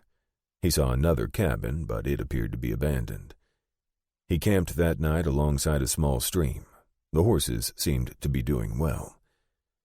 He unpacked and picketed them so they could eat the lush grass along the edge of the stream. He made a small fire, boiled some coffee, and cooked some lean salt pork and fry bread. He ate and took his usual precautions. He gathered some grass and made a poor representation of a body, covered it with a blanket, and placed his hat at the top of the blanket. Then he moved about 50 feet away and hid himself behind the trunk of a tree a little back from the riverbank. He put his saddle down for a pillow and spread his bedroll. He knew Philly and Arch would snort and blow if anyone approached. He spent a restless night, not sure why. He arose before daylight, cooked his breakfast, and was ready to travel as soon as he could see. He climbed out of the river valley and began to search with his telescope. He didn't expect Whitlock to be this far west, but you never knew. He saw nothing unusual and headed to Brownwood. He thought he could make it before nightfall, and he did. There was no sheriff in Brownwood. There were 2 general stores, a log courthouse, and about 5 dwellings. Will wondered what they did in the courthouse, and wondered how long this little burg could support 2 mercantiles. Maybe they recorded some land dealing in the courthouse. He went into the Fisk general store and inquired if they had seen anything of the 4 outlaws. Mr. Fisk vowed he hadn't heard a word, didn't even know about any problems in Comanche. Brownwood had no telegraph, he said, so they received news only from passing travelers. "Have you heard anything from Henry Horner recently, Mr. Fisk?" Will asked. "Yeah, He came in here, it's been 3 days ago now, Fisk answered. Why do you ask? I passed by his cabin yesterday and he hadn't returned home. His wife Sadie is awful worried, Will said. One other thing. Have you had any strangers in here buying supplies in the last 5 days? No strangers. I've known every customer, Fisk said. Will next went to the Lattimore Mercantile. Dan Lattimore, the owner, had heard nothing about the murders of the 3 Marshals, and he also had had no strangers in his store. But if the gang caught up with Henry Horner, they could use the supplies he had. That meant they were most likely somewhere between Brownwood and the Horner cabin. They had gone much further than Will had thought, which meant he had to turn back and look more carefully. He bought a few things from Lattimore, including enough jerky to last a few days, and made camp on the west side of Brownwood. He'd head out first thing in the morning. What he feared most was that they'd caught Henry Horner, made him tell where his cabin was located, then killed him and headed for the cabin. Sadie would be all alone and defenseless. But unless they hit a ranch, there was no place to resupply, and 4 men needed a lot of supplies. He bet whiskey was high on the list. Where would they go for whiskey? He was sure Henry Horner didn't have much, if any, whiskey. He'd have to check with Fisk tomorrow. Will was there when the store opened. Mr. Fisk, did Henry Horner buy any whiskey? Yes. He bought a quart bottle, Fisk said. Is there any place between here and Santa Angela to buy whiskey? Will asked. There might be a trading post somewhere, but I doubt it. Most likely they'd have to come here, Fisk said. The murders had taken place 5 days ago. 1 quart of whiskey wasn't going to last long. Their nerves would be frayed. He was thinking that they'd come back here because they knew they could get the whiskey here. Other places were hit or miss. Will decided to wait here in Brownwood. Mr. Fisk, I think they're coming here. It may be only one of them, but I'm pretty sure they're going to come, so I'll wait. Not sure how long I'll wait, but I like to let my quarry come to me. Will directed Fisk that if a stranger came into the store, he should go outside and sweep the front porch as a signal. Will found a spot out in the woods. He could see the front of both stores, and with his field glasses he could see very well. He waited all morning, all the time chastising himself for wasting time and maybe the life of Sadie Horner. Just after noon, a man rode in on a buckskin horse and stopped at Fisk's place. Within seconds, Fisk was out sweeping the front porch. Will packed up and headed for the store. He arrived just as the man was coming out of the store. Will tied up Philly and Arch to the hitching rail while watching the man load his supplies. Will stepped up behind the man and hit him over the head with his gun. He thought, if this is the wrong man, I might have to say I'm sorry. After the man dropped to the ground, Will went through the man's pockets and found a letter addressed to Aldo Weber. Well, no apology needed. A small group had gathered, including Fisk and his wife. Will asked one of the men to help him lift Weber into the saddle. They tied him good and tight, belly down, over the saddle. "What you gonna do with him?" one man asked. He and 3 others killed 3 United States Marshals over in Comanche. What do you think I should do? Will asked. "Ain't for me to say," the man said. "But if it was me, I'd string him up right here." "I'd like to. But I'll take him into custody, and if I can, I'll get him over to San Antone for trial." Will rode off, leading Arch and the outlaw's horse with him tied to the back. He rode about a mile before Weber started yelling, so Will told him to shut up or he'd shut him up. After that, Weber shut up, and Will rode another mile. Then he made camp in a grove of trees far off the trail. He got a fire going, unloaded Arch, and unsaddled Philly, and then he cut the ties binding the outlaw to the horse, and he slumped to the ground. Weber's hands and feet were still bound. Will jerked Weber up and propped him against a tree. He sat looking at him for several seconds, then said, "What's your name?" "None of your damn business. You had no right to club me. I ain't done nothing wrong," Weber said.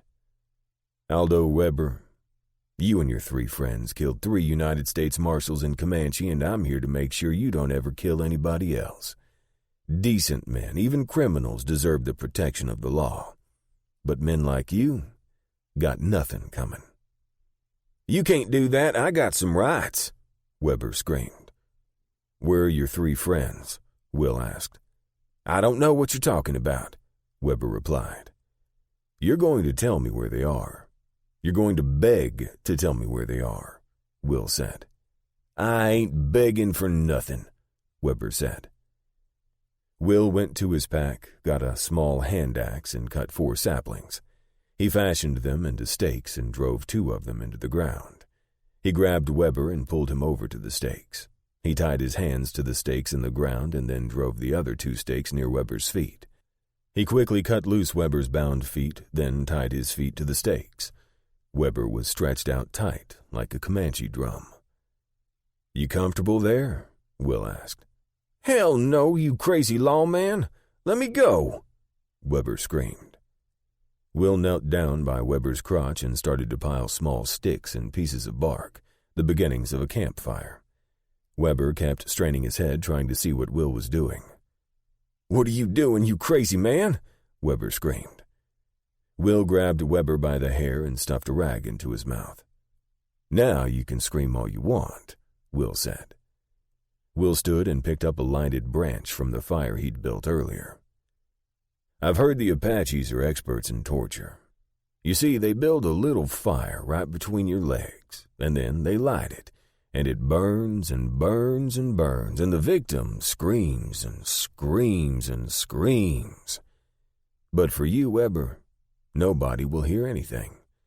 So I won't know when you're ready to tell me where your cronies are. Too bad. Weber was shaking his head side to side and straining at the cords that bound him. He was talking through the rag in his mouth, but it came out as just moans and groans. Are you trying to tell me something? I can't understand a thing, Will said. I'll take the rag out when the fire has roasted your entire crotch for about 15 minutes. Weber shook his head violently side to side and pounded his butt up and down, struggling mightily to free himself. Are you begging to tell me now? Will asked. Weber was nodding his head vigorously. Now here's the deal, Will said. I'm going to take that rag out of your mouth, and if you're not spilling your guts, I'm going to light the fire and let it burn for the full 15 minutes. Then I'll take the rag out again and see if you want to tell me where your friends are. Will looked down at Weber's head. Nod your head if you understand what I just told you, Will said. Weber nodded forcefully. Will jerked the rag out and said, Tell me. I'll tell. Don't burn me, Weber said. Where are they? They're about 5 miles from here. I'll show you. Don't burn me. Okay, you're going to show me. And if I even suspect you're on the wrong trail, I'm going to start shooting. First your knees, then your elbows. So don't think you can lead me into a trap. No, I won't. I'll take you right there, Weber said. You said 5 miles. That's about an hour's ride, maybe less. Why did you arrive at noon at the store if it only takes an hour to get here? Will asked. Seems like you would have left earlier. Those 3 were arguing this morning. Whitlock wanted to head further west. Trace and Cajun Joe wanted to come back here and get some whiskey for the trip, Weber said. They know they're being hunted. Whitlock said our only chance was to head out to New Mexico or Wyoming territory and change our names. Trace and Cajun Joe persuaded Whitlock to let me come back and get the whiskey and supplies and then go west. One more thing. What happened to Hank Horner? Will asked. How'd you know about him? Weber asked, his face turning white. No matter how I know, Will said. What happened to him? We found him on the trail, Weber said hesitatingly. He had some supplies, so we took him. As soon as they found out he had a cabin and that his wife was alone there, Trace shot him and killed him. That's what they were arguing about this morning. Whitlock is crazy. He wanted to go ahead so he could get the woman, but Trace and Cajun Joe wanted the whiskey more. Will was angry. To kill a man for nothing and leave Sadie Horner alone and practically defenseless. He was so angry that he wanted to kill every man involved. Will got Weber into his saddle. He tied his wrists to the saddle horn and his feet underneath the horse. He put a gag in his mouth and tied his bandana around his head to keep the gag in. Then he tied a rope around Weber's body and told him to lead the way and stop a half-mile before the camp. After what Will judged was about 4 miles, Will pulled the gag. "They're down in those woods, maybe a mile," Weber said. "Go up the trail and you'll probably hear 'em down there." Will shoved the gag back in Weber's mouth and secured it. He then cut the rope to Weber's legs and cut the rawhide binding his hands. He pulled him off the horse and tied him securely to a tree. After tying his horses in the woods away from the trail, Will returned and said, "If they kill me, they may never find you." He found it satisfying to leave Weber with such a comforting thought. He took off his boots and put on the moccasins Isom had given him. Then he steadily moved up the trail until he heard noises off to his left. He could hear faint sounds of what sounded like a stream. Will entered the woods and proceeded as quietly as he could. Then he heard a man's loud voice. "Where the hell is that idiot? If he ain't back in 10 more minutes, we're moving out without him. Something's wrong." Another voice broke in. "If that hammerhead has gotten himself drunk, I'll kill him." Will used all the skills he'd learned as a boy in the Tennessee mountains.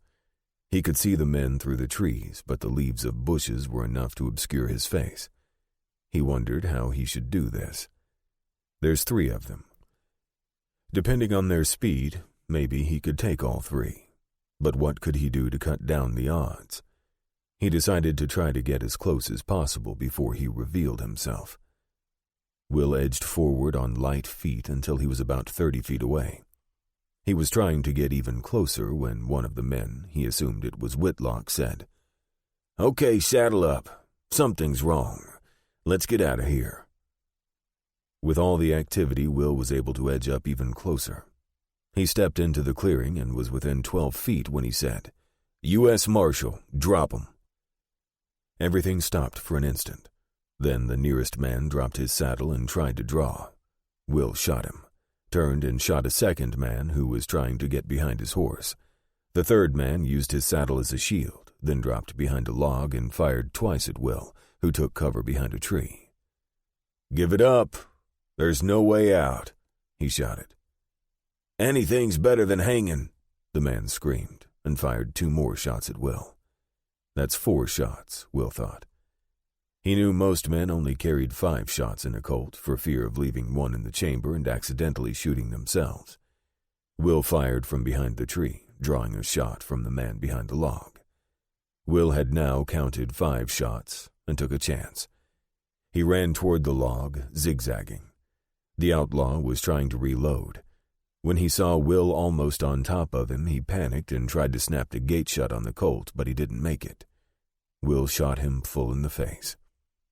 He waited for a few moments for the rush to subside, holstered his Colt, and then examined the bodies.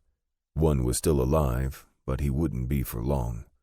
Will knelt beside the man and asked, "What's your name?" The man, very dark-skinned, just stared at him with vacant eyes. Will suspected this was Cajun Joe. He knew he was hit hard, and life was slowly seeping from him. "Water. Some water," the man said. Will looked around for a canteen. He held it to the man's lips, and he drank a little before the blood came into his nose and mouth from being hit in the lung. His head lolled to the side, and Will knew he was dead. It was over, except for the gruesome task of taking the bodies in.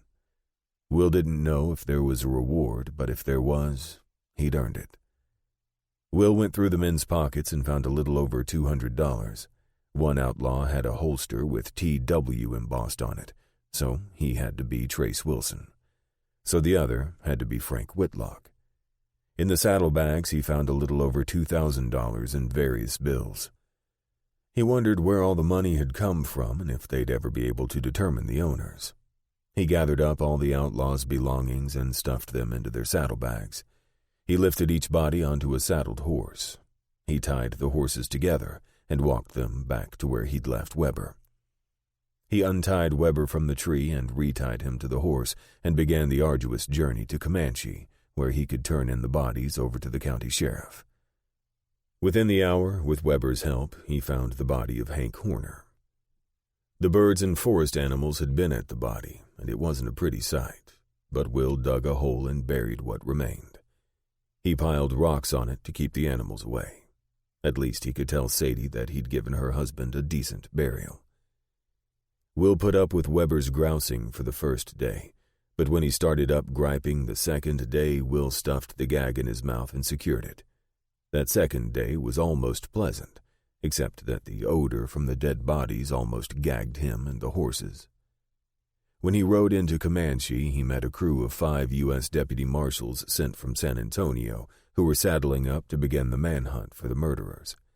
To say they were surprised to see Will ride in leading a horse string with 3 bodies and 1 prisoner would be understating their astonishment.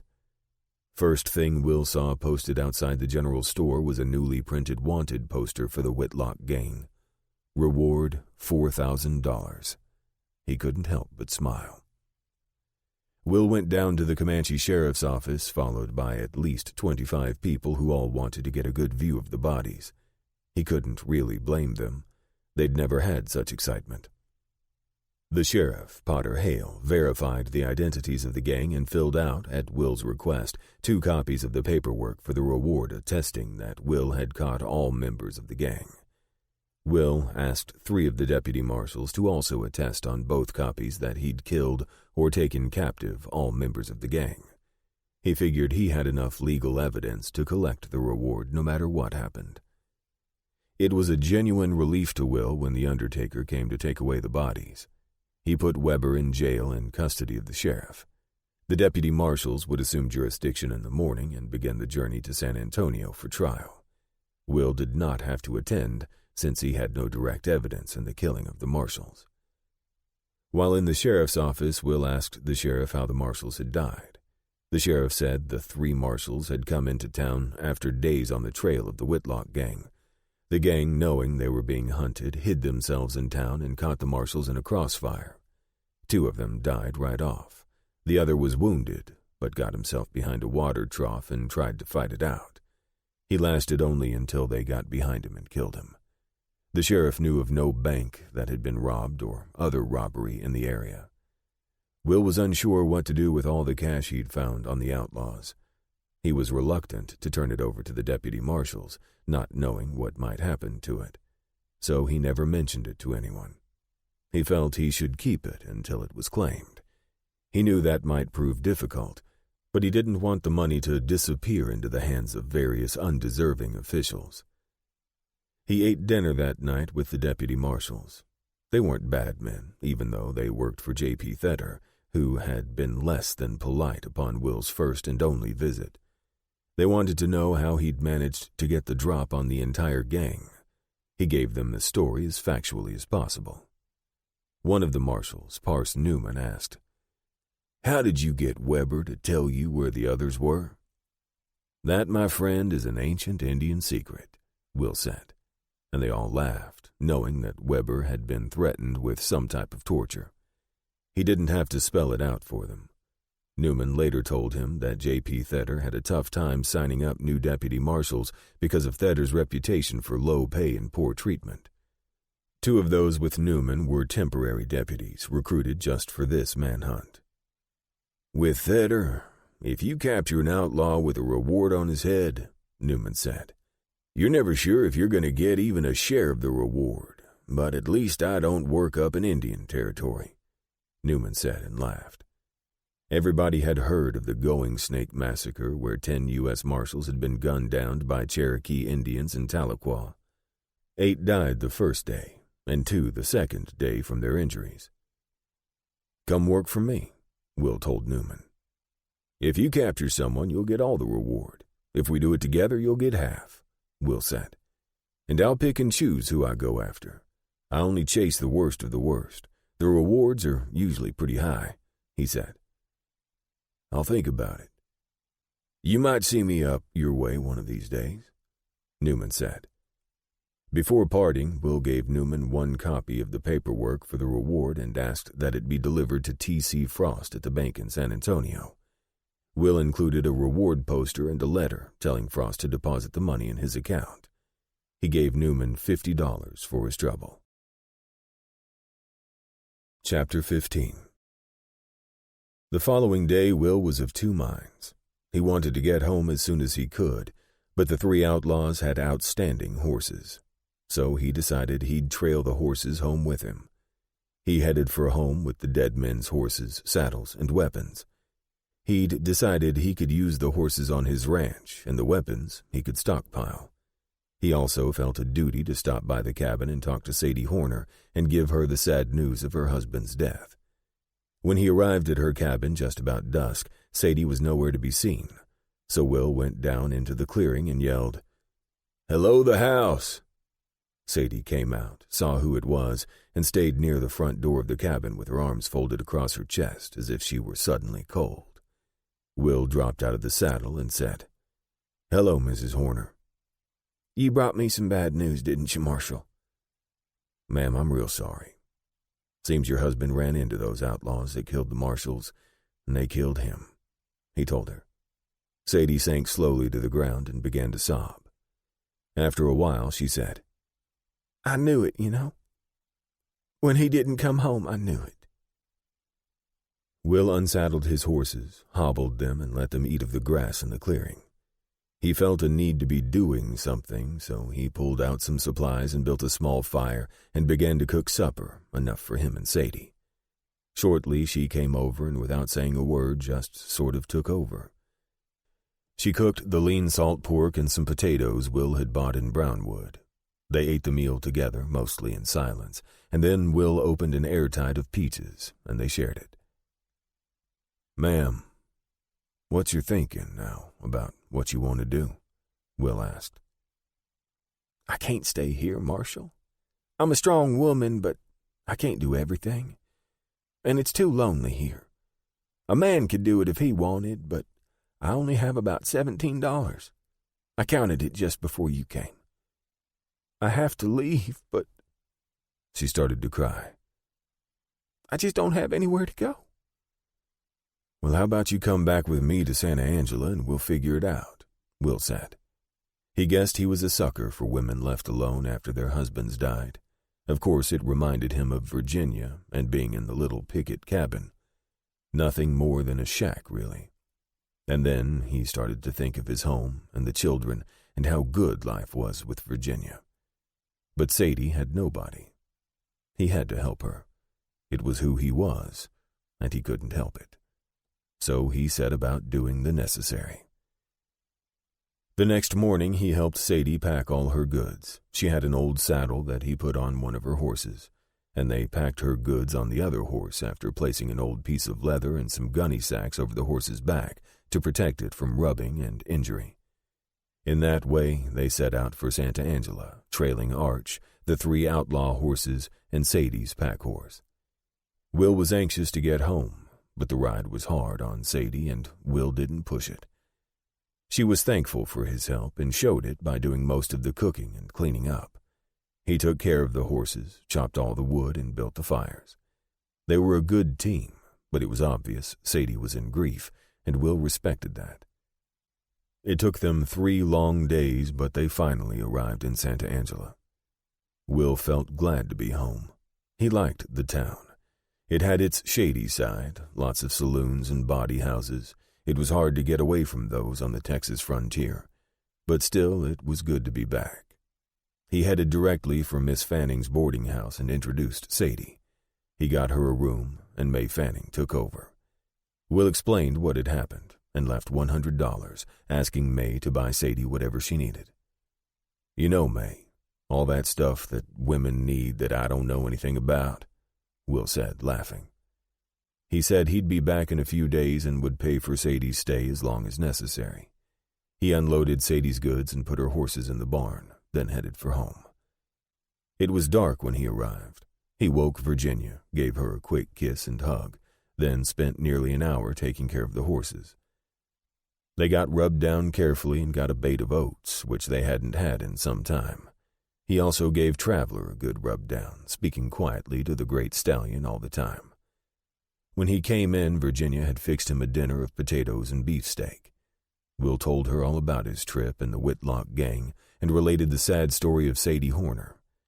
He told her about killing the outlaws, capturing Weber, and bringing Sadie to Santa Angela. They talked until midnight. Then he took a cold bath and fell asleep beside Virginia. In the morning, Will had to totally switch gears. He had a race in 5 days. When he walked outside the house, he saw that Traveler was already on the track with Henry on his back. Isom was at the rail giving Henry some instructions. Will walked up and Isom said, "Glad to see you back, Marshal." "Glad to be back, Isom." "I see you got the new saddle on Traveler. How's he doing?" Will asked. "He doing great. Ain't no way any horse gonna beat him in a race of any length. No way, unless you fall down," Isom said. "What's his time in the mile?" Will asked. "We always run him about 1.25 miles, but for just a mile, he's steady about 1:43. For 1.25 miles, he about 2:05, Isom said. "What was Breeze's time in that race in town?" Will asked. "The missus say she timed Breeze in 1:48, Isom said. Will raised his eyebrows. "Well, some of that is bad turf, but 1:43 is a great time on a track. Have you run him in the quarter and the half mile?" "Oh, yeah. Moonlight ran a 23.6 seconds in the quarter, and Traveler has run a 23 flat. Funny thing is, I ran Rouge against Traveler yesterday, and she beat him. I didn't get her time, but she's fast." "What's Traveler's time in the half mile?" Will asked. "His time is 47.3. Moonlight's time the other day was 49.8.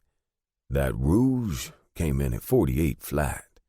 You got some good racing horses here," Isom said. "So Traveler beats Moonlight at every distance. That's interesting because when Traveler wins this race, Haynes is going to say, 'Okay, you surprised me and beat my horse in the half mile, but he's really a quarter horse. I'd like to get my money back by racing in the quarter mile.' What are you going to say, Isom?" "Times are pretty close. In the half mile, I'd bet on Traveler every time, or even Rouge. But the quarter mile times are real close. But if it was me, I'd go ahead and take the bet. Or I might just say, I got a little filly that can beat your horse, and Mr. Haynes might want to double the bet." "You haven't mentioned Bliss and Autumn. Have you timed them?" Will asked. "Oh, yeah. They are a little slower, but it may be 'cause they both in foal." "What?" Will said. "That's right," Isom laughed. "Those two gonna have foals probably September next year. Traveler, or one of those stallions, is doing his job." "Well, I'm so happy I could kiss a cactus," Will said. "Virginia and the children will be thrilled to hear it. Listen, Isom, I'd like you and your family to come with us to the race, but it leaves the ranch totally unprotected. Is there anyone we can get to stay here Friday and Saturday while we attend the race? I got some men I served with in the army. I could probably get them to come out," Isom answered. "If you can get 2 or 3 of them to come out, I'll pay 'em whatever we need to," Will said. Will returned to the house at mid-morning with what he thought was the big news of the day. He found Virginia and said, "Guess what?" Virginia thought for a moment and said, "Well, you've been out with the horses. Must have something to do with them." "Pretty sharp you are," Will said. "2 of the fillies are in foal." "That's wonderful," Virginia said. "The children will be so happy to know that. When will they deliver?" "Isom says it takes almost a year, so he says September," Will said. Virginia said, "Now it's my turn. Guess what?" "What?" "The horses aren't the only ones in foal," she said. Will looked puzzled for a moment, like he didn't quite understand, and then he gave a huge smile and said, "How long have you known?" "I've suspected for about 2 weeks, but now I'm sure," she said. "Well, "Your guess what sure tops mine by a long shot," he said with a wide smile. "Are you feeling all right?" "Feel fine so far," she said, hugging him and snuggling against him. "You want to know whether it's a boy or a girl?" she asked. "Well, yeah, if you know." "It's a boy." "How do you know?" "I've had one boy and one girl, and it feels different. This is a boy. Jacob will be thrilled. So will Annabelle. She'll get to take care of a little brother." Chapter 16. The following days were filled with getting Traveler ready for the race. They eased up on his distance training and rested him Thursday, and the whole family headed for town Friday morning. Thursday night, 3 of Isom's old army cronies came to guard the place. They were all armed and ready, so both families headed out for Santa Angela Friday morning. They'd decided that Henry would ride Traveler in the race. He weighed only about 115 pounds, so they were convinced the light weight would be another advantage, not that Traveler would need it. But the horse was used to Henry, and that, too, would be in their favor. In the end, they decided to take Traveler and Rouge into town. The families had a picnic on the way in, and arrived in the early afternoon. Isom had arranged to stay with friends, so his family said goodbye to the Fains as they headed to Miss Fanning's boarding house. Isom and Henry would come over Saturday morning to get ready for the race, and Alberta and the younger children would join them later. Will decided to keep Traveler and Rouge locked in the barn at the boarding house as a security measure. Will settled Virginia and the children, then saw Sadie Horner standing in the kitchen door. He called Virginia over and introduced her. "Virginia, this is Sadie Horner. She came into town with me from her cabin this side of Brownwood after her husband passed away." "I'm so glad to finally meet you," she said. "My husband has told me all about you. I'm so very sorry to hear about your dear husband. I'm sure his death was devastating." "It's been very hard, but your husband helped me, and I'm trying to stay busy. That keeps my mind off things. I've been helping May in the kitchen. I love to cook, and she needed the help," Sadie said. "Let me introduce my children. This is Jacob, who's almost 6, and this is Annabelle, who's almost 4. They love Miss Fanning and really enjoy coming here," Virginia said. "Please let us know if there's anything we can do to help you as you resettle yourself. We'd be happy to help any way we could." "Thank you. I don't really know what I'm going to do. I hope I can find a job," Sadie said. "We'll keep our eyes open for you," Virginia said. "We'll know several people in town, and I'm sure he can put the word out, and you'll be able to find something quickly." Will was stunned at the change in Sadie's appearance. Before, she'd looked old and worn. A bath, new hairdo, a new dress, and the change was miraculous. Best of all, she seemed positive rather than defeated.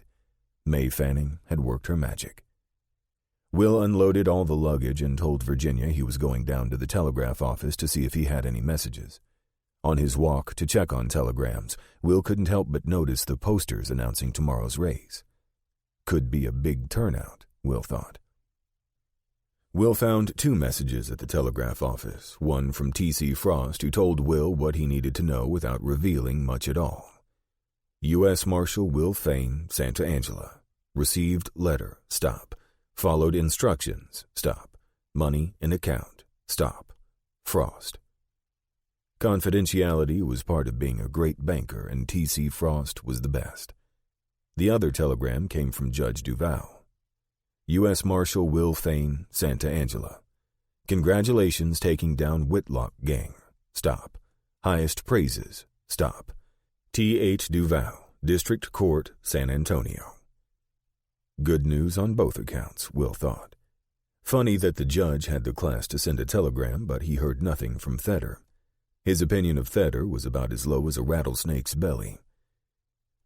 Will thought about how valuable Isom's mocks were in capturing the Whitlock gang, and so he headed over to the shop of Miguel Abrero. He walked in, and Abrero looked up. "Oh, senor, you need another saddle?" "Not this time, but I do need something. I need a pair of soft-soled shoes like Indian moccasins that I can use when I need to move quietly in the woods." and I want them to come up to right below my knees. Okay, come over here and take off your boot. Stand on the paper, put pressure on your foot. Obrero traced Will's right foot with weight on it and then measured the length of his lower leg. Now your left foot, Obrero said. Is it different from the right one? Will asked. Sometimes they are. I always check. Obrero compared the two. Not much difference. I can have them in a week, sooner if you need them. Your cost, $12. Will paid him and thanked him. He could now return the moccasins that belonged to Isom, because he might need them if he ever accompanied Will on his manhunts. Besides, Will always felt better having his own gear. He went to Ben Russell's office and spoke with the lawyer.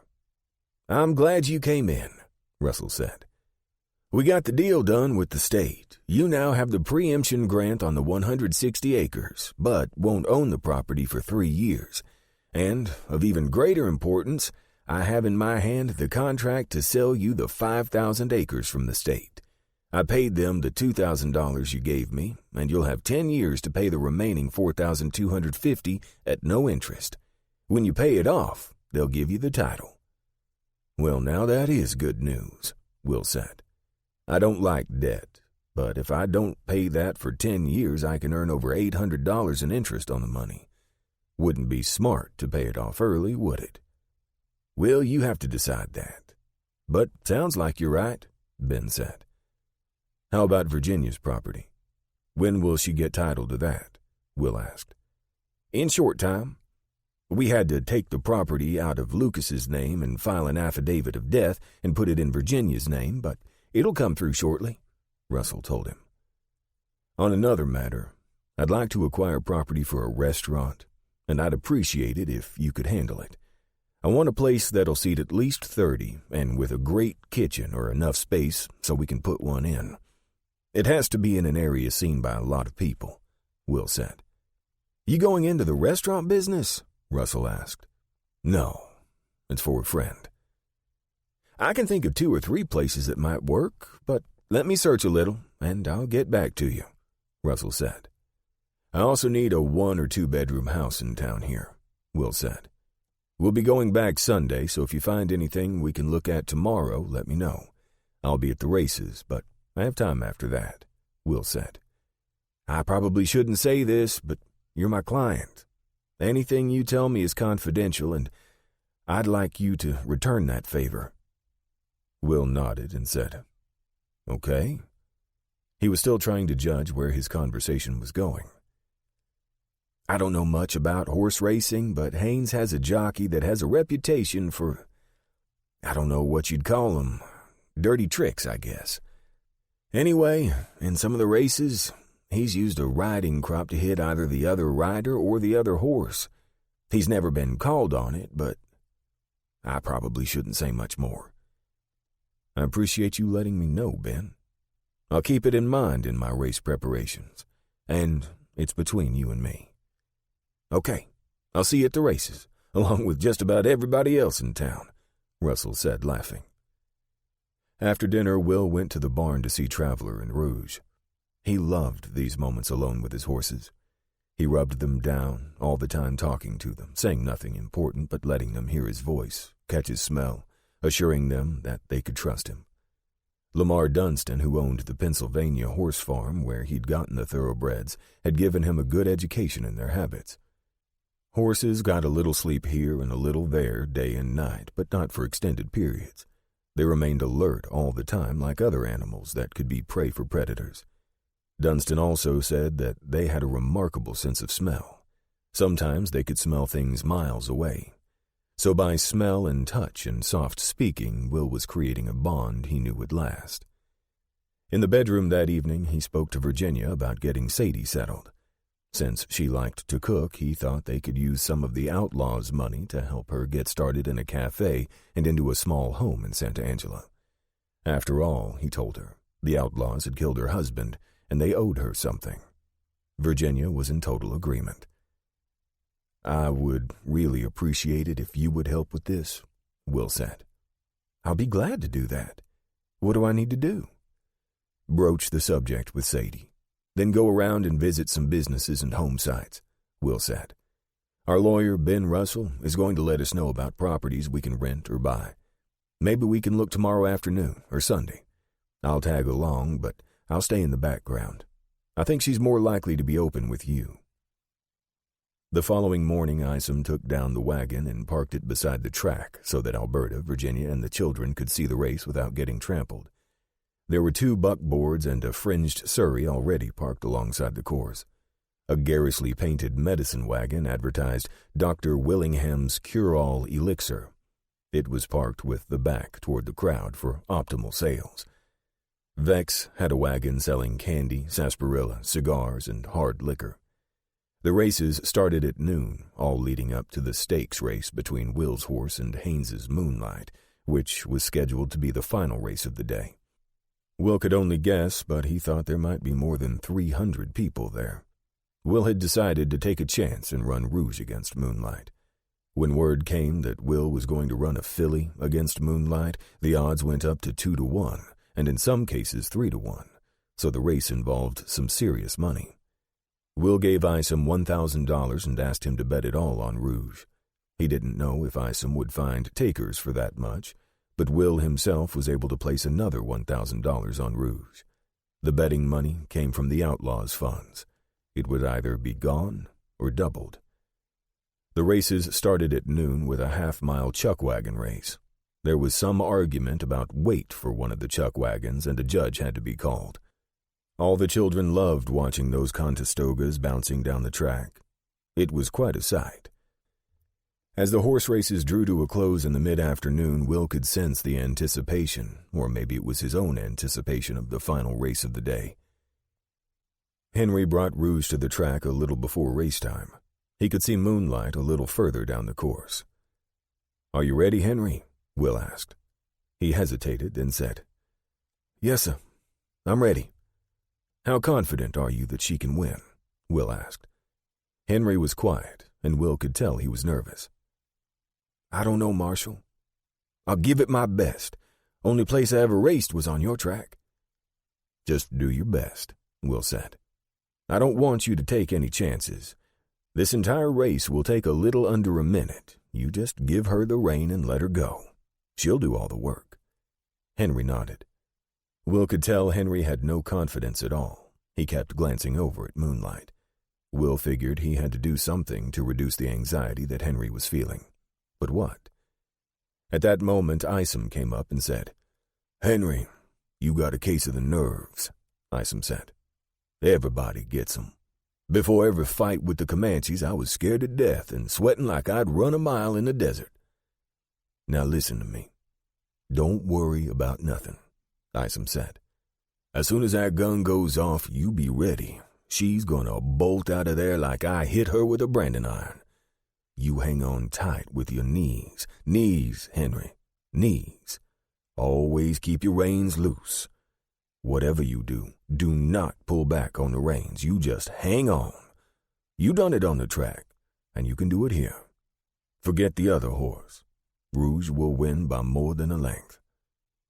"Okay, Pap, I'll do it," Henry said. "Hope I don't let nobody down." Will looked at Haynes's professional jockey, riding crop and all. He noticed the jockey was right-handed, but good jockeys were pretty close to ambidextrous. Nevertheless, Will wanted Rouge on the jockey's left side during the race. When he went to the starting line with Henry, Will was holding on to Rouge's bridle. Haynes stepped up to him and said, "Your boy there looks a little nervous." "Really? I hadn't noticed," Will said. "This is going to be a big, big payday for me and my fine horse Moonlight," Haynes said, rubbing his hands together like a greedy fool. Will laughed and said, "Down Tennessee way, we always say, don't spend the money till you've robbed the bank. I was a little afraid of that big stallion, but a filly," Haynes said. "Ain't no way she can beat Moonlight," Haynes said. "You may be right," Will replied, "but that's what makes a horse race, differences of opinion." Haynes walked away laughing. Will was glad to see Haynes leave. Will was wearing his U.S. Marshal badge and went up to the starter and said, "I want my horse on the left side. I want them to start 2 arm lengths apart. You separate 'em further right now." The starter didn't even hesitate. He got his horse handlers to line the horses up the way Will wanted. When it was done, Will walked over to Henry and patted his knee. "You'll do fine. Don't you forget, you got a lot of your pap in you." Henry smiled for the first time that day. Then Will walked over to Haynes's jockey and walked by. He smiled like he was wishing him well and said, "You hit my horse or my jockey with that crop, I'm gonna blow both of your kneecaps off." Will looked up at the horrified jockey whose face lost all color. The jockey must have thought the message even more chilling because it was said with a 24-karat smile. Within 15 seconds, the horses were lined up and ready. The starter threw his pistol in the air and fired. The crowd was screaming. It was bedlam. Will saw both horses fly off at the pistol shot. They seemed to be even, but Will couldn't tell which was leading, looking from behind them. He thought he could see Rouge begin to pound ahead, but he wasn't sure. There was dust obscuring everything. At the quarter mile, it looked as if both horses were close. Will jumped up on the back of a nearby wagon. He couldn't tell. Since it was the last race, some of the crowd were coming onto the track behind the horses. There was no way he could tell which horse was winning. Isom was down there. Virginia was parked just to the side of the finish line. He should have gone up to the finish line himself, but he was so concerned to see that Henry and Rouge got a fair start, there wasn't time. The crowd was screaming, cheering on their favorites. There was pandemonium. Then there was a little group cheering, and the rest of the crowd seemed to just go quiet. What was happening? He grabbed Traveler, which he'd tied behind Vec's sales wagon, and started toward the finish line. He had a hard time avoiding people, so he took a wider route and finally got close to his wagon. And then he knew. Jacob and Annabelle saw him and started screaming at the top of their lungs and clapping. "We won, Pa! We won! We won!" He saw Virginia, and she smiled at him. Will tied Traveler to the wagon, jumped up into the wagon, hugged Virginia, and then jumped down and tried to make his way through to the finish line, which was clogged with people. He finally saw Isom and Henry still sitting on Rouge. Isom saw him and yelled, "Not even close!" Will shook Isom's hand, then reached up for Henry and shook his hand. He pulled Henry toward him and said, "How far did you beat him?" "Don't know, but Rouge, she like lightning," he said with a huge smile. He turned to Isom and said, "How much did she beat him?" "Length and a half," Isom said. "She's some horse. She beat Moonlight to the quarter pole, and after that it wasn't even close. If she'd been pressed, she could have run faster." Will looked up and saw Haynes across the way staring at him. Will smiled, put out his hands palms up, and shrugged his shoulders like, "I tried to tell you." Haynes turned and walked away. Will was sure Haynes felt flim-flammed, but he'd taken a chance. Will thought, "I didn't know how fast my horses were when I made the bet." Isom collected his betting winnings and gave them to Will. In turn, Will gave Isom and Henry $100 each. It was more money than Henry had ever seen, but he deserved it. The rider should always get a percentage of the purse. Isom then took Traveler and Rouge back to the boarding house and barn. An hour later, the Fains had returned to the boarding house. All anyone could talk about was the horse race. Both horses were in the stable, which was locked securely. They'd both been rubbed down carefully and fed and watered. 2 men had approached Will and asked about stud fees for Traveler. He told them the price would be $300, and if it didn't result in a foal, they were entitled to a second covering. Chapter 17. During dinner that night, Bill Russell dropped in and said he had some properties to see and wondered if Will and family could do it tomorrow. "We're going to church, but we'll have time after," Will told him. Ben agreed and left. Will winked at Virginia and shared a conspiratorial look. Virginia had spoken to Sadie, and they were all ready to visit some properties late Sunday morning. The women enjoyed the visits and talked together over the pros and cons of each location. They found a property east on Concho Street that would seat maybe 30 and had room for a larger kitchen. Later, after looking at several houses, they found one that Virginia and Sadie loved. It had 2 bedrooms and was located on Oaks Street, about 2 blocks from the restaurant and only a block from Vex. They stood together in the vacant home and discussed everything. After getting a smile and a nod from Virginia, Will said, "Sadie, if you're sure you want to do this, we'll ask Ben to buy the properties. There's no pressure, so if you want to do something else with your future, that's perfectly okay. You can stay in the boarding house for a while and think about it." "I'd really love to do this. I'm just not sure I can make a success. I guess I don't have much confidence in myself," Sadie said. "You've been through a lot," Virginia said. "But if cooking is something you love to do, you will be successful." Ben assured her that the town did need a good restaurant. "We've got 2 or 3, but none of them are very good. I think you'll be a big success." Sadie said she'd like to try to do it, so they decided to go ahead. Will gave Ben $1,400 to buy both the restaurant site and the home. Then he gave Sadie $400 to fix up the restaurant and buy the items needed for her new home. Sadie, still in grief for her husband, started to thank them, but began to weep. Virginia held her and reassured her that things would get better. Isom and his family headed back home Sunday afternoon, taking the 2 horses, but Will and Virginia decided to stay over another day. They went to the bank Monday and established a second bank account and deposited $4,531 that remained from the outlaw money, plus the race winnings. Afterward, Virginia introduced Sadie to Wilson Conover, the cabinet maker. Wilson told Sadie he could build the tables and chairs and all the cabinets she needed, and he could also build the wall and separate the kitchen from the dining room with a swinging door, so she really didn't need any other craftsman. He could also build any furniture Sadie would need in the house. Virginia took Sadie to the bank and introduced her to Bill Small, the bank president, and Sadie opened an account with half the money Will had given her. Meanwhile, Isom had taken the wagon, so Will took the children to Vex, bought them a bag of hard candy, and walked over to the livery stable. Will's little friend Bobby was there. "Bobby, just the man I wanted to see," Will said. "I want to get a buggy, something with front and back seats and a canvas top. Any idea where I can get something like that?" Bobby was only 15, Will knew, but he had a man's job and he worked hard. Will had never met Bobby's pa. Bobby seemed to run the livery all by himself.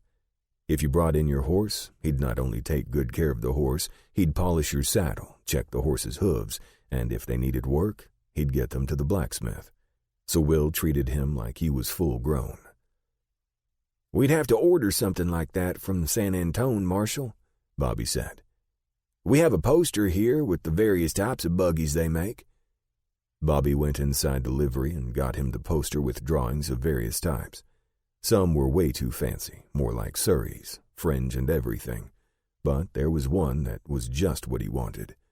The company called it a road coach and said it was the smoothest riding coach on the road. Cost $65 and to Santa Angela, $20 freight fee. "That one right there," Will said, pointing. "Can you order it for me?" "Sure, we can do that. We need half the payment now," Bobby said. Will paid him and asked, "How long does it take to manufacture the buggy, Bobby?" "For that one, it'll probably take a month until delivery here," Bobby said. "That's fine. I need to rent a wagon to get my family home. You got any geldings for sale?" Will asked.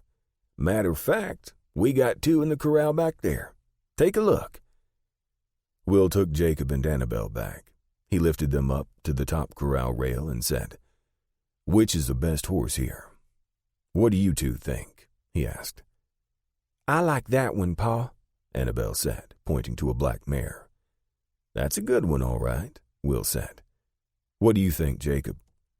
"I don't know. None of them. They're kind of small and not as good as our stallions," he answered. Will had to laugh, truth springing from the mouths of babes. Will said, "I like that sorrel there. He looks like he's a pretty good horse. How old is he, Bobby?" "I don't know for sure.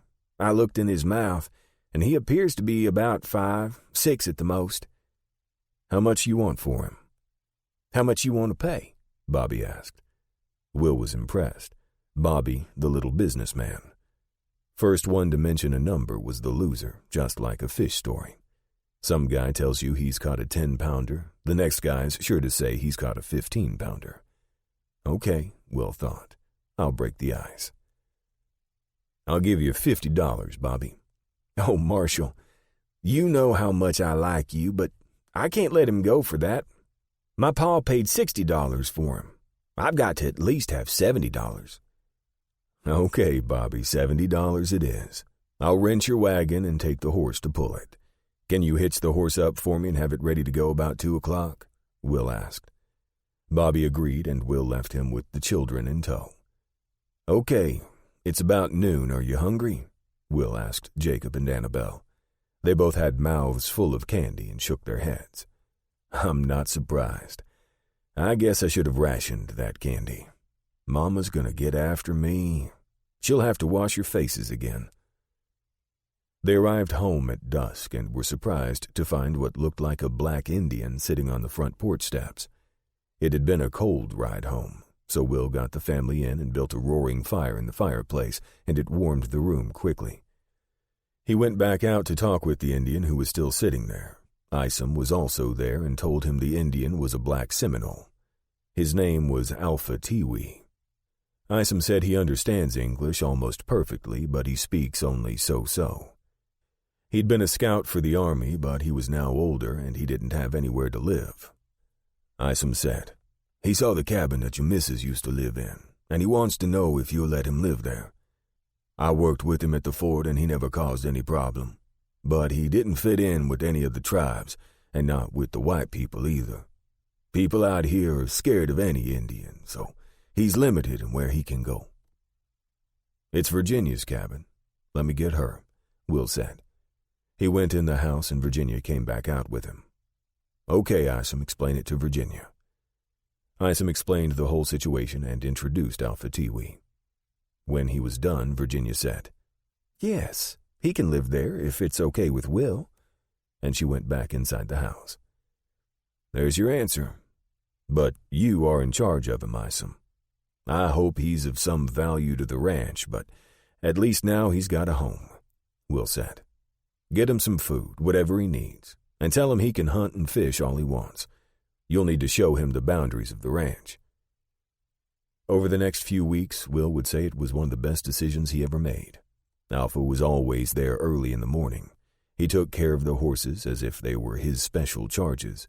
He loved those horses, and he never seemed to have a problem with a single one.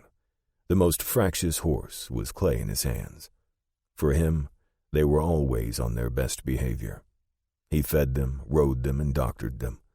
Will felt he had no choice but to pay Alpha a salary, so he put him on the payroll for the standard cowboy wage of $30 a month.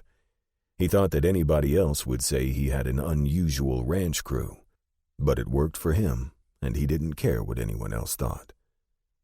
Will was in Santa Angela one afternoon, soon after the horse races, and he asked Bill Veck about the best and cheapest way to fence about 300 acres for the new heifers. Veck told him that they had this new type of barbed wire, and it was quite reasonable. We had a drummer up here, and he left some samples. Let me see if I can find them, he said. Veck came back with the barbed wire, and Will thought it would work well. It was zinc-coated, so Will knew it would last a long time. The distributor's in San Antone, Veck said, but I can have it up here in a week.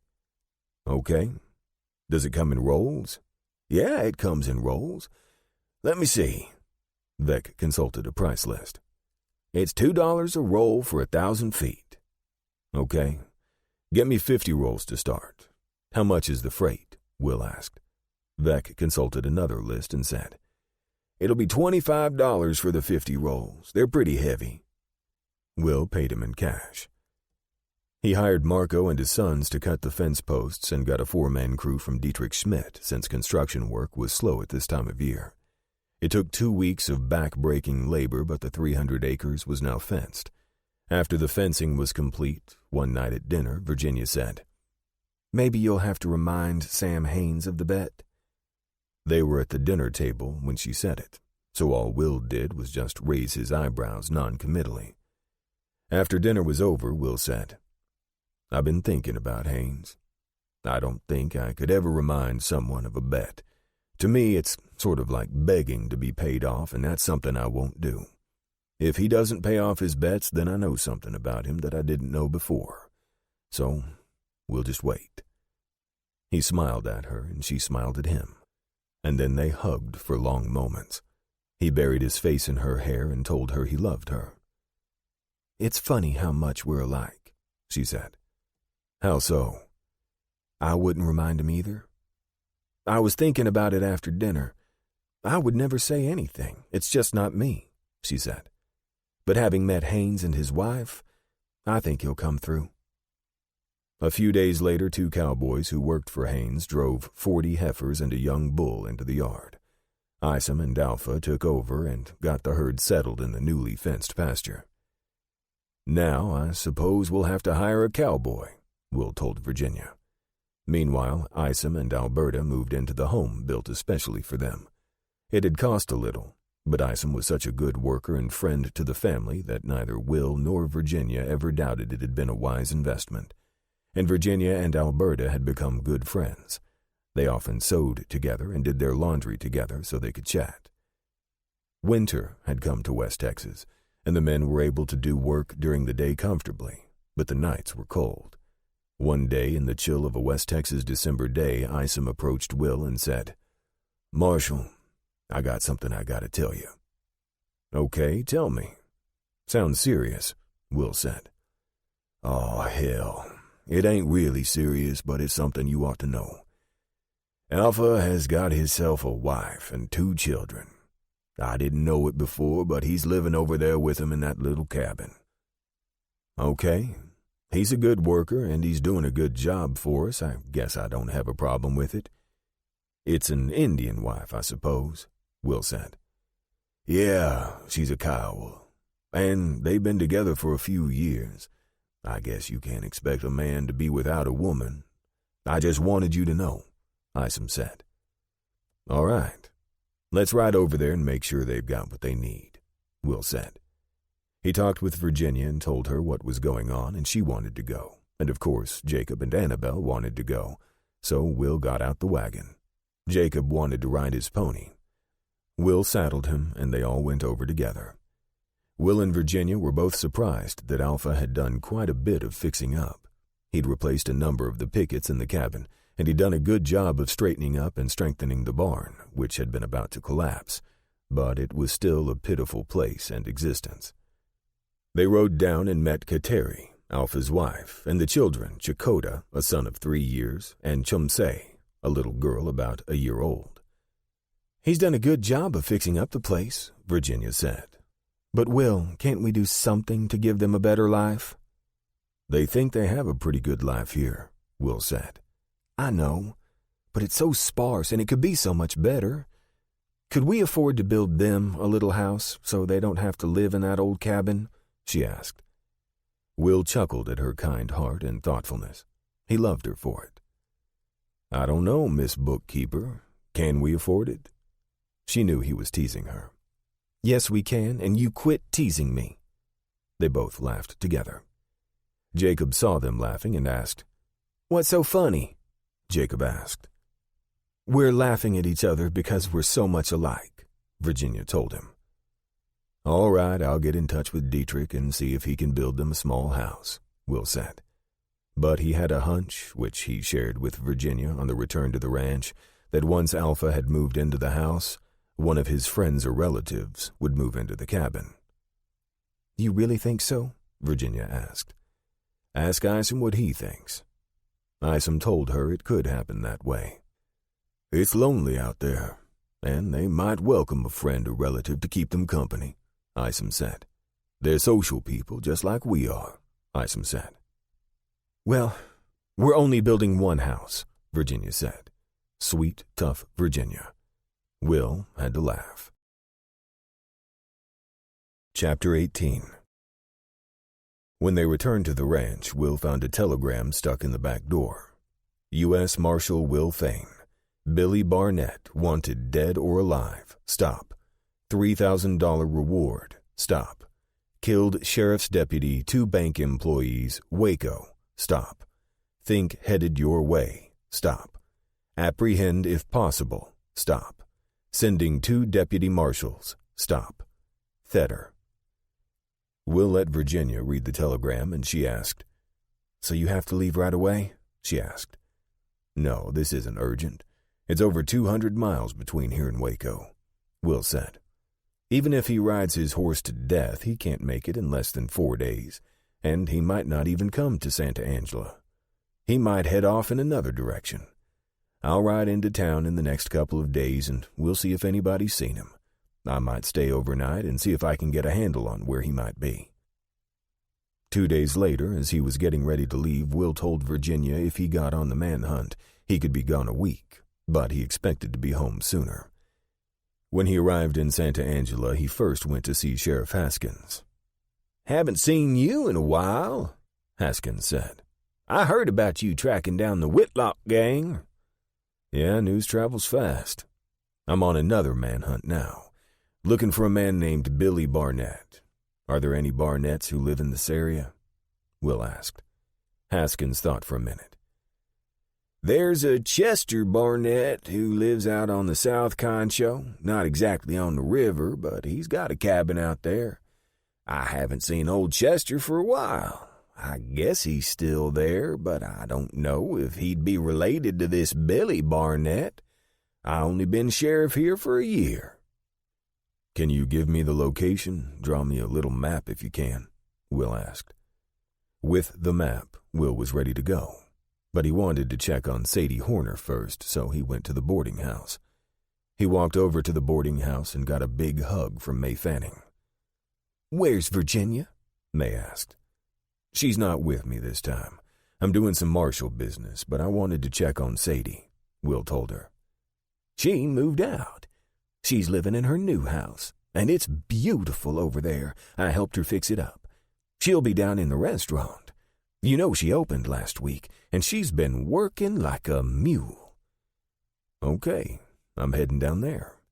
Maybe I can get a free dinner," Will said and winked at May.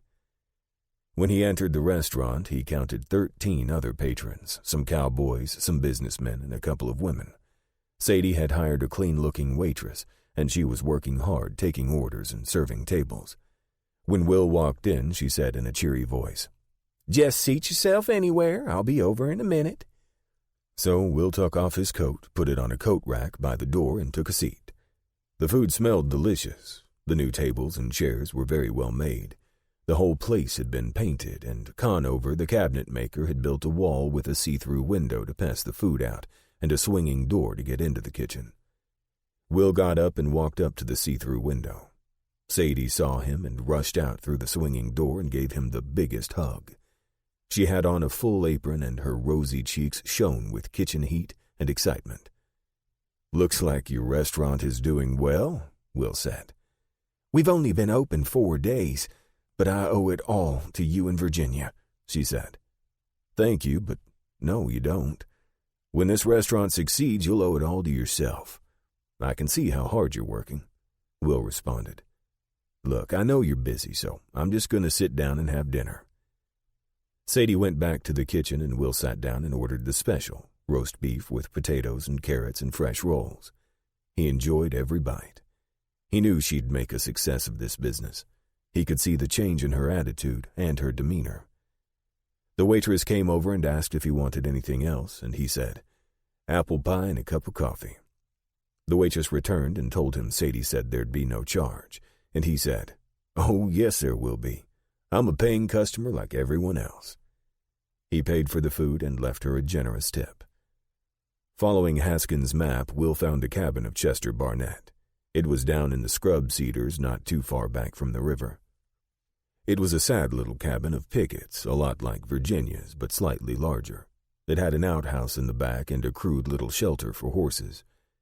There was only the one horse there, so Will sat down on a little rise hidden behind a thick little cedar tree and decided to wait to see what might happen.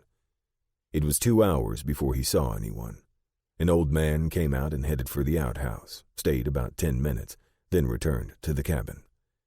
As night fell, Will moved off about a half-mile distance, built a small fire, boiled a pot of arbuckles, and ate some jerky for dinner. He hobbled Traveler and let him forage for his dinner. There was plenty of grass around, and he seemed quite content. Later, Will took the hobble off and led Traveler down for a drink from the South Concho. He rubbed him down and talked softly to him. He gave him a lump of sugar, and Traveler put his head on Will's face and nickered softly. The following morning, Will returned to the same spot and set up his vigil again. Now there were 2 horses in the crude shelter. Someone else, might be Billy Barnett, had come in during the night. Problem was, Will didn't know what Billy Barnett looked like. So in the early morning light, he moved closer until he was about 75 yards away. He pulled his Winchester out and fired at the door. "Billy Barnett, this is United States Marshal Will Fain. Come out with your hands up." No reaction. Looked like they were going to try to wait him out, probably thinking he'd have to come down and roust them out, and then they'd have a better chance of killing him and escaping. "All right, one more chance," Will yelled. "Either come out, or I'm going to blast that cabin to bits. Chester, you're not wanted. Come out now and walk away." He waited a few moments.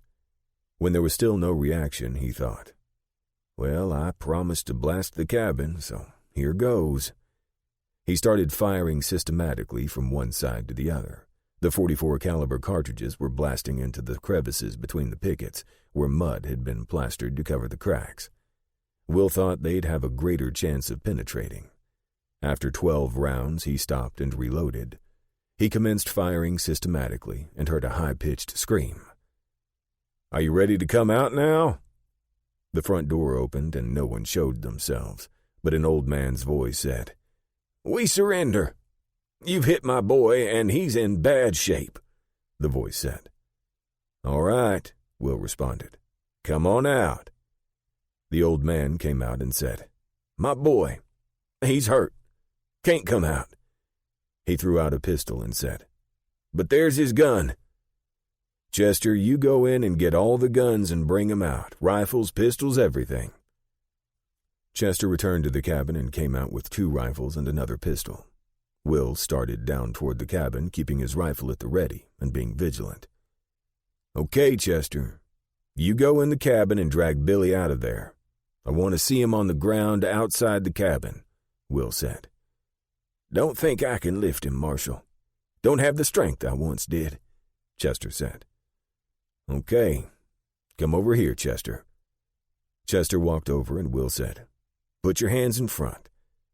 Will handcuffed him, then said, "Chester, I'm not going into that cabin. There's no light in there, so here's what you're going to do. You're going in there and lift up those storm covers over the windows. Lift all of them up to give maximum light. Do it now." Will stepped quietly to a corner of the cabin as Chester entered it. Will saw one wooden window cover lifted. He waited until Chester lifted the second, then glanced into the first. He saw Billy Barnett by the door with a gun in his hand. Will ducked back down, set the Winchester aside, and pulled his Colt. He came up through the window, his Colt ready. "Drop the gun, Barnett," Will said. Instead, Barnett jumped through the door of the cabin and disappeared around the side. Will went to the back corner of the cabin and saw Barnett trying to slip the bridle on his horse. Will picked up the rifle and said, "Barnett, drop your gun and turn around." Barnett dropped down and fired, hitting the corner of the house. "All right," Will thought. "We tried it the easy way. Now we'll do it the hard way." Will went around the other side of the house and came out firing the Winchester as fast as he could lever it and pull the trigger. He hit Barnett once, twice, 3 times, and he went down. Will wanted to secure Chester before he did anything stupid. He found Chester at the door of the cabin, shaking his head. "I tried to tell him, but he never listened to me." "Oh, Lordy, what did he do this time?" Chester asked. "He killed 3 men in Waco in a bank robbery," Will said. "I should arrest you for aiding and abetting a criminal, but I won't, because I'm not sure what I would do if it were my son. He was always in trouble growing up, and now it's come to this," Chester said. "I suppose I'm glad you killed him, Marshal." At least I won't have to see him hanged." Will undid the cuffs on Chester and cuffed him to a post in the horse shelter. Then he examined the body. He'd hit Barnett 3 times in the body, one high up near his heart. That one alone probably would have killed him. Will saddled Barnett's horse and lifted the body over the saddle. He tied it down and got ready to head back. He uncuffed Chester and said, "I'm sorry it had to be this way, Chester. It's right tough to see a boy go bad and dead. You have my regrets." Before leaving, Will took paper from his saddlebags and wrote out exactly what had happened and had Chester read it and sign it and attest that it was his son Billy who was killed. He arrived back in Santa Angela just after noon. Lots of people crowded around the sheriff's office, wanting to get a glimpse of the body. He was peppered with questions, but he ignored them all. Haskins came out of his office. "Must be Billy Barnett. So you found him at old Chester's place," Haskins said. "I didn't even know he had a son." "He doesn't have one anymore. I'm sorry about it, but when you kill people, the law has the job of bringing you in," Will said. "But I don't enjoy it when it breaks an old man's heart." "You didn't break his heart, Will. It was the boy himself. He's responsible," Haskins said. "Ask around and see if anyone knows Billy Barnett. I'd like someone to identify the body." Will took the body to the undertaker and told him to prepare it and put it in a coffin. Someone might need to identify Barnett later. Later that day, U.S. Deputy Marshals Parse Newman and Stillwater Pete Cochran rode into town from San Antonio. They arrived at the sheriff's office, and Haskins told them that Billy Barnett had been brought in earlier in the day. "Not again," Newman said. "We come all this way, and Fain has already captured the outlaw. It's disgusting. Can't make any money this way. Let's go find some grub, Pete. I think my belly is touching my backbone. Then we'll spend the night and head back in the morning." "Before you leave, do either one of you know what Billy Barnett looked like?" Haskins asked. "I've seen him a few times. I could identify him," Cochran said. Haskins escorted them to the undertaker, who had the body laid out in a coffin. "That's him. No doubt about it," Cochran said. "Too bad. Once he was a decent part, I'm told. Don't know what happened to him." They returned with the sheriff to the office, and he wrote up the papers on the death and demise of Billy Barnett, and Cochran signed it. "I guess that's it," Haskins said. "You two got any other business up here?" "No, I guess we'll go get something to eat," Newman said. "You might want to try that new restaurant down the street. Only been open about a week. It's called Sadie's, and the food's pretty good," Haskins said. When the Marshals walked in, they found Will eating a piece of pie and having a second cup of coffee. Will called them over and said he'd buy their dinner. "You ought to buy our dinner about 50 times, Newman said. "We come all the way up here from San Antone, and you already killed the man we're hunting." Will laughed and said, "I can't help it if you guys are slow. Not my problem. I told you if you want to make some money, come work for me." "I'm leaning toward that," Newman said. "Course, when we're not out chasing somebody, you get to work on the ranch," Will said. "Oh boy, this doesn't sound quite as good anymore," Newman said. He then introduced Cochran, whom Will had never met. "Your trip wasn't totally wasted. You'll love the food here. Sadie is a special friend, and she's just opened this restaurant, so you'll be treated well." The waitress, whose name Will had learned was Lottie, came by, and the Marshals got a cup of coffee, and the two men placed their orders.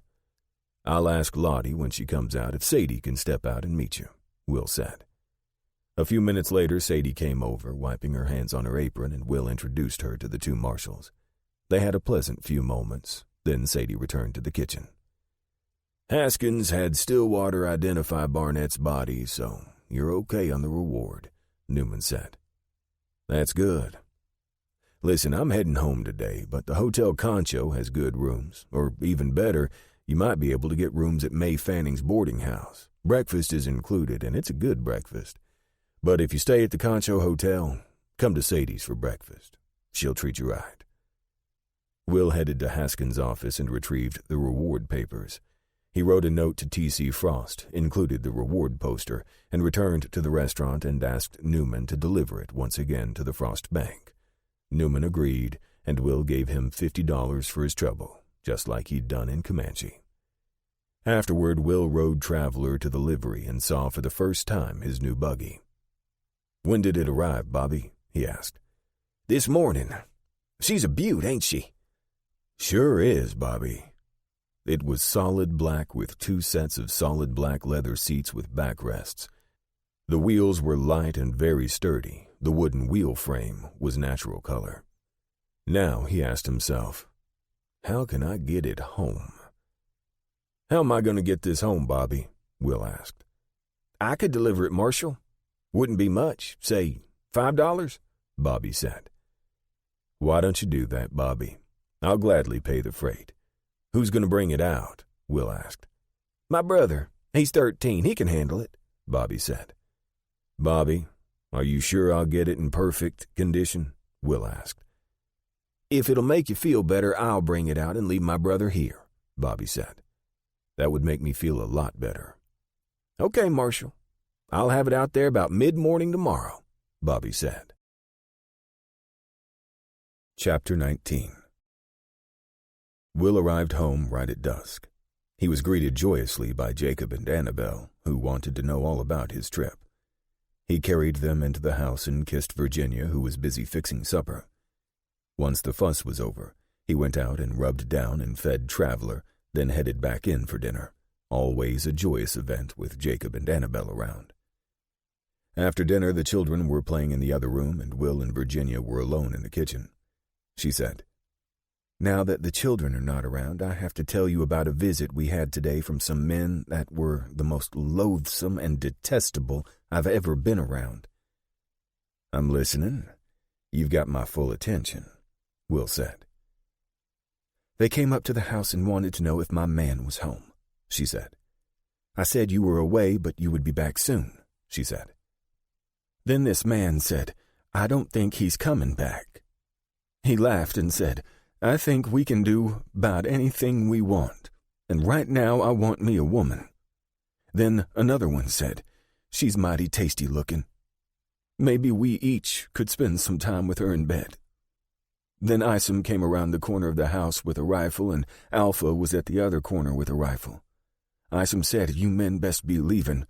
So the leader said, 'We'll have to delay our little rendezvous, but we'll be back. Don't you doubt it, little lady.'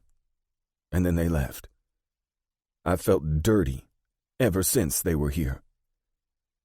"When did they leave?" Will asked. "About 2 hours before you came home," she said. "And they headed toward my old cabin, so Alpha left and headed over there.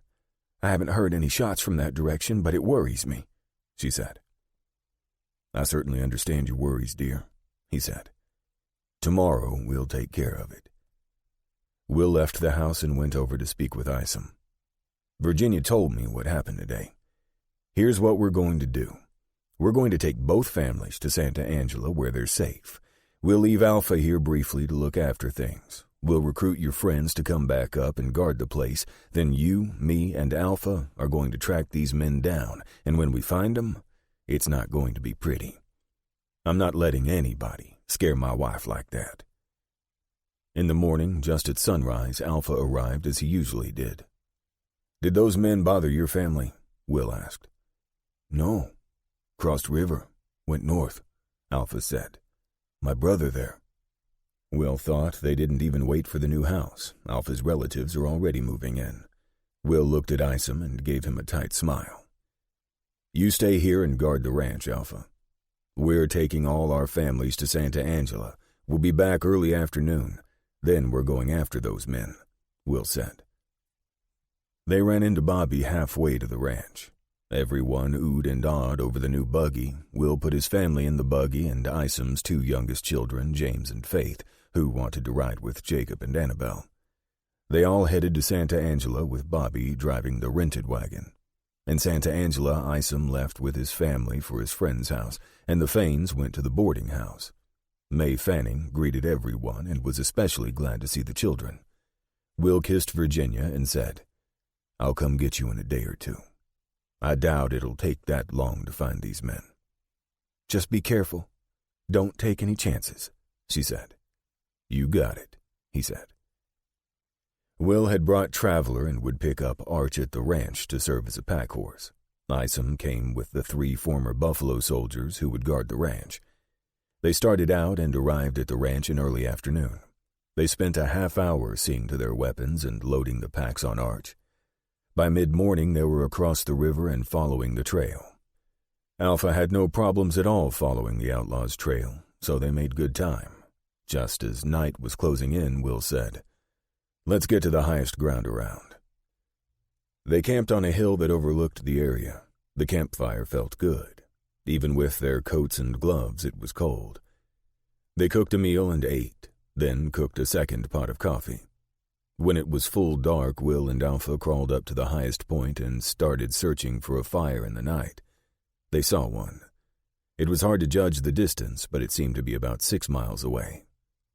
Could be them, Will said. How long to get there? Alpha said, In the dark, 3 hour. In day, hour. All right, let's get some sleep. We'll leave early tomorrow, Will said. Alpha was up at 4, and the others rolled out soon after. While Isom cooked breakfast, Alpha and Will saddled the horses and loaded the pack on Arch. They ate some bacon and pan bread and drank a pot of arbuckles, then headed out. As soon as they could see, they moved faster. By the time the sun rose, they were looking down on the camp. Will looked through his army field glasses and saw 3 men sleeping around the dead fire. He could see whiskey bottles scattered around. It was a poor camp. He wondered why they were out here in the middle of nowhere. Seemed kind of odd. He'd soon find out the reason. All right, let's move in and surround them. Then we'll go in cautiously, Will said. They headed down toward the clearing. Judging by the number of whiskey bottles, they might not wake up until noon. Alpha and Isom spread out. While they covered the sleeping men, Will went over and started relieving the men of their weapons. When Will thought he had them all, he kicked one man's boots. The man turned over and jumped, fell down again, and then got back up. What the hell? What do you want? The man said. What's your name? Will asked. What is this? You wake me up to ask me what my name is? He said. Will's rifle butt swung about 3 feet and hit him right in the face. The man was gone like a whiskey bottle hit by a bullet. Will walked over and kicked another one's foot, then kicked it again. Who the hell is kicking my foot? The man asked. He looked around and saw Isom and Alpha and jumped up, going for his gun. He found his holster empty. He threw up his hands.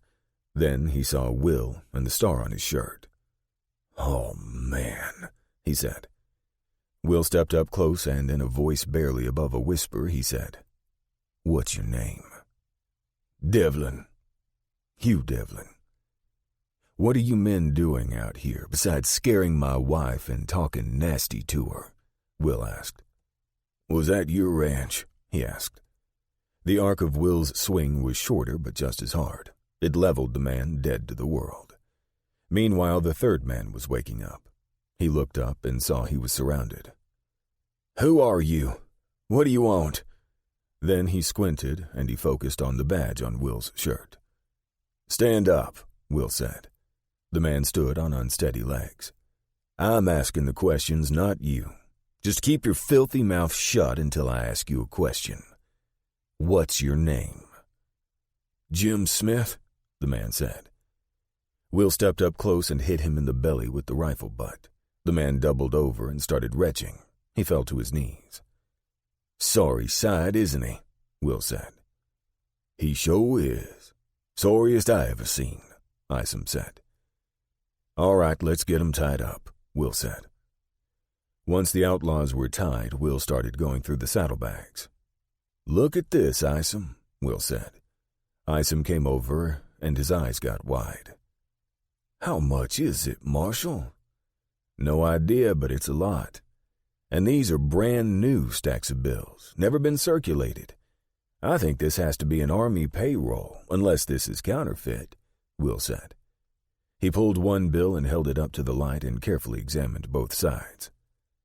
No, it's real. He quickly did a rough count, and there was about $15,000 in cash. It had to be an Army payroll. Continuing his search, he found close to $1,000 in bills of different values. He also found a reward poster in one of the saddlebags for the Deke Cooper gang for $2,000. Which one of you is Deke Cooper? Will asked. Nobody answered. Will was certain it was the older man. The younger one, with his thin blonde mustache, was no more than a boy. This cretin here is Hugh Devlin. So one of you other morons is Deke. Which is it? No answer. You went to my ranch, down on the Concho. Remember the things you said to my wife? Will's hand flashed to his Colt, and he placed a .44 slug right between each man's legs. The Colt was back in the holster before either man could react. But then Deke started cussing everyone and everything, and Will watched the wet stain grow larger on the young man's crotch to the right. We can do this easy or hard. How do you want it? I can plant the next one right between your eyes. The young one said, I'm Ollie Soames. He's Deke. Shut up, Ollie, you worthless piece of horse shit. If we ever get out of this. Will clubbed him with the barrel of his Colt. Okay, Ollie. Whose money is this? Will asked. It's the Army payroll for Fort Griffin, he said. Okay. Where did the rest of this money come from? Most of that money come from the general store at the flat, up by Fort Griffin, he said. Kill anybody during the Army payroll holdup? The boy was quiet for a minute. Will saw the tears flow down his cheeks.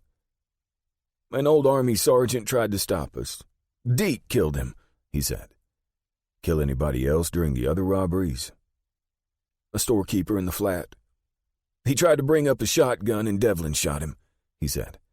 Deke always brags about the people he's killed. He was bragging last night he killed a whore down in El Paso, talking about how she squealed. But I don't know if it's true. Isom, let's get 'em on their horses and head for Fort Concho. It's a lot closer than Griffin. We can be there in 2 days, return the money, and head home, Will said. They can hang 'em just as well at Fort Concho as they can at Fort Griffin. You mean the Army gonna try these men? Isom asked. If I know Mackenzie, he'll want the Army to try them, which would be illegal, Will said. In 1866, right after the war, in the case of Ex parte Milligan, the Supreme Court ruled that if the civilian courts are available, which they are in this case, then the military can't try a civilian. So who's going to try him then? Isom asked. You bring up a good point. I probably ought to send a telegram to Judge Duval in San Antone, advising him to telegraph Fort Concho and assert jurisdiction, Will said. The problem is, he'll probably want me to transport them to San Antone, and that's a long, rough trip, and the result is going to be the same. These men will be hanged. You sound like you a lawyer, Isom said. That was one of my duties during the war, Will said. I presided over a lot of courts-martial. But the law is the same. American law is only slightly modified English law. Will considered his options. He could take these men to Sheriff Haskins in Santa Angela and telegraph Judge Duval to send a prison wagon for them, but the Santa Angela jail was not the most secure. He decided he'd stick with his original plan and take them to Fort Concho. If the military tried them and hanged them before Judge Duval could act, the result would be the same. They tied the men to their horses, collected all the money and other gear and packed it on Arch, and headed out. When Deke Cooper came around, he turned out to be quite a talker. Ain't no way you're getting us to Fort Concho. You make one little mistake and we'll get the drop on you and kill all of you. The normally laconic Isom said, The only drop you gonna get is at the end of a rope. For some reason, Will found it tickled his funny bone, and he laughed long and hard. Isom's observation and Will's laughter launched Deke into a string of profanity that would have caused the most calloused soldier to blush. Finally, Will reined Traveler in, grabbed a rag out of his saddlebag, and headed for Deke, who refused to open his mouth to accept the rag. "Let me help you, Marshal," Isom said. He dismounted and planted his right fist in Deke's belly. Deke's mouth shot open. Will stuffed the rag in and tied it down with Deke's bandana. And Will laughed again. Maybe it was the release of tension, but he found all of this quite amusing. It took them a day and a half to get to the ranch on the North Concho. Their first stop was the old cabin where Alpha's family was living. Will called to Isom and said, "I think you and I can get the prisoners to the fort, so tell Alpha he can stay here. No need for him to make that long trip." "Alpha say he'll go with us to the stable and see to the horses. Then he'll come back here," Isom said. "That's good. We can leave Arch and Alpha can unload the packs," Will said. When they reached Fort Concho, Will was surprised to find part of the fort sectioned off as a prison for what looked like Comanche women and children. He wondered what Mackenzie was thinking. Will guessed there were well over 100 in the prison compound. "As soon as we pass off these prisoners to the army," Will said to Isom, "you can head over to the sutler's store and get something to eat. I bet I'm going to be quite a while dealing with the army. I'll head over toward the store when I'm done." Will found that Mackenzie was in a meeting with senior staff, so Will spoke with Lieutenant Ogden, Mackenzie's aide. "I've got some prisoners outside who stole the payroll for Fort Griffin last month and killed a sergeant who was transporting the payroll," Will explained to Ogden. "I want to keep them in the guardhouse here until a prison wagon from San Antone can come and collect them. They'll need to be tried in a civilian court." Ogden was quick to act. He had the sergeant of the guard escort the prisoners, and they were confined in the guardhouse in short order. He also fired off a telegram to Fort Griffin advising of the capture of the money and the prisoners. He inquired about any rewards and found there were two. One of $1,500 from the Army for recovery of the payroll and one of $2,000 for the murder of 2 deputy sheriffs in Fort Worth. Ogden also asked how much money had been stolen from the flat outside Fort Griffin when the storekeeper was killed. The reported amount was $756, so Will turned over that amount of money to Ogden and asked that it be sent to Fort Griffin for disbursement to the storekeeper's family. "Now, I've also got the payroll in the amount of approximately $15,000 in brand new greenbacks that I need to release to you," Will said. "We need to count it, and you need to give me a receipt." Ogden called for the paymaster. He and Ogden counted the money in Will's presence and gave Will a receipt for the money. The paymaster promptly put the money in the fort's Herring-Farrell cast-iron safe, the last word in security. It was more than 6 feet tall. It was the biggest floor safe Will had ever seen.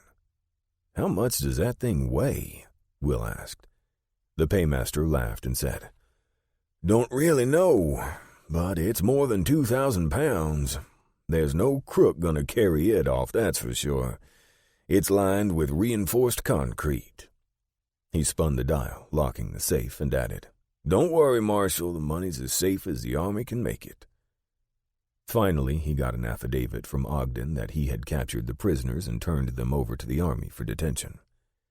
"Now that our business is concluded, what's going on with the Indian village?" Will asked. "They're prisoners that Colonel Mackenzie captured in a battle on the North Fork of the Red River," Lieutenant Ogden said. "It's the first time the Army has moved on the Comanches out in the Llano Estacado." "But why is he holding these women and children prisoners?" Will asked. Ogden chuckled.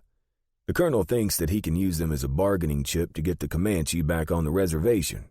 He thinks it'll help in his negotiations with the chiefs." "Maybe," Will said. "Mackenzie is a shrewd campaigner. I'm sure he knows what he's doing, but that sure is a mess out there." "Don't tell anyone I said this," Ogden said. "But I hear the colonel's troops also captured 1,000 ponies, but the Comanche counterattacked. Our men had to retreat and lost the Indian ponies." "That's a shame," Will said. "If the Army had captured those horses, it would have been a terrible blow to the Comanche and might have shortened these wars with the Plains Indians." "Might have," Ogden said. "Well, Marshal, good to talk with you, and good luck." Will found Isom at the sutler's store, talking with some old army buddies. They didn't waste any time crossing back over the river. Will told Isom to go ahead and collect his family and head home, unless he had something to do in town.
Chapter 20. So he and Isom parted, and Will stopped in to see Sheriff Haskins, who filled out the papers for the rewards. "This one from the government is gonna take a while, you know," Haskins said. "Yeah, I know that. Maybe we can get the other one quickly and I can pay my deputies," Will said. "I can wait on the other one. When the army gets around to paying it, it will happen, but I won't spend it until I get it." "I didn't know you had any deputies," Haskins said. "Temporary deputies. But they get a share," Will said. "How much?" Haskins asked. "Enough to make it worth their while," Will said.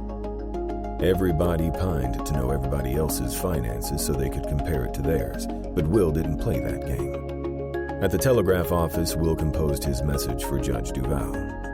District Judge Thomas H. Duval, San Antonio. Captured Deke Cooper gang. Stop. Wanted for murder of Army Sergeant, robbery of Fort Griffin payroll, other murders. Stop. In guardhouse at Fort Concho. Stop. Advise telegraph Colonel Mackenzie at Fort. Assert civilian authority. Send prison wagon. Stop.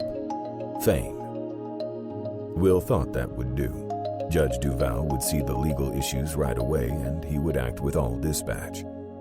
Although he was eager to see the children and Virginia, Will rode Traveler down to Dietrich Schmidt's business and talked to him about building a house for Alpha. "I can do it," Schmidt said. Will thought Dietrich must say that to everyone who walked through the door. "I want a solid house, but I'd like to hold down the cost," Will told him. "We can build it out of wood and use a pier and beam foundation instead of digging a basement. That will cut the cost quite a bit," Schmidt said. "Instead of a slate roof, we can use zinc-coated steel. It's a lot cheaper." Will approved a plan for a house with 3 bedrooms and paid Schmidt enough to cover the cost of the construction materials. He was concerned, though. He didn't want to build an Indian community on Virginia's property. If Alpha invited all his friends and relatives, it could be a burden he couldn't carry. He'd have to keep an eye on the situation. The children saw him and ran out of the boarding house. He swung them around and hugged them. He didn't know whether they were happier to see him or he was happier to see them. He hugged Virginia and whispered, "How's my wife?" "Glad her husband's back safe," Virginia said. They discussed it and decided to spend the night in the boarding house and return home in the morning in the new buggy. That evening, Will was able to assure Virginia that the men who had visited the house wouldn't bother her again. Will told her everything that had happened during his journey. "Why were they camping out in the middle of nowhere?" Virginia asked. "They panicked after robbing the payroll," Will said. "They'd killed an Army sergeant and were afraid of pursuit, so they intended to hang out there until the pressure was off. They had lots of supplies and liquor stolen from the store in the flat just outside Fort Griffin. When they spoke to you, they were looking for an isolated ranch where they could steal a woman and carry her back to their camp." "For their pleasure and entertainment," Virginia said and shuddered. Will moved close to her and held her tight. "You don't have to worry about them anymore." There was a hard knock on the bedroom door. "Marshal Fain, there's a soldier here for you from Fort Concho." Will recognized it was May Fanning's voice and pulled open the door. "The soldier, Marshal. He's waiting downstairs." "What's he want?" "He says he has a message for you from the fort commander," May said. Will took the steps 2 at a time, and sure enough, a soldier stood outside the door. When Will stepped outside, the soldier said, "Message for you, sir, from the fort commander."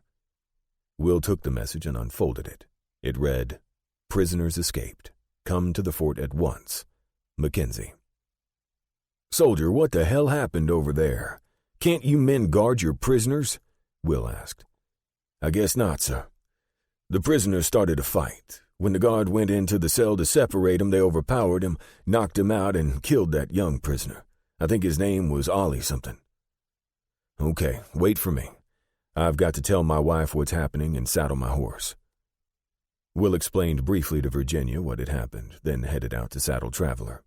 He was ready in quick order, and he and the soldier headed for the fort. Mackenzie was in a state when he arrived. His first words were, "I'm sorry about this, Will." "What happened?" Will asked. "Apparently one of the guards left. For what reason, I have no idea. It was nothing short of dereliction of duty, and he will be suitably punished. He may face a court-martial. The remaining guard opened the door to separate the 2 prisoners fighting, and they knocked him senseless. I don't know if he'll recover. The surgeon says he's got a severe concussion. It appears they had already killed the young prisoner and put him in his bed as if asleep. They took the guard's weapons and cold-cocked another soldier in the stables and took 2 horses and lit out. I'll send a troop with a Tonkawa scout in the morning. They can't track them tonight, and who knows where they'll be by tomorrow." Will wasn't surprised that the first thing that sprang to Mackenzie's mind was punishment. The troopers disliked him. He was called the Perpetual Punisher during the war, and apparently he hadn't changed, though he got excellent results, and his superiors thought highly of him. "Which way did they go?" Will asked. "Due south," Mackenzie said. "What's out there?" "There's a little trading post at Cristobal and some ranches in the area. Lots of springs around there. Closer, there's Ben Ficklin's stagecoach stop. There's a few houses there. Ben died last year, but his friend Francis Taylor has continued to run the stagecoach line and maintain the change station. I don't know who's in charge at the station. It's only about 4 miles from here. It's near the springs where we get the water for the fort. They're mostly people who have moved out there to get away from all the saloons and cat houses and gambling in Santa Angela." "That's where Cooper and Devlin are going," Will said. "What makes you think so?" Mackenzie asked. "They've got to change horses if they're to escape, or they've got to hide out. Either one is possible in a place like that stagecoach stop. They can steal the horses they need or kidnap some family and stay in the house until the soldiers leave," Will said. "They could have already stolen horses and kept going," Mackenzie said. "And they'll be hard to catch if they keep stealing fresh horses. Our troopers can't do that. We have to rest our horses. Cooper and Devlin would be smart to keep moving." "You're probably right. But they're not smart, so it's hard to predict," Will said. "I'm heading to the stagecoach stop first light. Meanwhile, I'm going back over the river to spend the night." The children were in bed, but Virginia was waiting when he arrived at the boarding house. He gave her a recap of the break from the guardhouse and told her he'd be heading out at first light. "I'm sorry to hear you're leaving," Virginia said. "But until you leave, you're all mine, sweet husband." Will was out the door in the dark the next morning. He arrived at the fort at first light and kept going. He thought his best bet would be the stage stop, so he headed there, arriving just at sunrise. The road between the fort and the stage stop was well traveled, especially so because the soldiers made regular trips to the spring for water. And the horse tracks on the road were all mixed up, so he didn't know if the Tonkawa Scout would be of any value.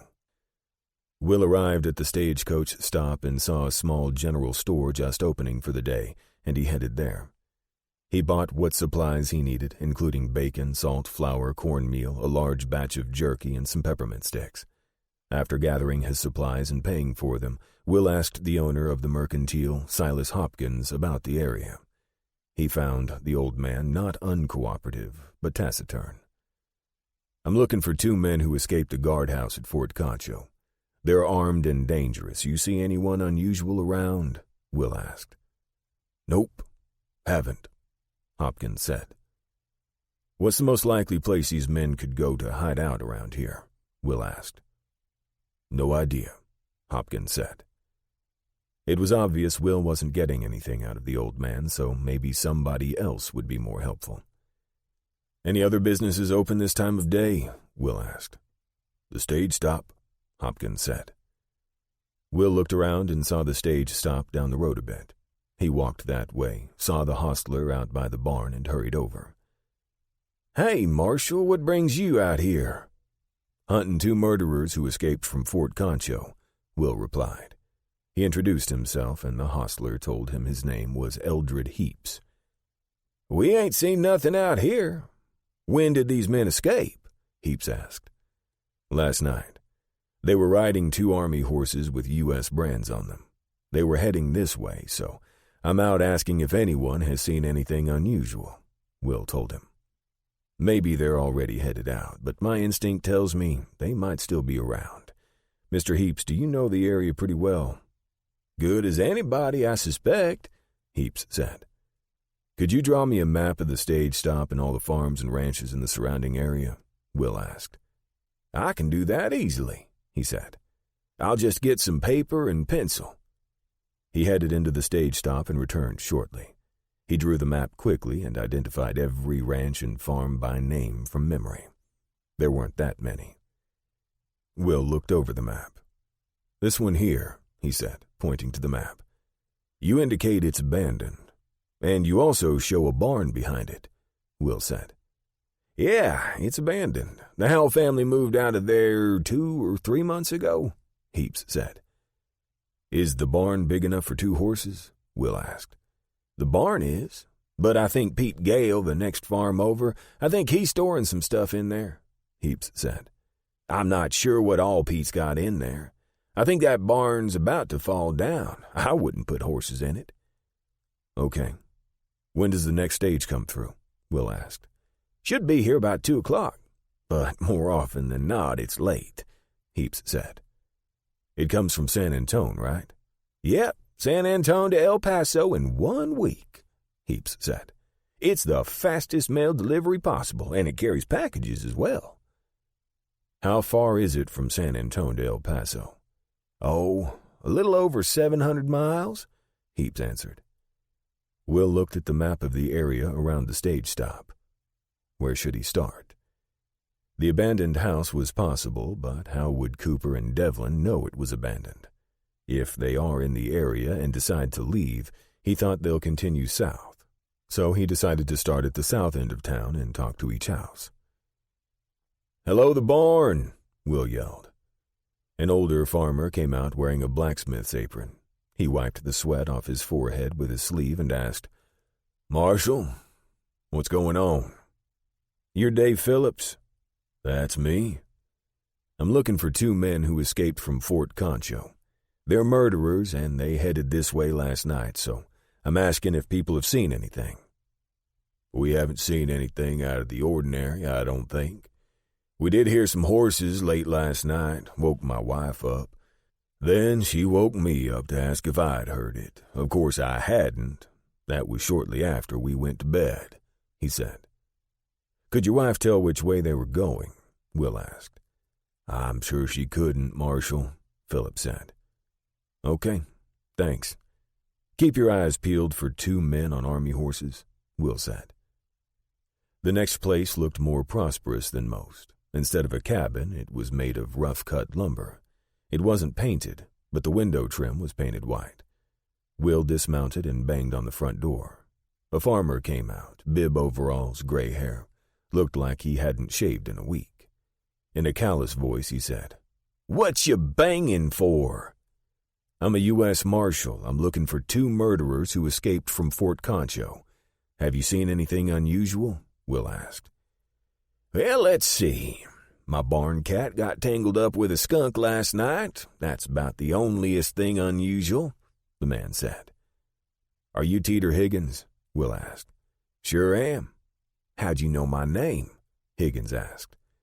Eldred Heaps drew me a map with everyone's name on it, Will said. Wasted visit. Will turned down the road and visited a few other cabins, all with the same result. And then he came to the empty cabin. He rode in a wide circle to the back of the barn on the property. He left Traveler ground-tied and chewing on the grass around him. He walked to the back of the barn, which shielded him from the cabin. The barn was crudely made and close to collapsing. But before he even looked, he heard a horse blow. So he knew at least 1 horse was inside. He looked into the barn through a hole between 2 boards, and in the gloom he saw 2 horses. In the dark shadows of the barn and through the moat dust, he couldn't tell if there was a U.S. brand on the horse's hips. He knew there was a slight chance he could be wrong, but he thought Cooper and Devlin were in the cabin. He walked back and pulled his Winchester from the scabbard and took Traveler a little farther out from the cabin where the stallion would be safe from flying lead. He decided to go back and camp out near the cabin. He was going to wait and see what happened. Mid-morning, a cavalry troop rode by with a Tonkawa scout scouring the ground. They didn't even slow down, and Will didn't want to leave the lookout to bring them back. He was confident this was a manhunt he could handle by himself. As he waited, he kept thinking, let the quarry come to me. He heard nothing and saw nothing throughout the morning. No matter, he'd just wait. He knew he could start blasting the house and force the murderers out, but the idea of surprise appealed to him. In the early afternoon, Will saw the back door open and Devlin came out and looked around furtively. He went to the edge of the cabin and looked down the road. Will sat perfectly still, knowing that it was motion that attracted the eye. He watched Devlin walk from the corner of the cabin into the barn. Devlin came out with a bucket and went to a well and drew some water. He went back into the barn and then returned to the cabin. Water the horses. Maybe there's grain in the barn too, but if the house is abandoned, there's no food in there, and Devlin and Cooper will start to get hungry soon. He eased himself into a firing position with the Winchester. He was about 60 yards away, and at that distance he was a dead shot. No food, and more importantly for Cooper and Devlin, no liquor. Knowing their habits, they'd be getting awfully thirsty for some good old tarantula juice. They weren't going to get it sitting in the house. They might try to raid one of the houses around here. For that reason, Will couldn't take any chances on their escaping. Will had already decided, after they'd killed Ollie Soames, that he owed these two murderers nothing at all.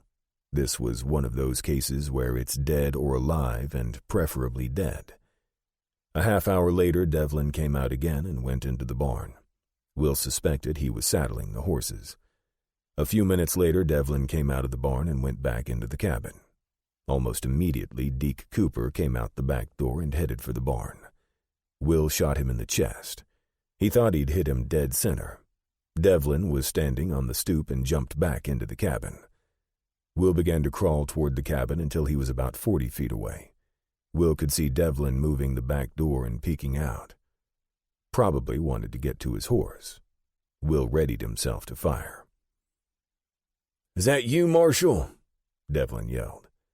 "Yeah, it's me." "Give it up," Will said, and fired at the door right at the height of Devlin's head. "Close, Marshal, but guess what? I'm still here," Devlin yelled. Will remained in position to fire again at the back door. Then Devlin shut the back door completely. Will wondered what Devlin was thinking now. Must have figured out that he's dead if he comes out that back door. So what's he thinking? Will crawled around so he had a better view of the front. Unexpectedly, Devlin bolted out the back door and made it to the barn. Will jumped up and ran for Traveler. Maybe Devlin would think he was still in the field ready to shoot. That might slow him down. He covered the distance to Traveler, mounted, and headed back toward the barn. Will was halfway back toward the barn on Traveler when the two army horses burst through the open doors of the barn. It took Will a moment to realize that Devlin was leaning over the far side of the far horse, using the near horse as cover. It was almost impossible to tell he was even there. No possibility of a shot. Once he cleared the house, Devlin sat up in the saddle and raced down the road. That's why he took both horses, Will thought. He's planning to switch off riding one, then ride the other to gain time and distance. He had about 100-yard lead. What he didn't know was that Traveler could close that distance in quick time. So Will just concentrated on getting close. When he was roughly 30 yards away, he pulled Traveler up, jumped to the ground, and fired the Winchester 3 times as fast as he could cock it and pulled the trigger. Devlin catapulted off the horse and didn't move on the ground. Will gathered up the reins, mounted Traveler, and rode forward. He towed the body over and saw that Devlin was dead. Will had hit him with all 3 bullets. After loading Devlin's body on his horse and tying him down, he headed back to get Cooper, but the body was nowhere to be seen. Will drew his pistol and knelt down, making himself less of a target. He looked where he thought Cooper had fallen. There was a large blood spot in the soil, so Cooper was hit. From the scuffs in the dirt, it appeared as if Cooper had been able to walk but was shuffling. It looked like he headed into the field behind the barn. Will followed the trail cautiously, knowing Cooper could be armed and lying in wait. He stayed low. When he came to the river, there was a lot more cover. Trees lined the banks. It looked like the trail led down to the water. It's going to be tough flushing him out of there, Will thought. The trail seemed to lead right down to 2 pecan trees by the water's edge. Will crept up to the pecan trees only to find nothing. He examined the tracks carefully. It looked like he'd waded directly into the water. Was it possible? If so, he'd be floating downstream. Will ran back and got Traveler, leaving the 2 army horses, one with Devlin's body, tied to the barn. He raced downstream, trying to estimate the speed of the river. He surveyed the South Concho banks and saw nothing. He had to be far below where Cooper would have floated by now, so Will sat on his horse and watched and waited. A half-hour later, Will was still waiting. He'd dismounted and was walking the river's edge, Colt in his hand, when he saw an arm come out of the water, then a face apparently trying to get some air. Will grabbed a tree branch and tried to hook the arm, but strangely the hand came up and grasped the branch. Will pulled until the body was at the shore, then reached down and pulled Deke Cooper from the water. Will had been right. The rifle shot had hit him in the chest. Through some unknowable resources, Cooper had been able to get up and somehow walk to the river, where he had waded in and begun to float with the current. He'd lost so much blood his body was waxy white. "Cooper, can you hear me?" Will asked. The eyes opened slowly to slits. "Yeah, I hear." Will could see the bullet had entered right under his heart. "You're hit hard, Deke. Anyone you want me to write?" "Sister," Cooper rasped, then seemed to lose consciousness. Will stayed with Cooper until he died about an hour later without ever being able to tell Will where his sister lived. Then he brought the army horse down to the river, lifted the body up, and strapped it over the saddle. He trailed both horses with the bodies back to Fort Concho, arriving after dark. Will had no regrets. The two men were killers. They deserved no mercy and no pity. Maybe he was judge and jury, but two wicked and vile men had been erased. He got agreement from Mackenzie that his soldiers would take care of the burial, and he had Lieutenant Ogden prepare and sign a statement that he had captured the outlaws and delivered their bodies to Fort Concho for burial.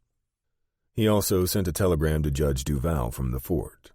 District Judge Thomas H. Duval, San Antonio. Entire Deke Cooper gang killed. Stop. Cooper and Devlin killed Soames in cell, escaped fort. Stop. Cooper and Devlin killed in attempt to apprehend. Stop.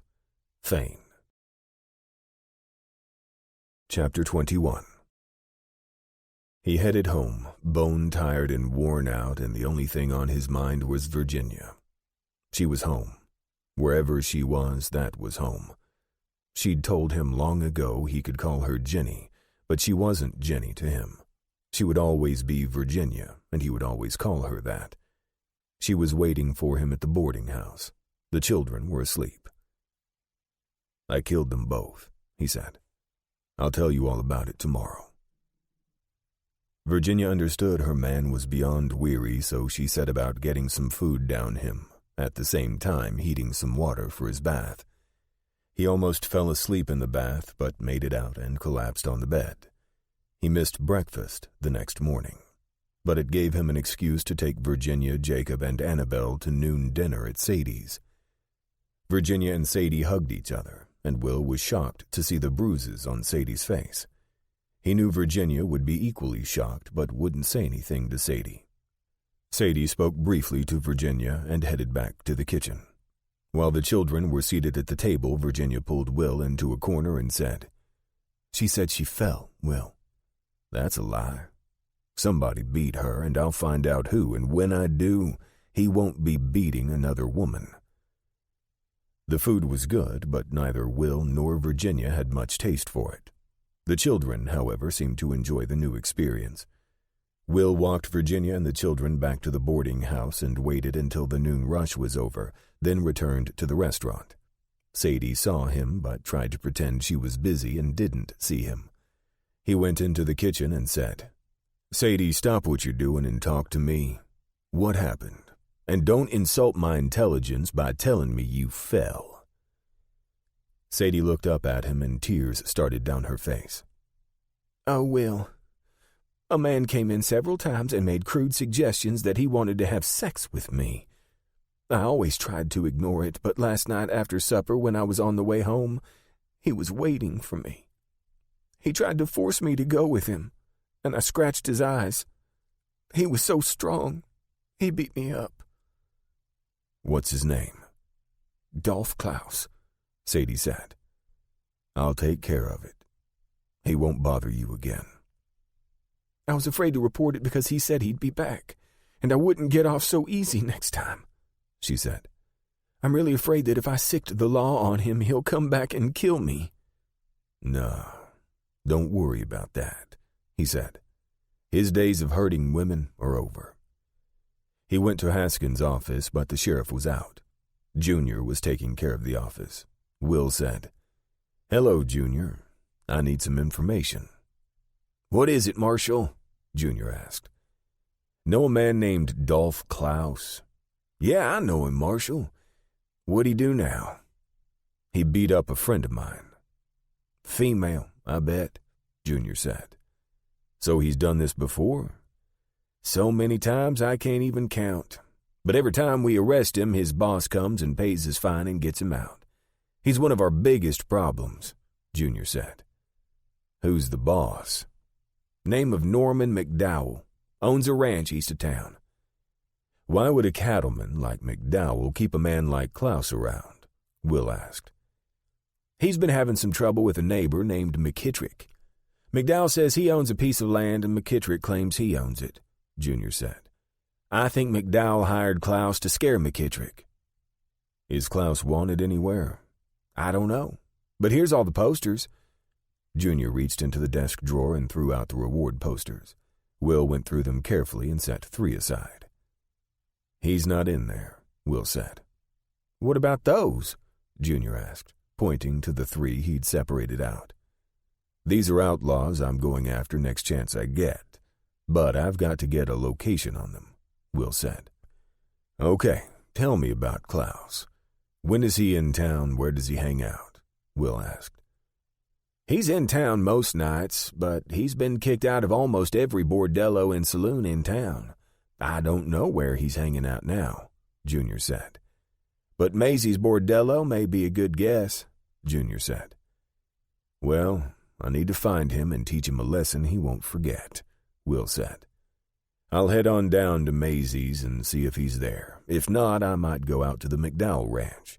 Give me directions in case I have to go there. Listen, Junior, I want you to send a telegram to San Antonio and Austin and find out if Klaus is wanted here in Texas or any other state or territory. Can you do that?" Will asked. Junior agreed to send the telegrams and wrote out directions to the McDowell Ranch, and Will left. At Maisie's, they said Klaus wasn't there, but often didn't come in until later. He thought he could get out to the McDowell place in less than an hour, so he headed out. He found the ranch and rode Traveler up into the yard. A man came toward him and said, "What do you need?" "I'm Will Fain, United States Marshal. I need to speak to Dolph Klaus," Will said. "What about?"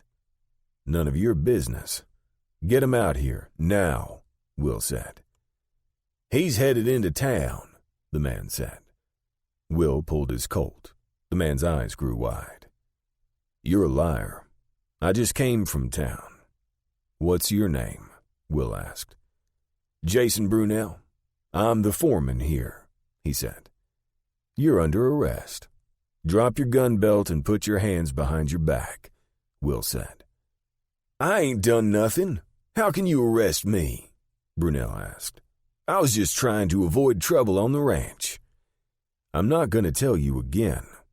Turn around," Will said. Brunel did as instructed. Not taking his eyes off Brunel, Will pulled handcuffs from his saddlebag and cuffed Brunel. "The charge is interference with a federal officer in the performance of his duty. Now I'm going to search this ranch until I find Klaus, and if anybody gets in my way, I'll arrest him. Don't think I won't," Will said. "He's in the bunkhouse sleeping off a drunk," Brunel said. "He sleeps this late? Oftentimes he don't come in till we're eating breakfast," Brunel said. Will heard the door slam on the ranch house and turned to see a large man with a beefy face and close-set eyes coming toward him. "What's going on here?" the man said. "I'm under arrest, Mr. McDowell," Brunel told him. "I wouldn't tell him where Klaus was, and he arrested me." "You can't do that," McDowell said. "I already have," Will said. "He interfered with a federal officer in the performance of his duties. and now I'm going to roust out your so-called gunslinger." "You can't do that. This is my ranch," McDowell said. "Watch me," Will said. "I'll have your job. You're nothing but a thug," McDowell said. Will looked back at him and smiled. "I was appointed by the president, and he's the only one can fire me. So good luck with having my job." Will walked into the bunkhouse. Sure enough, Klaus was snoring away. He smelled like a dead porcupine. It was so bad Will tried to hold his breath. He jerked the bunk out from the wall, grabbed the mattress, and dumped Klaus on the floor. What the... Klaus looked up through squinty eyes. He was short and almost as wide as he was tall. He hadn't shaved for most of a month and smelt like he hadn't taken a bath in a year. Will could see the scratches from Sadie around his eyes. "What the hell you doing?" Klaus asked. "I'll settle your ass. Just give me my gun." Will grabbed Klaus's foot and dragged him outside, bouncing his head heavily on the doorsteps. Will stepped back in the bunkhouse, grabbed the gun, and threw it at Klaus. "Strap it on, lowlife. This is your chance to prove how fast you are," Will said. Klaus was leery. He couldn't figure it out. Why would this lawman give him a gun? Klaus knew he was the fastest man in these parts. "You gonna let me strap it on before you shoot?" Klaus asked. "Of course. Fact is, I'm gonna let you draw first, and these two are witnesses," Will said. Klaus strapped on his gun. "What's this all about? Why are you doing this?" Klaus asked. "I'm not. You called me out, but you've beat up your last woman," Will said. "Oh, that little Sadie? She told on me. When I settle your hash, I'm gonna get her alone and she's gonna know what a real man's like," Klaus said. "Klaus, you're not a real man. You're a disgusting piece of garbage. Despite that, as a federal officer, I'm advising you to drop your weapon," Will said. "You shouldn't have let me strap it on. That was your big mistake," Klaus said. "Klaus, you're nothing but a pig. In fact, that's an insult to a pig. Even a buzzard would be repelled by your carrion," Will said. Klaus turned scarlet, crouched, and drew. His Colt didn't clear the holster before he felt a crushing pain in his chest and a gun blast. Then another and another. He fell over like some dead beast and lay still. The air reeked of the acrid smell of black powder. McDowell and Brunel just stared at Will. For the first time in their lives, they'd seen a real gunslinger. It was as if the gun had just appeared in Will's hand and then was blasting away. McDowell finally found his voice. "That's murder." "You forced him into that draw," McDowell said. "You'll recall I advised him to drop his weapon," Will said. "That's all the caution I require of myself." "That ain't right," McDowell said. "I'll report this to the Texas Rangers and the governor." "By all means, do what you have to do," Will said, and laughed. "You can start by burying that piece of filth, unless you want to feed the buzzards. I don't really care." He walked over and took the handcuffs off Brunel. "I'm not going to prefer charges against you, Brunel. Next time a federal officer asks you to do something, you answer quickly and honestly. Don't be a horse's ass. One other thing, McDowell. I'm going to fully investigate this property dispute you have with McKittrick. Then my word will be final. It's either your land or his, and when I find out, I'll be back, and then this dispute will be over. I advise you strongly, do not hire any more gunmen," Will said. "The only thing you know about gunmen is what they brag about. I hope you can see that Klaus was not fast, not even close. You wasted your money." When Will returned to town, he went to the telegraph office. When he walked in, Johnny Potts, the telegrapher, said, "Oh, Marshal, it's good to see you. Here's a telegram for you." U.S. Marshal Will Fain, Santa Angela. Items received, stop. Money in account, stop. Frost. Will read it and started to laugh. It was from T.C. Frost and even more laconic than the last telegram. Frost had to be the best banker in Texas. Thanks, Johnny. I need to send one of my own. General Land Office, Austin. Property dispute between McDowell Ranch and McKittrick Ranch on Concho. Stop. Send plats next stage to avoid range war. Stop. U.S. Marshal Will Fain. Then he went to Sadie's. He walked around to the back door and knocked. Sadie opened the door. "Oh, Will, I've been worried sick. What happened?" "I tried to arrest him and he resisted. He's probably got a dirt blanket about 3 feet thick right now," Will said, knowing how shallow McDowell's men would dig the grave. "So your nightmare is over." Sadie covered her open mouth with her hand. "You mean you killed him?" "That's what happens when you resist the lawful order of a federal officer," Will said. "For the next few minutes, you'll think that's horrible, but then you'll just feel relieved." Sadie looked horrified. Will looked at her and saw how tired she looked. "Can I give you a little advice, Sadie?" "Well, sure. What is it?" she asked. "I know you've just started this business, but please don't hide in the kitchen. Get some help. You can plan the menu and teach others to cook. It would be better if you were more of a manager than a worker. Then you can do the things you enjoy in the kitchen and hand off the rest. You deserve some happiness," Will told her. "You're right. I can't keep it up 16 hours a day. I have to get some help," she said. "And do it soon. You're still young and pretty.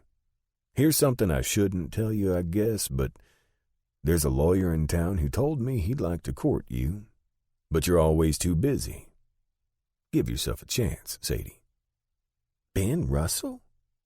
Really? He's the only lawyer I know around. You have a safe and happy day." Will had another thought. There was a small print shop down the street from the sheriff's office. Will walked in and a young man with dark hair and spectacles came over. Looked like he belonged in a print shop.